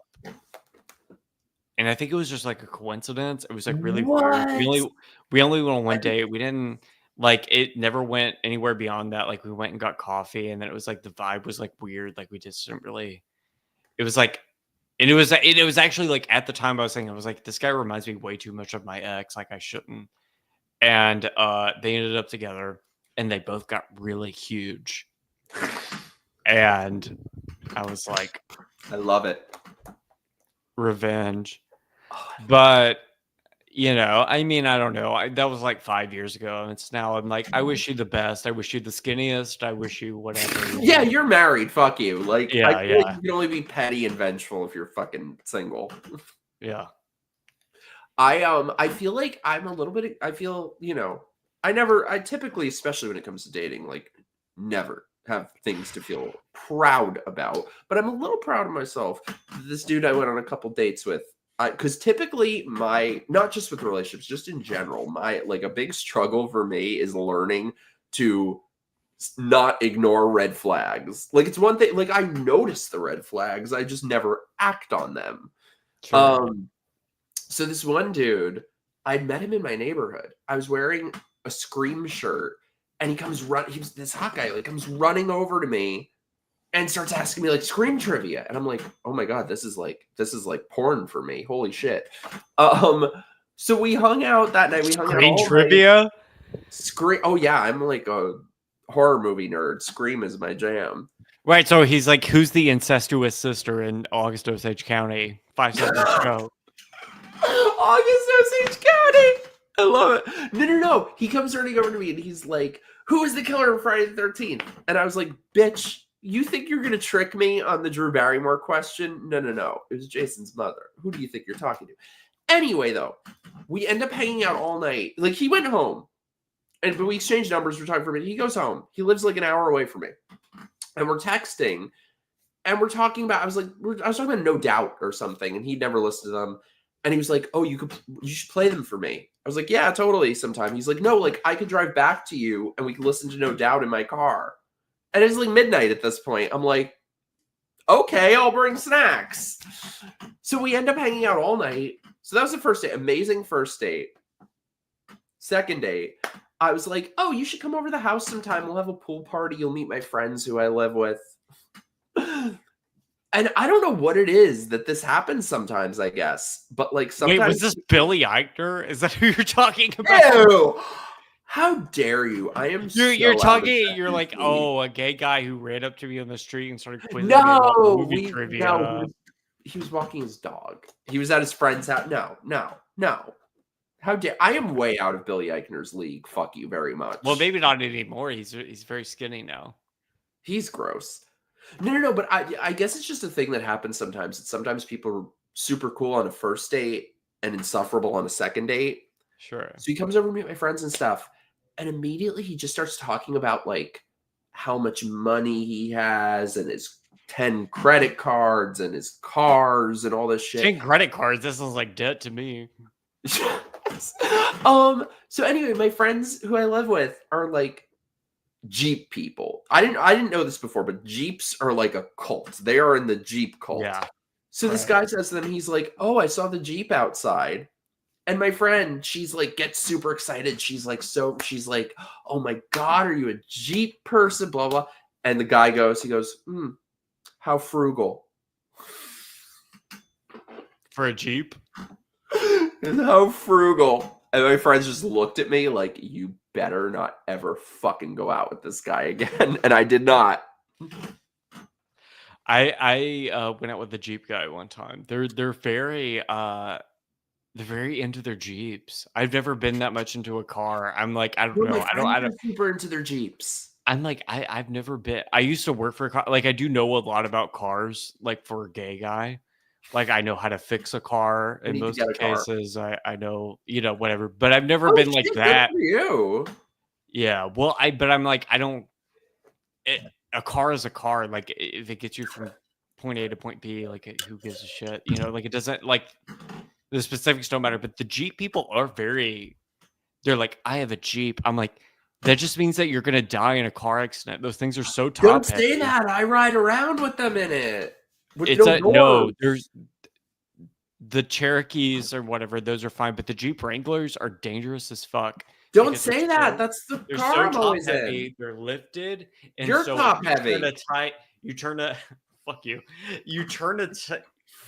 tight curve. Those things are just going to flip. Boop, boop, boop, boop, boop, boop. And don't then you're fucking dead. say that. I'm always in a Jeep, motherfucker. If I die, it's because you put the Shkamonaga on me. That's right. Freeshiz, thank you so much, dude, for the super chat. FYI, Ted Bundy was electrocuted, not given lethal injection. So he was? I don't don't know what they were there for then, but I don't know. I just know my friend Carol told me they were her parents met at the Ted Bundy execution. They were both nurses. We don't play about execution methods in this chat. Maybe they were just there to make sure the electrocution worked. You're top heavy. You said you have a big head. I think it's like normal-ish size. I wouldn't say normal size, but normal-ish. It's very round, yeah. It's not the full JD Vance. Yeah. Okay, I gotta go piss. I'll be right back. Go piss. I had to piss too, but I'll wait for him to finish. By the way, if you guys feel like doing so, send in your super chats. Should probably wrap up in like a little bit, but I'm having a good ass time. This dude is fucking awesome. I have a new bromance. Which is awesome because like I never have gay friends. I hate gay people. He is awesome. But yeah, I'm gonna have another stream on Sunday, by the way. We have a friend staying here. My friend, so you guys obviously know my bestie Greg, but maybe not everyone knows. Years ago, the first podcast I was ever on, Greg had a podcast at the time, him and his friend. So his podcast co-host from back then, Lewis, is staying with us this weekend. And so I'll be doing a stream with the two of them on Sunday.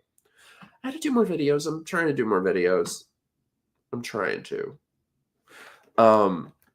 By the way, I'm very excited to show you guys my, well, it'll be, I'm just getting started, but I'm very excited to show you guys my horror movie that I'm writing, which I didn't think. I was just doing it for fun.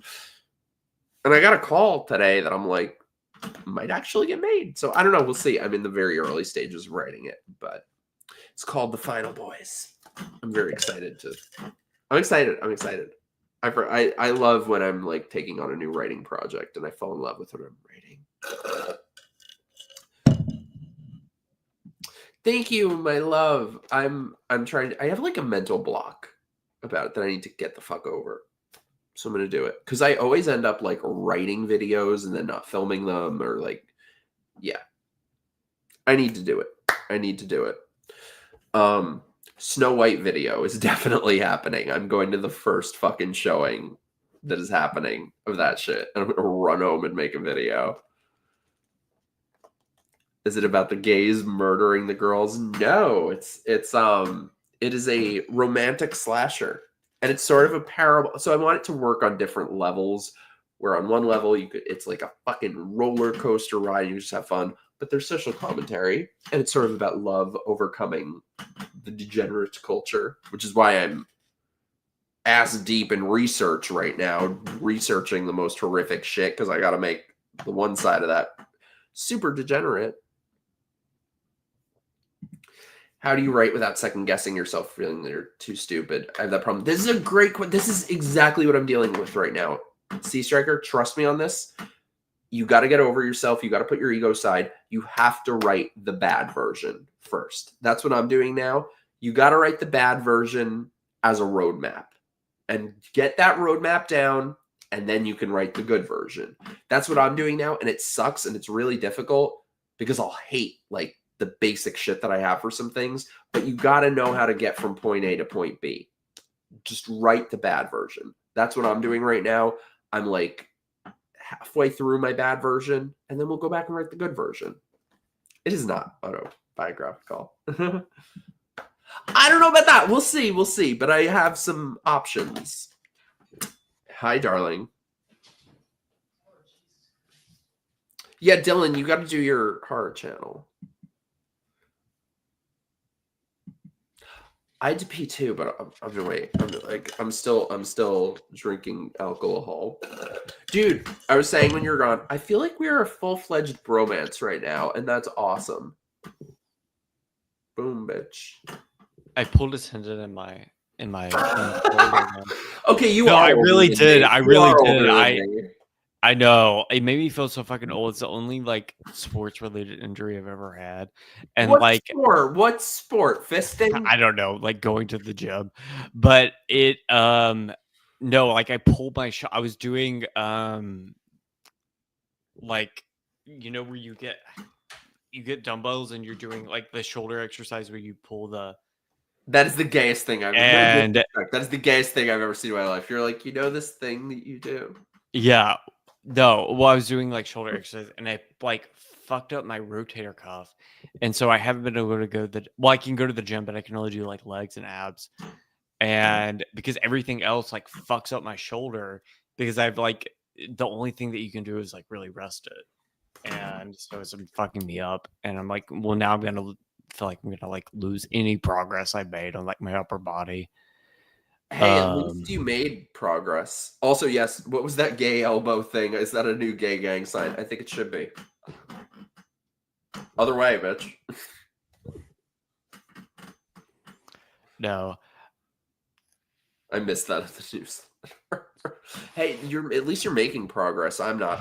So like I'm born. You probably are. You just don't realize it. I was looking at pictures of myself from like 3 years ago, and I was like, oh, I was like way more skinny fat than I am now. No, I'm more skinny fat. There's literally a Twitter account, MIKERoaggress'd abs, and I feel like I'm letting them down by not having any.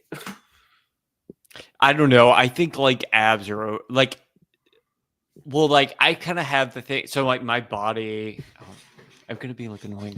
So like my body is really long. So I have like. Are we getting nudity? Are we getting the no, we're not doing fans? That. No, but we have like I have a long body, so I have like no matter how fat I get, I kind of still have a V line. So I'm like blessed in that way. But I have like I've definitely been like fatter before, and all my weight goes to my face, which is like the worst thing because then like when I do stuff like this, it looks like I'm way fatter than I am. Abs are overrated. Has abs and a husband with abs. Okay, No, I'm fine, with you, but I like, agree. but No, not I'm like a saying shit, though. The full. better I get, the more V I get. But not a full like. To me, like a full like ripped like early 2000s Bowflex advertisement. Like six pack. To me, that's kind of like gross looking. I don't know. There's like a I level agree. of. I don't like Ken dolls. I like funny looking people. There's a level of like cut and like ripped that is repulsive to me. I agree. You know what I mean? Like if it's too roided, like that kind of I don't know. C Striker wants to know how tall you are. How tall am I? I'm like 5'11". So we're both like short, tall people. We're like, yeah, like average height, I guess. No, I have the same shit though that I'll like be skinny fat. Okay, I guess this is for Mike Harlow's abs, but I still have this shit, but I'm skinny fat because I also got this shit. Yeah, I mean it's like this is the naked. But like by American standards, we're both like skinny. You know what I mean? But by gay standards, we're morbidly obese. Well, in the gay world, you have to be like you can be fat, but you have to be fat in a very specific way. Yeah. You know what I mean? Like you have to be like a beefy weird shit. Kind of in the eagle and in the harness and the you know what I mean? Yeah. I told a friend of mine, since I'm banned, I was like, do me a favor, this movie that I'm fucking trying to research sick shit for. I'm like, do me a favor, any like sick shit you come across on Grindr, send it over to me so I can research. And there's a thing. Oh, and this fucking guy who's like one of these people was coming after me on Twitter. There's a thing that people are into. I don't know how they do it. It's fucking weird. It's some kind of like they eat so much that they look pregnant. The feeder thing? But it's so weird because it's like they're not fat anywhere. They look pregnant. They're not fat in the face or anywhere except the stomach. Yeah, like the bloating. What is the appeal of this? I don't know. This guy was fucking coming after me. This fucking guy this leftist was coming after me on Twitter, and he was like, "You're disgusting," blah blah. And I click on his page, and it's all like fucking eating porn. No, I get the appeal. When I was in college, I briefly dated a guy who was like disclosed to me like 2 months in that he had like he was like a skinny like twink, and he was like, I have like a feeder, like he was like basically like, I want you to like feed me burritos or whatever. It's all like I get fat, and I was like, church and state, bitch. I love food too, but just in a just friends way. I was like, we can go to McDonald's together, but I'm not making it a sex thing. You know what I mean? Like I'm not, dude. I don't get the appeal. I don't know. It's not gonna do it for me. I don't get. So I kind of had to like. I was like, nah, I gotta cut this off. You know, there is some things where like I'm like, if that's what you're into, we're just gonna have to part ways. Yeah. You know what's another thing that I still refuse to believe is real? Fisting. What, you don't believe it's real? No, I know it's real, but I can't imagine doing it. Ugh. Being in the either capacity. No, I don't. God, I don't know what. I'm probably getting into some. I feel like I'm gonna get like a call for. Does my company even have an HR? I don't know. That is my goal with the show. I appreciate you. Yeah. Thank you for being here. That is the goal of this. I mean, I don't know. Earlier, he was like, "Should I prepare anything or whatever?" I'm like, no. I should have just said we'll probably end up at like midnight talking about fucking fisting. Yeah. I mean, right here, so I'm just honestly. People can do what they want. Just don't pretend it's a civil rights issue. That's what I like get annoyed with. I'm not saying like put them in jail. I might be saying put them in jail. I might be. I'm thinking it. However, I don't get the appeal. I don't get the appeal. let me say, I will overshare for a moment. Let me say, I've come to realize, I'm not saying I'm vanilla. I'm not vanilla. But compared to these bitches, I'm fucking vanilla. So I think what I've come to realize, my sex is like Italian food. Because Italian food, it's only a few ingredients, but they're the best ingredients. That's me. What, tomato and olive oil? No tomatoes and the good olive oil. Yeah, and what does this have to do with?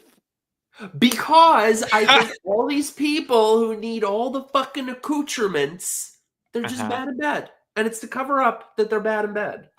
Oh, right. So you need the perverse sex acts. That's what I think. Right. And I'm not saying, a dash of spice here and there, whatever. I'm good with that, but not like that. Right. I mean, honestly, like if you look at, the Epstein or Harvey Weinstein, the allegation, for legal reasons saying that, is that they had weird dicks, egg-shaped. Epstein too? Oh, I heard that about Harvey Weinstein. I didn't know Epstein did. That's Bill Clinton apparently has one too. It's apparently like this. Like a lowercase r. Is that what you've heard? I haven't heard anything about Bill Clinton. Have you seen those curvy ones? Oh, I looked it up. I was somehow, for some reason, was talking about this with my friends, and I looked it up. People who have the curvy dicks, it has the most disgusting sounding name, Peyronie syndrome. I've heard of that. That sounds like exactly what it means. Yeah. Well, it sounds like a sandwich, but the worst sandwich ever. Yeah, well, I mean, maybe that's the reason why that they're going, they gotta buy an island to do, blackmail operations or whatever the case might be. That's another one, dude. Oh my God. Let me tell you a quick story. I once had this roommate, and he was like 19 or something. This was years ago. So you'd think you're too fucking young to be into such sick shit. So anyway, I kept finding diapers around the house. God. Like I'd open the linen closet and there's a thing of fucking Depends in there. And I'm like, I didn't ask, but I'm like, what the fuck? And then I saw him on Grindr one day. Oh God. In diapers. Looking for someone into diapers. Ugh. I don't get the appeal. I don't get the appeal. I don't know. That's a go to therapy one for me. I think all of these are go to therapy ones. Yeah, I don't know. And I'm not I think therapy's usually a scam, but I do too. But sometimes I don't know. I don't know what other response to give to people. No, and you know what I think too? This is not to sound like some prude, because obviously I'm not. However, I really think that it's just, I'm not one of these people who's like, oh, porn is bad or hooking up is bad or whatever. But I think you said this earlier, moderation to everything. And I think it's too damn much right now that I think they just have to keep finding the next thing and the next thing and the next thing. And it keeps having to get sicker. And that's why I think so many people are into such fucking weird shit. Yeah. Yeah. And I mean, the algorithm kind of fuels all this a little bit, because if you don't have anything else going on in your life and you just get obsessed with porn or whatever, you're probably gonna keep getting into more and more weird stuff. And then we may all need therapy after this. True, I feel bad. B, I don't know how you watch myself. She is a classy lady. I appreciate you being sticking it out for such profane topics. I think a lot of these things, I don't get furries. I don't understand furries. Yeah, I don't either. I mean, the furry thing freaks me out less than the diaper thing, honestly, because it's there's something kind of funny about the furry thing. You know what I mean? I would never be able to take them seriously. I would be. Yeah, it's you want to get banged dressed like a raccoon. Okay, I don't think that's God's will, but that's your choice. You know what I mean? That's. But if you're,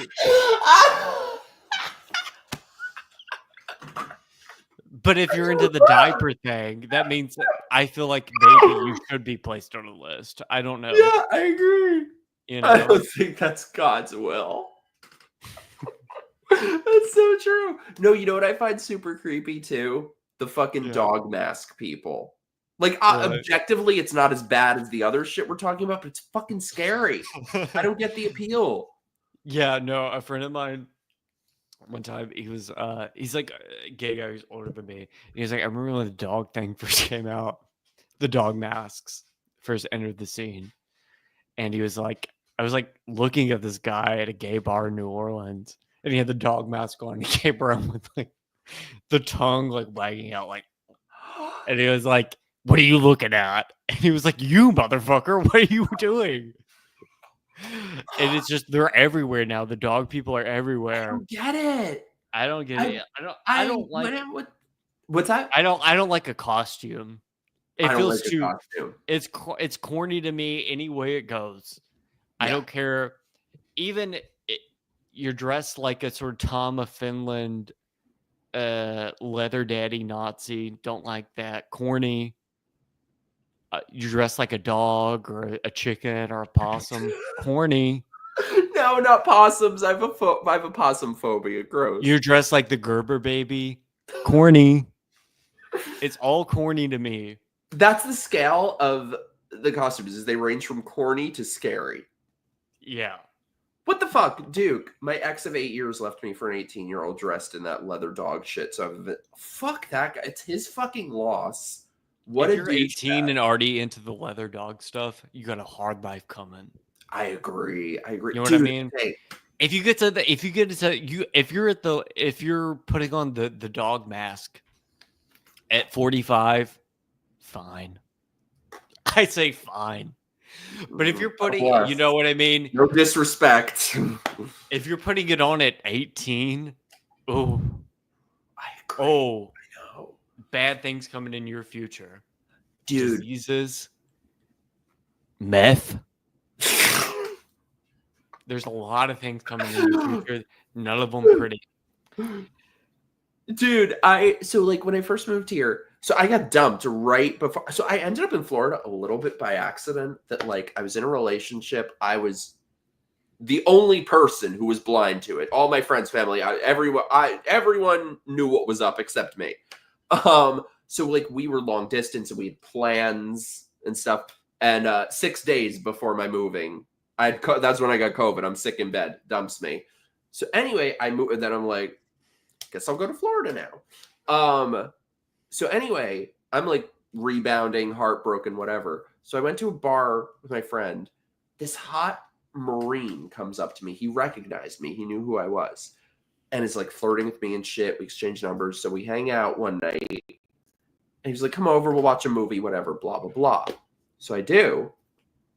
And then so we're like making out, whatever. I turn my head and I see in his closet the dog mask. And he sees me looking at it. And he goes, oh yeah, do you mind if I put that on? Bitch, yes I fucking mind! And it had the tongue. That shit is scary. I don't want to fuck dogs. River, I don't want to fuck dogs. Right. I don't want to feel like I'm at the animal shelter. Right. Yeah. You would think that like This ain't petfinder.com. This is Grindr. Figure it out. You would think a conservative Marine would not. No, they're the worst ones. I don't know what to tell you. The worst ones. I've been in Florida a lot longer than you have. The military guys are the most depraved, nasty guys you will ever meet in your life. I don't know about that, but the conservative. I don't know, like what. I mean, I don't. Sometimes I'm like the conservatives have a point. Sometimes I'm like they're overreacting. I don't know, but I'll tell you this: when I used to live right next to a military base. My phone would get. I would open Grindr. My phone would get so hot I had to turn it off. River. The depravity. And I got snuck onto the military base in violation of multiple federal laws so many times. These gays. Damn, I don't think I've ever broken federal laws in my sexing. I have. I'm gonna get on And shit. these guys, like, they're so depraved. They're so nasty. I don't know what it is, especially the ones that have been deployed. If you've been to Afghanistan, like like Get Adam they're in here. Vet's talking. We need to find out. yeah, like they're like they're like, oh, I saw my friend blown up. Now I have to have like, I have to do like GHB in a motel, and like it's bad. Yeah, I'm trying to think. I don't think I've damn, that's on my bucket list now. Break some federal laws. I've probably broken some like corporate laws. Okay, can I I'm sure overshare that for a you maybe moment? break some tonight. I mean, That's what the show's for. Okay, can I overshare for a moment? Only because I'm a little dry. Wait, let me drink first. as if this whole conversation hasn't been. Yeah. Dude, you're the greatest. Oh my god, this is only on my mind because I was just talking about it with a friend of mine. But this dude, if I still lived in New York, oh my god. But this was like right before I moved. This is such an overshare. Like I said, I'm not a hoe. I'm not. But I was rebounding. This guy, he was so hot. He worked for some like Broadway fucking producer or something in Times Square. So he was like, he had this fucking office overlooking all of Times Square, like just windows everywhere on like the 50th floor or something. And he's like, I'm alone in the office. Let's hang out. ... So I feel like that's kind of, I'm not saying like I don't know if it's the top of my life achievements, but it's a high up there. Sorry, that was Wait, what office building was it?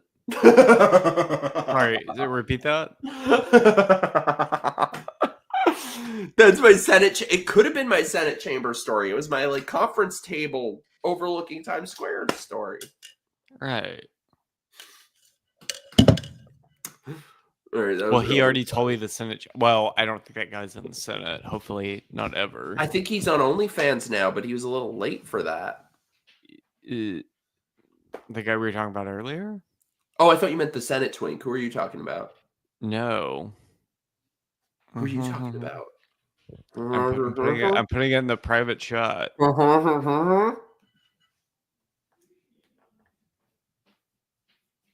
That guy. I thought that's what you were gonna say. No, I didn't. Wait, is that who you thought I was getting it on with? No, well, I thought that's who you were referring to with your Senate twink moment. No. If somebody's like, I run if someone's like fucking married or, back when I was like 20, if someone was a fucking closeted straight guy, I'd be like, oh, I can fix him. No fucking more. I'm too old for that shit. I run. Yeah. Well, I mean, that's quite a story. That guy. Just because he's I'm typing something in the private chat. Mm-hmm.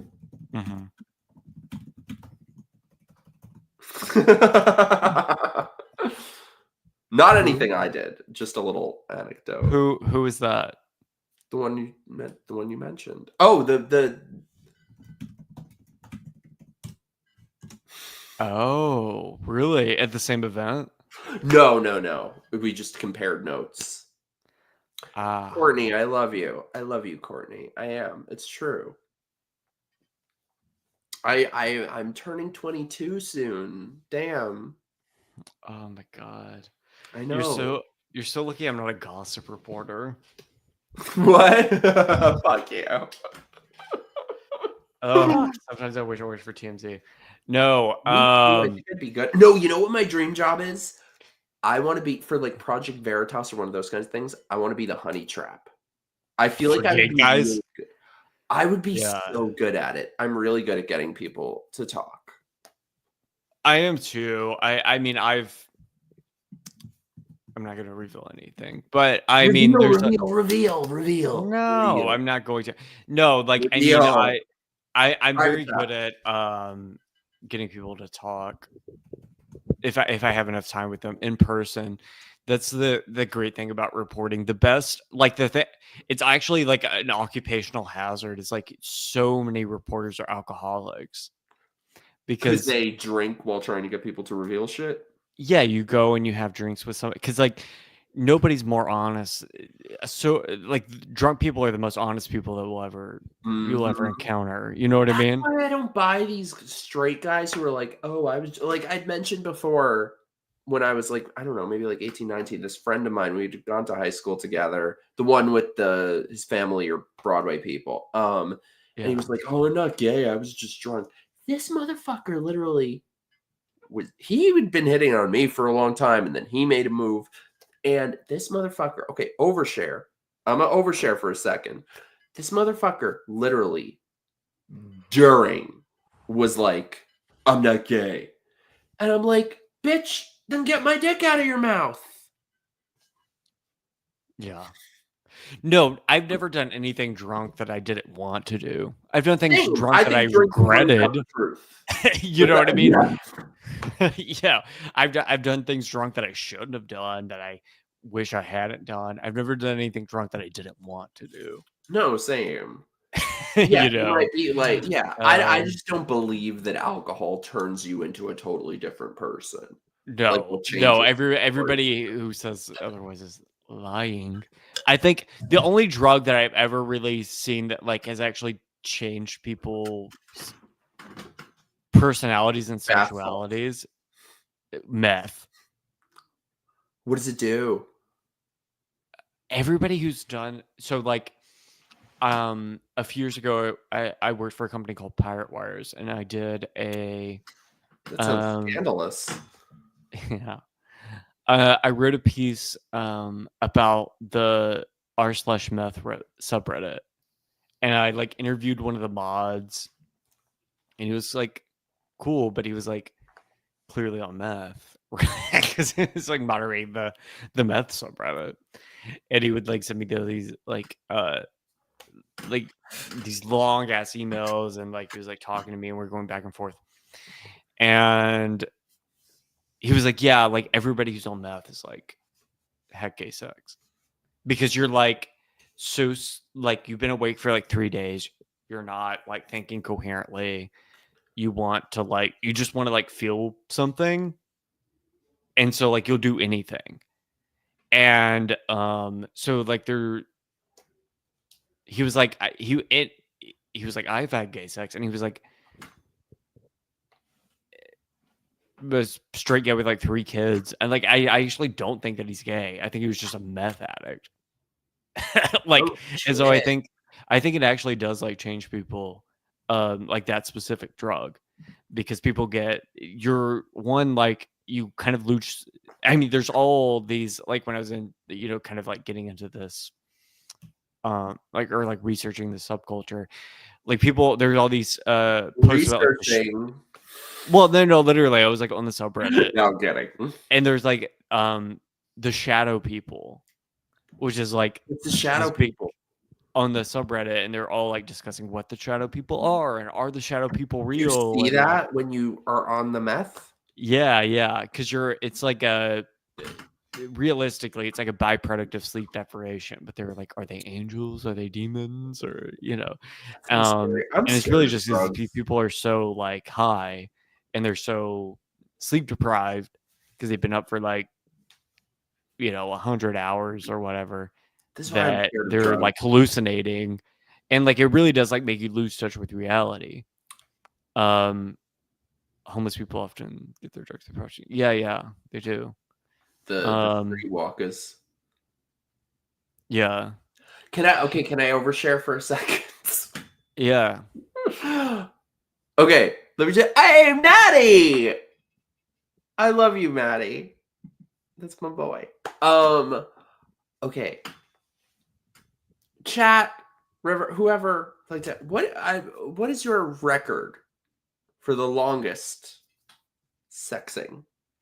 Because I was very proud of mine. I mean, in one go, I'm not talking about multiple rounds. One go. I was very proud of mine.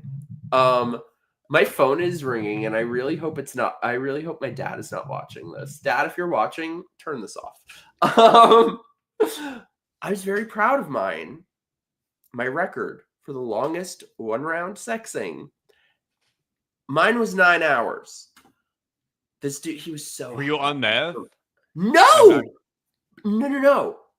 I'm not getting into that. Afterwards, no. Afterwards, I found out that he was. Of course he was. I wasn't though. I thought, oh, we're just really into each other. We're in love. That's how much. I couldn't do anything for 9 hours. I can barely work for 9 hours. I'm not doing it. You know what I mean? Like, and I get paid to do that. I'm not doing.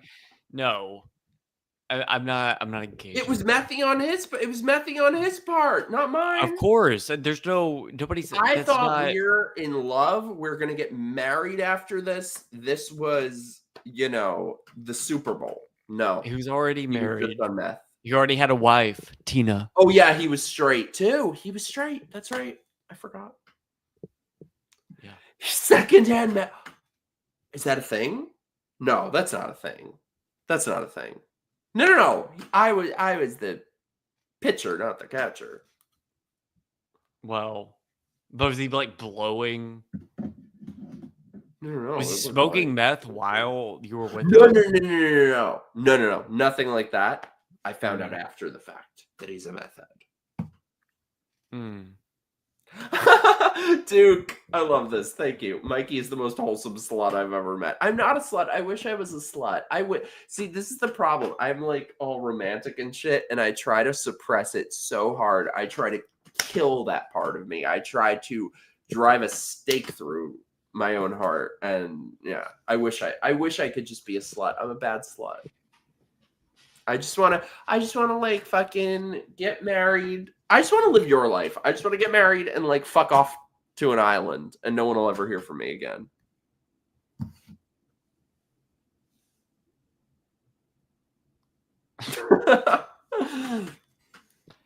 No, I mean, if anybody is like trying is in bed with you for 9 hours, there are drugs involved.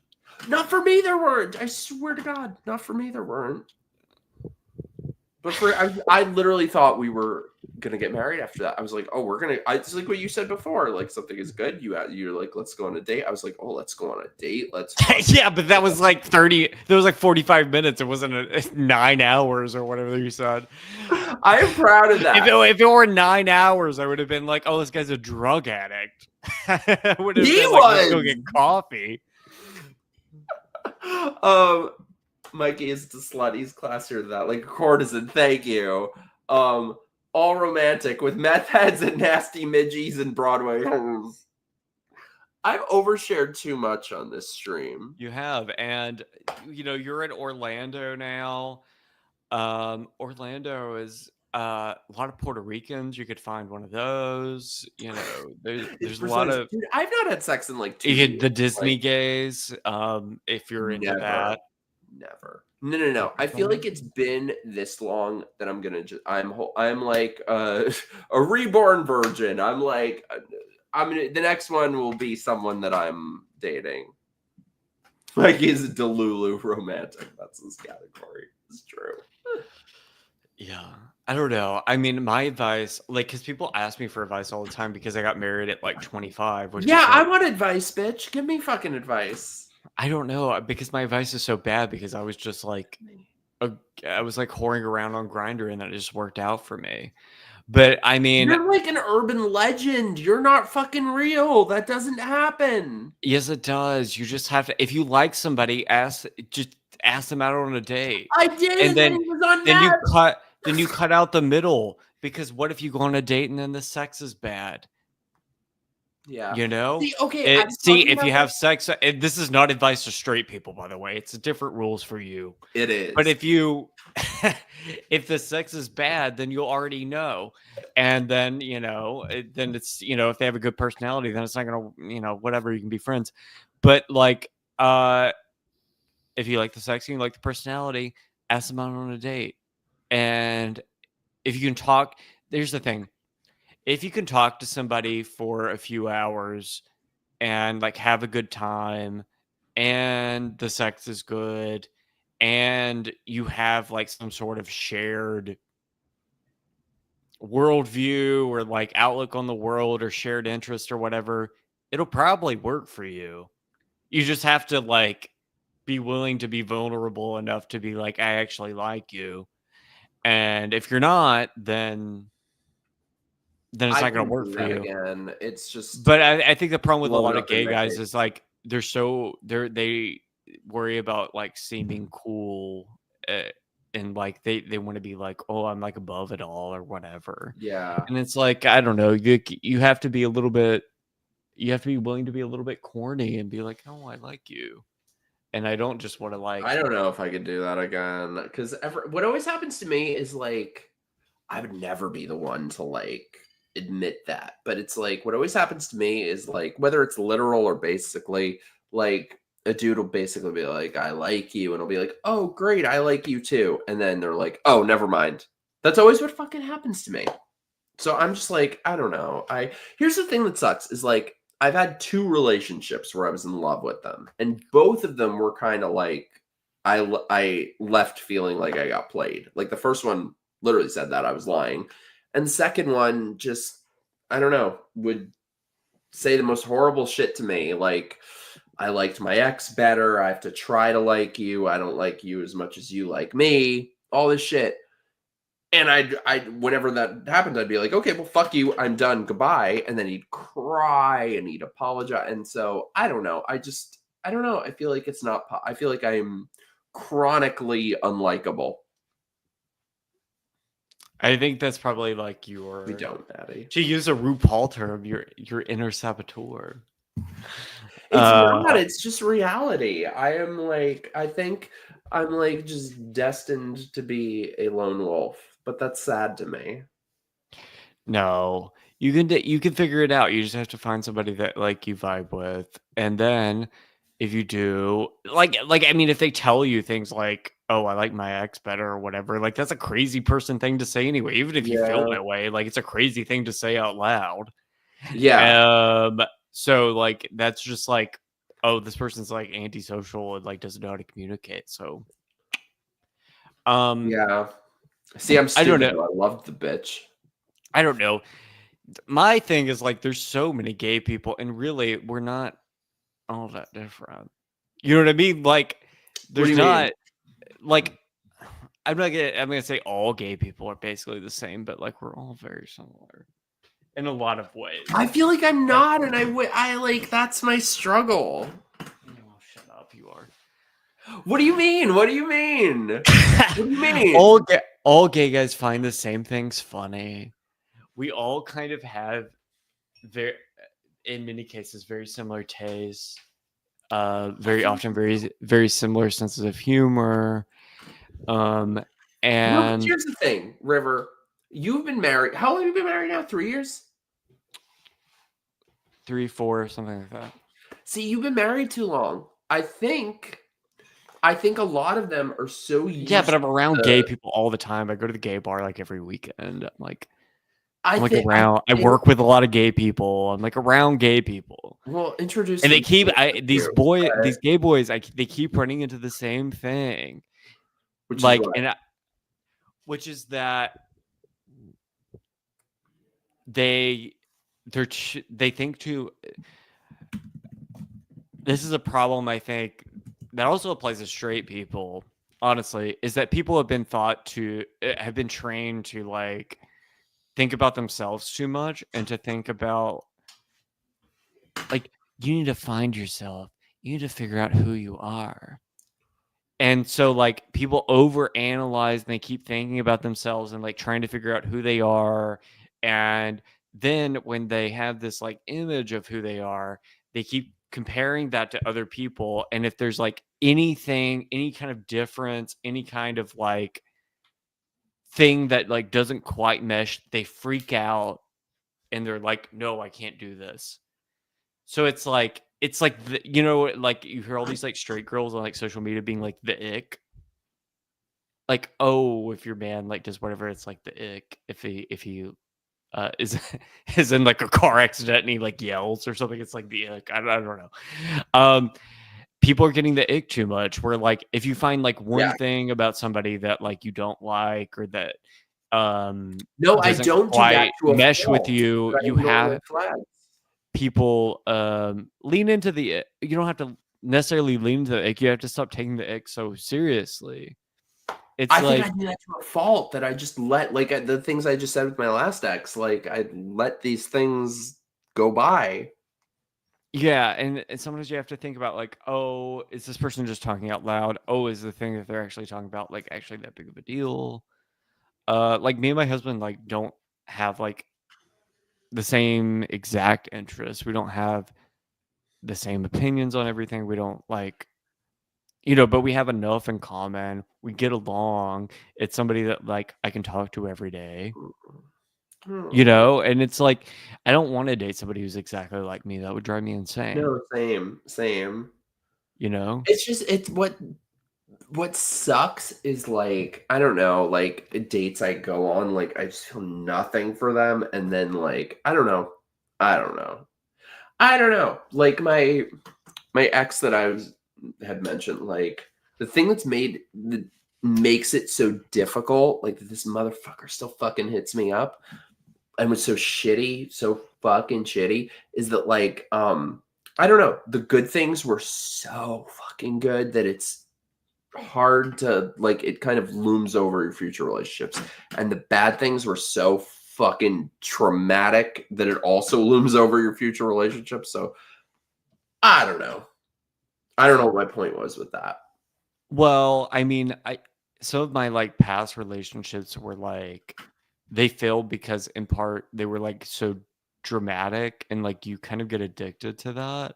Yes. You get addicted to like the conflict and like the tension because it's like an interesting narrative arc for your life. Oh, that's the problem too, is that we're both writers, and like I'm like, oh, this is a great storyline for this season. Yeah. And like actually what you don't want is like a fascinating narrative arc. What you actually want is a partner. And like you have to like distinguish those two things for yourself. I think for me, maybe it's the Italian in me. I don't know. I need passion. Like I once dated this guy who was the only decent person I've ever in my life dated. Was like a really good person and would be a great boyfriend to someone who's not me. And like it just felt he was like elevator music, and I'm like, oh, I wish I could make myself feel something for him, but I just, Yeah, no, I've dated that. Like I need passion. He's like a little boring, and this is the faggiest conversation.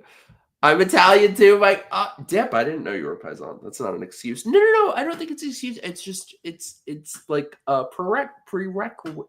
That's a very difficult word to say when you're a little intoxicated. Prerequisite for me is like I need passion. I don't want elevator music. I don't want just like pleasant small talk. Yeah, but the difference is that this is a problem that a lot of people, straight people, but especially gay people, struggle with is like distinguishing passion from conflict. Yeah. Because they can't they're like, oh, the passion is, what I want, like what I like about my relationship. It's not that like me and my husband have had like I can count on like one hand the number of fights that we've had. Oh.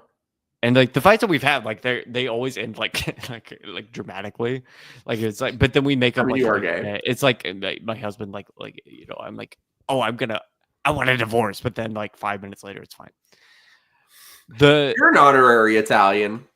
Yeah. What I actually like in a relationship is like we can watch a movie together and make fun of it and have fun. We can go and see a show. We can listen to music together and have fun. We can like have a conversation and like it doesn't end in either a blow up fight or nothing. Like there's like a sort of moderation there where like your relationship with your partner should not be the most complicated, dynamic version of your life. The most complicated relationship I have in my life is the relationship I have with my mother. I don't want to marry my fucking mother. You understand what I'm saying?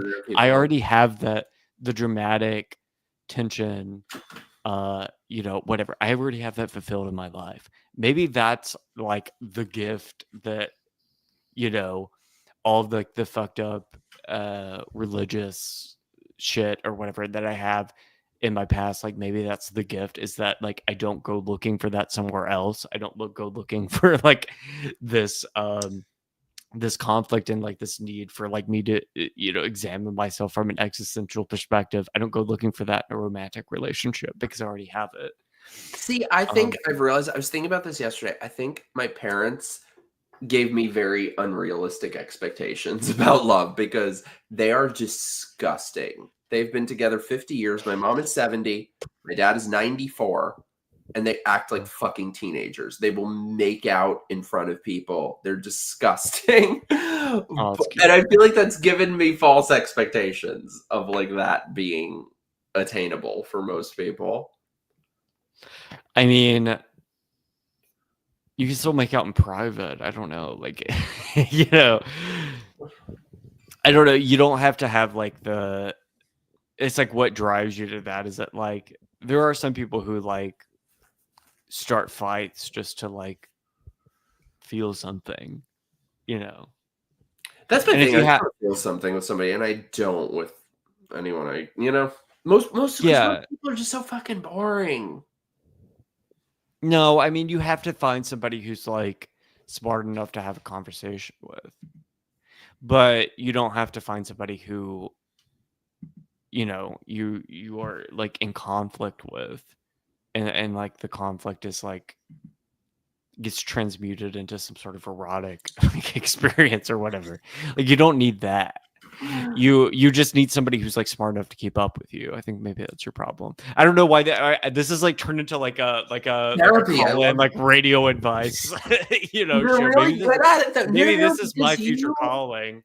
It is because you have an AM radio show. Like it is so unfathomable to me. Like, but you are living like the fucking dream, my fucking dream at least. This is so true. But the best thing you can offer your partners be their peace. Aw. Yeah. Wait, sorry, by the way, parentheses. Vamp for 1 second. I'm gonna pee real quick. Okay. I'll be very quick.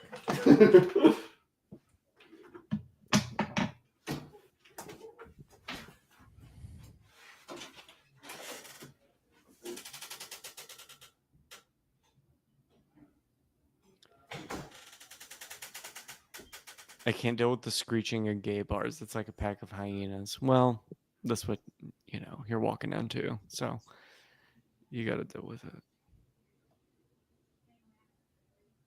I'm afraid of the silent O and opossum. Yeah, it haunts me. Totally.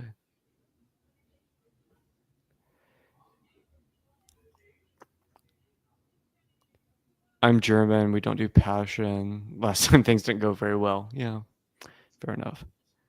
We do stone cold efficiency. I've always wondered what German relationships are like. Germans are also very kinky, it seems like. So it's a bit of a contradiction, isn't it?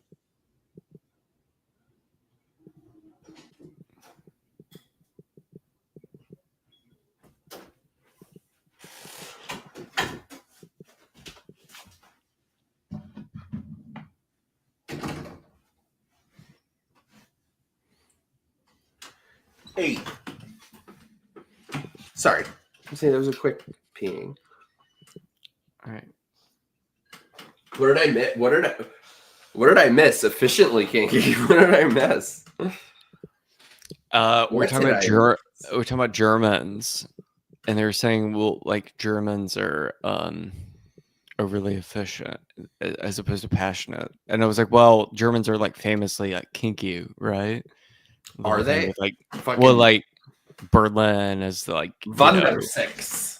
There's all this like kink like leather bars and stuff like that. And you've been to them all? I haven't. I've never been to Europe actually.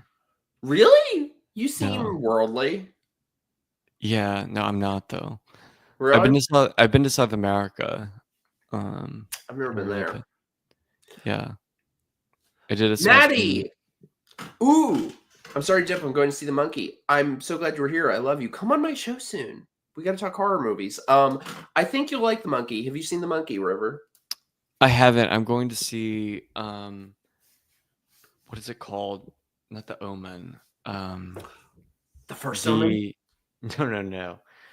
What is it? Hold on. I liked the monkey, by the way. I liked the monkey. Greg didn't. And the thing, I enjoyed the monkey, but then Greg was saying things about it that I'm like, oh, that's true. That it, I think it would, my enjoyment would go down on a rewatch, but it was very enjoyable for the first watch.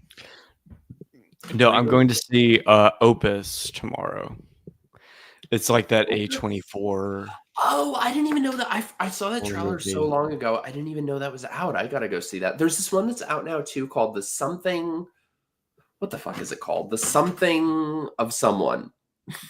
That's what I remember of the title. It's The Something of Someone. It's like old people. The Rule of Jenny Penn is what it's called. I've never heard of that. What is that about? Old people. John Lithgow is in it, and Jeffrey Rush, and they're like old people in a nursing home. Maddie, I love you. Come on the show soon so we can talk horror. We love our Maddie. Yeah, it's like nursing home, and there's a creepy doll, and I don't know. Dude, my favorite thing that I've gotten to do recently is my friend's daughter. She's like 10, and it was cool with her parents that I'm like introducing her to horror movies. So I've gotten to show her we watched Chucky, we watched Child's Play 2. I'm gonna show her Scream. I'm like, I feel like I'm the best uncle ever. Yeah. Do you feel like everything's turning into horror now? I feel like the proliferation of horror movies, it's like it's like every other movie that comes out now. Some of them are like prestige, sort of like The Substance, or even like they're making social commentary or whatever now. And I wonder what I think it's like because there's it's impossible to like scandalize people anymore with anything besides like torture and like rape and murder. Yeah. And so you have to like go really extreme. And so like it's almost like the only genre that exists anymore is like horror or some kind of murder of some type. Even I'm a horror nerd. Even like White Lotus, like the HBO show, is kind of like this because it's at its core, it's like at its core, it's like a people talking kind of show, where it's like about it's what like literary fiction used to be, but adapted for television. But at the end, they still have to give you a dead body because it's like the only way. Yeah. Like they'll start literally every season starts with like guns blazing or like a body washing up on shore or whatever, and then you have to watch 7 episodes of people talking in order to get to, and then finally in the last episode they kill somebody, and it's like okay, you have to eat your vegetables, and then you get the the gruesome whatever at the end, and like it's kind of I don't know, it's kind of like it feels kind of disrespectful to the audience at some point because it's like, yeah, here's your body, like that kind of like feels like the end point of all culture now is like, yeah, we have to torture or rape or kill somebody in order for people to actually care. I see what you mean. I'm a horror nerd though, so that's kind of funny though, because the movie I'm writing is sort of like a love story within the framework of a horror movie. I say it's like The Notebook meets Saw, but yeah. I'm a horror nerd, so I'm glad that everything. I have a movie that I think you would love that came out this last year, Strange Darling. Have you seen that? Mm-mm. Oh, it's so good. I think you would really like that one. I'm going to remind you after to watch it. What is it about? I don't want to ruin it. It's like a hookup that I don't want to ruin anything. It's like a guy and a girl, they hook up, etc. But it's very like, it's a lot of people gave them shit because there's a title card at the beginning that says shot on 35mm film. And I'm like, fuck yes. Just being like the film nerd that I am, I fucking hate digital film. I love that they're flaunting that it was shot on film. It's beautifully shot. It's beautifully, you would really love it. I think it's very surprising. It's about a serial killer, it looks like. I don't know. I'm not gonna ruin it because you'd love it. Have you Strange Darling was so aggravating. The moral of the story is no female cops. Yeah, there's a moment in it that's like kind of not woke, which I loved. What were you saying? my mom was always against female cops because she was like, it's always some butch who thinks she has something to prove. They're worse than the man. It sounds like your mom and my mom would be besties. Yeah. But no, so even though I'm like talking about how I don't like that everything is horror now, I love it. one of my favorite albums to come out out of the past couple of years was Preacher's Daughter by Ethel Cain. Have you ever listened to that album? No, I've heard of it, but I haven't listened to it. It's I so feel like I've heard of her for being insufferable. she is insufferable politically, but a very good artist. Really? Okay. I'll listen. Yeah, she's like annoying on social media, and I kind of like Chapel Roan's music, even though she's insufferable. yeah, same thing. Yeah, but I like but that Ethel. she's brought back albums. Mm-hmm. Ethel Cain really, I mean, her latest album sucks because let me go back. The first album, it was Preacher's Daughter, which is a concept album about a preacher's daughter who runs away from home, joins like a cult, and then falls prey to a cannibalistic serial killer.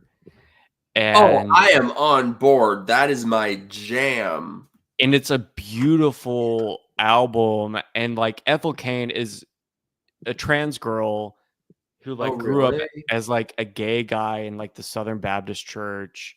And I actually really relate to her, like her, but you can tell like she has this like spiritual conflict in the album that it's like, I don't know, it kind of like, I related to it a lot, where it was like she actually does have like a really profound understanding of the evangelical like religion, and like some of her songs are written in like almost like a hymn, and it's like very profound and like interesting. Like Some Bleach Flies is like really is like an example of that. It's like very good. And but then she like ended up on like Obama's end of the year playlist or whatever, and then I think that made her feel like, because she produced the album all by herself. Wait, what's the album called again? Preacher's Daughter. Okay, I'm saving that so I can. It became. She was like, "Oh, specifically the song that he put on his end of year album was you know a thing or two about the transes. Was called American Teenager, which is like a parody of like a Taylor Swift song almost. It's like but it's also like anti-war. Like it opens with like the neighbor's brother came home in a box, but I guess he wanted to go, so it was his fault. Like it's like she is a very good like songwriter, and like this almost kind of like John Prine sort of like, wink wink nod nod kind of way. And I think that it rubbed her the wrong way that she was getting this like kind of mainstream recognition, and so she made this second album called Perverts that like is mostly just like sound like like it's literally just like sounds like a microwave going off, and like there's like only 3 songs that actually have lyrics, and then like the most listenable one is like written from the point of view of like a dead pedophile. Like it's like totally insane. But I kind of appreciate that in a way. I'm like, I don't know, there's like something nice about somebody who's willing to like give it all up and like alienate everyone to maintain like what they perceive to be their artistic integrity, even if the second album sucked, which it did. Obama has I don't even know if he even made it. He does it every year. Is like is Ethel a knockoff of Lana Del Rey? I mean, there's definitely like a Lana influence, like an early Lana She's influence another one there. who's kind of based. I love Lana. I feel like Never listened to her. every girl and gay guy of like my generation either listened to Taylor Swift or Lana Del Rey in high school, and it like listened to either. changed the I'm a trajectory rock of their guy. life. I'm a punk boy. Yeah. But no, Chapel's good too. That's funny. Her hormones was spit off. They probably were. I don't know. Some of the trans girls do make good music. Sophie, I love Sophie. R.I.P. Fuck is Sophie? I don't know. You never listened to Sophie? No, here's the thing. I feel like Old. you are like very unique, but you're good at like fitting in with the gays more than I am. I'm like the gay Wednesday Addams. I mean, Sophie, I don't know if Sophie was that specific to the gays. She did she was kind of like an alternative sort of artist, but yeah, she died. But she died. She like fell off of a roof and like died. That sucks. Sadly, yeah. But she produced a lot of Charlie XCX's early stuff. She was kind of in that like hyper pop sort of scene. I'm not a fan of her, but I've never listened to Charlie whatever, but I just know the insufferable people doing the fucking dances, doing this shit, and they're doing this shit, and no, I can't. No, like Charlie, I think Charlie's great. She was kind of like for like it this is like where we get into like micro generations, I think, for like my very specific, like I guess it would be like 31 to like 27-year-old like gay guys. Like Charlie XCX was like the shit. She came out when we were in high school, and then it was like early 20s, like all like your peak partying years were all Charlie XCX. And she was like she did change the way that like pop music sounds in the same way that maybe like a Lady Gaga did like in the early 2000s, to where like you wouldn't even recognize the influence now, but like if you were hearing it along the way, you'd be like, oh yeah, like, you know. I like Lady Gaga's like stuff that's less try hard. Like I don't like this shit. I don't like that album she had a couple years ago. I really liked the one Joanne. Which one, Joanne? I hated Joanne. I liked that one. No, it was so good. I hated the one. I liked Art Pop. Art Pop was her magnum opus. What? I liked Born This Way. It was ahead of its time. People didn't recognize it. It's not my kind of music, I guess. A pop album should be decadent. It should be poorly written. It should. That's be why I like absurd. her more. It's true. I mean, I'm down with all that, but like, yeah, I don't know. I guess it's more my type of music. Some of the songs on Born This Way or Joanne, or I don't know. I guess that's more my speed. Yeah, I think the Fame was great. You know, her like mock execution at the VMAs or whatever with paparazzi. Yeah. I mean, that was really like when she kind of became like, they were like, oh, like she's not like a flash in the pan. Like this is like somebody who it as sort of obvious as it was, like she did have a thesis to you know, that era at least, which it was like, oh, I'm this rising pop star and you all want to see me like fail and die and kill myself, like, you know, sort of collapse under the pressure of it all, like an Amy Winehouse or Britney Spears or, you know, whoever, all of these like sad cases. And I don't know, there's like dip. She grew up like a couple blocks away from me. We're from the same neighborhood. But Tony Bennett. I was on a very awkward. So like I said before, my grandfather was an Italian singer, and him and Tony Bennett like had some kind of feud. My grandfather had fucking feuds with everyone. So I was on a plane. Do you remember? Well, probably not because you're a youngin. But they used to have this plane called the Concorde that flew from New York to London in like 2 hours. So when I was a kid, I was on there with it had crashed like 2 days before, and then we had to go on it. So on this flight, with my grandfather and Tony Bennett, and they're just like snipping at each other the whole time, like fucking grumpy old men. So the flight, at one point, they're like, there's a fire on the plane. The wings caught on fire, so we're going to have to make an emergency landing in the middle of nowhere in Canada. So I was a little kid. I was stuck in Canada overnight with my grandpa and Tony Bennett fucking bitching at each other in Italian. But then they came around and like were friends by the end of it. So that was a fun experience. Yeah. I don't Okay. talk. Why do people keep telling me I talk like this? I don't. Like my friends. It's the same thing with me. You lapse into it every once in a while. I hear your accent sometimes. Nobody told me I had an accent until I moved to Florida. Well, there's no like once you get even in Pensacola, there's not that much of like people still have the slightly southern accent, but it's not as heavy. And then once you get into like Central Florida, there's no real accent really. When are you moving? Early April. All right, I have a demand. You and Mrs. Rivers got to come visit before you go. We have a guest room. Come hang out. I don't know. Maybe if I have time. I'm like, fuck you. Maybe if I have time. Fuck you. Maybe if I have time. I have to will have a pool pack. I party. have to I have a move. great Where you're in Orlando? Yeah, bitch. That's like 6 hours. Fuck out. Who cares?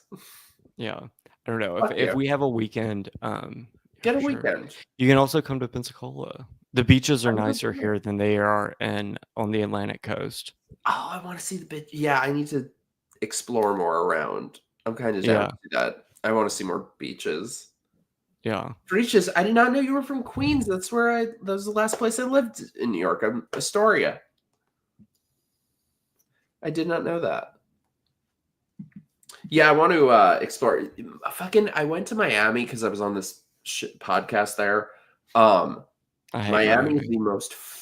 It's like it's vapid. It's stupid. It's empty. It's astroturfed. Yeah, and not just that. It is the most expensive place I've ever been in my life. Every little thing costs I bought a can of soda at a corner store. It was $5. Yeah. Like every little thing. An Uber was $75. It's a fortune.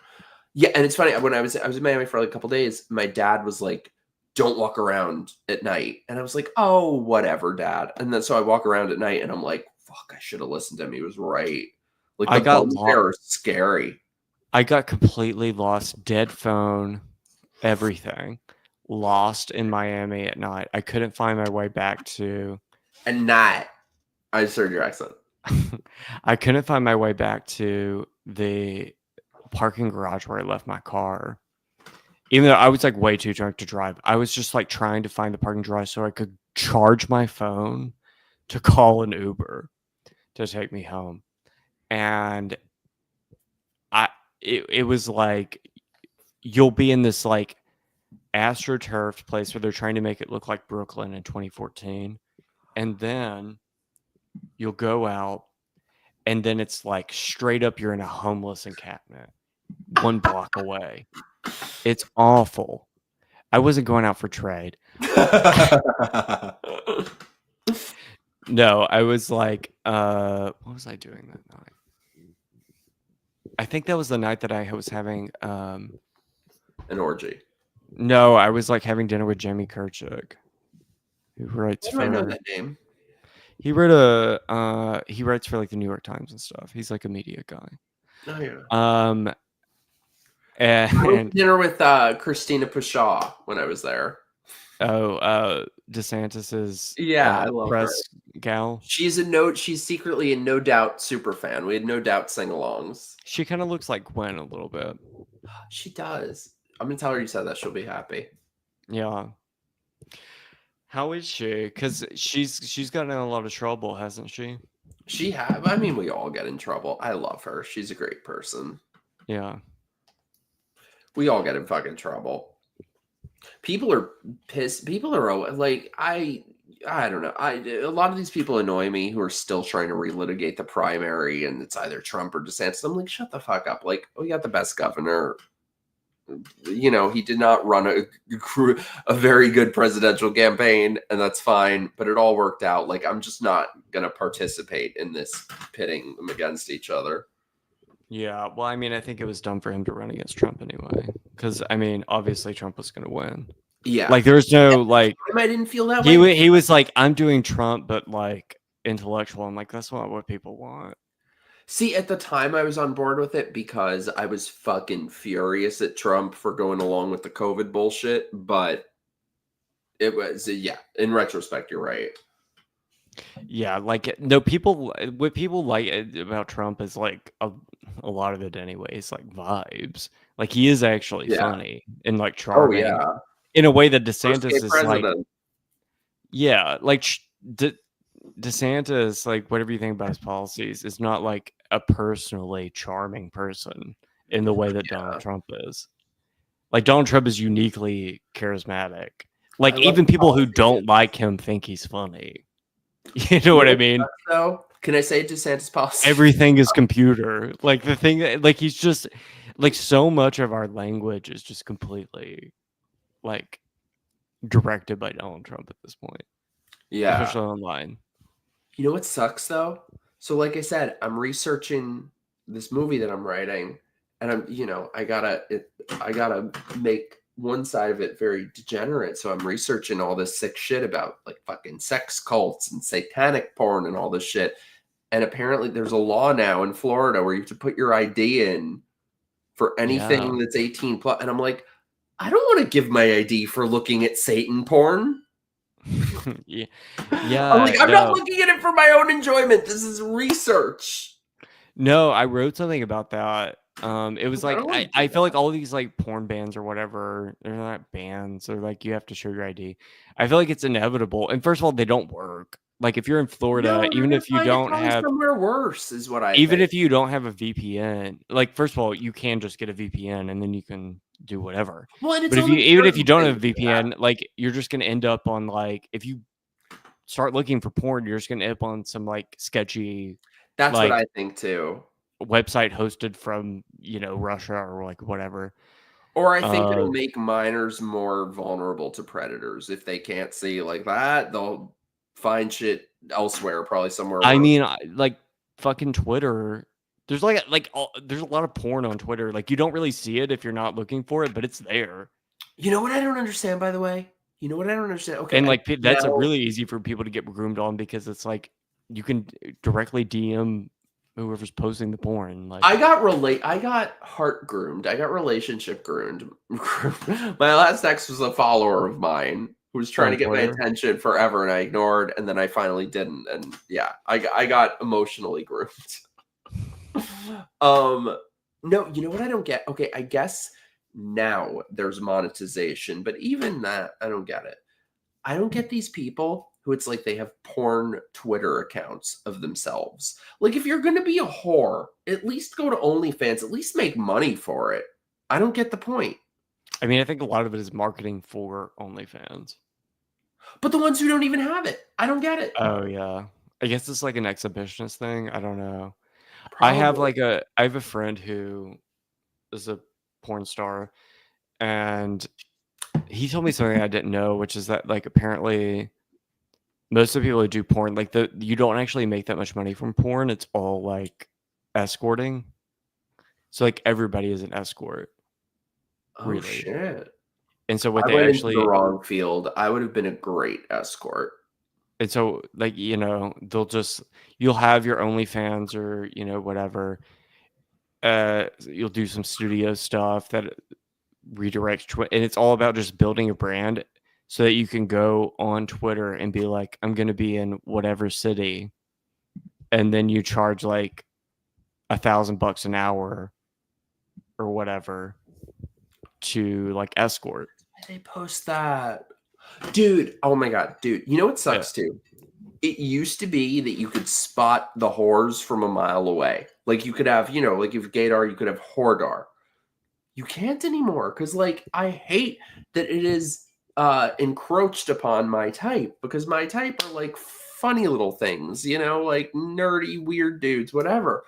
But so this is heartbreaking. There was this dude that we were talking and shit, and he was this like nerdy guy. I'm like, he's so my type, whatever.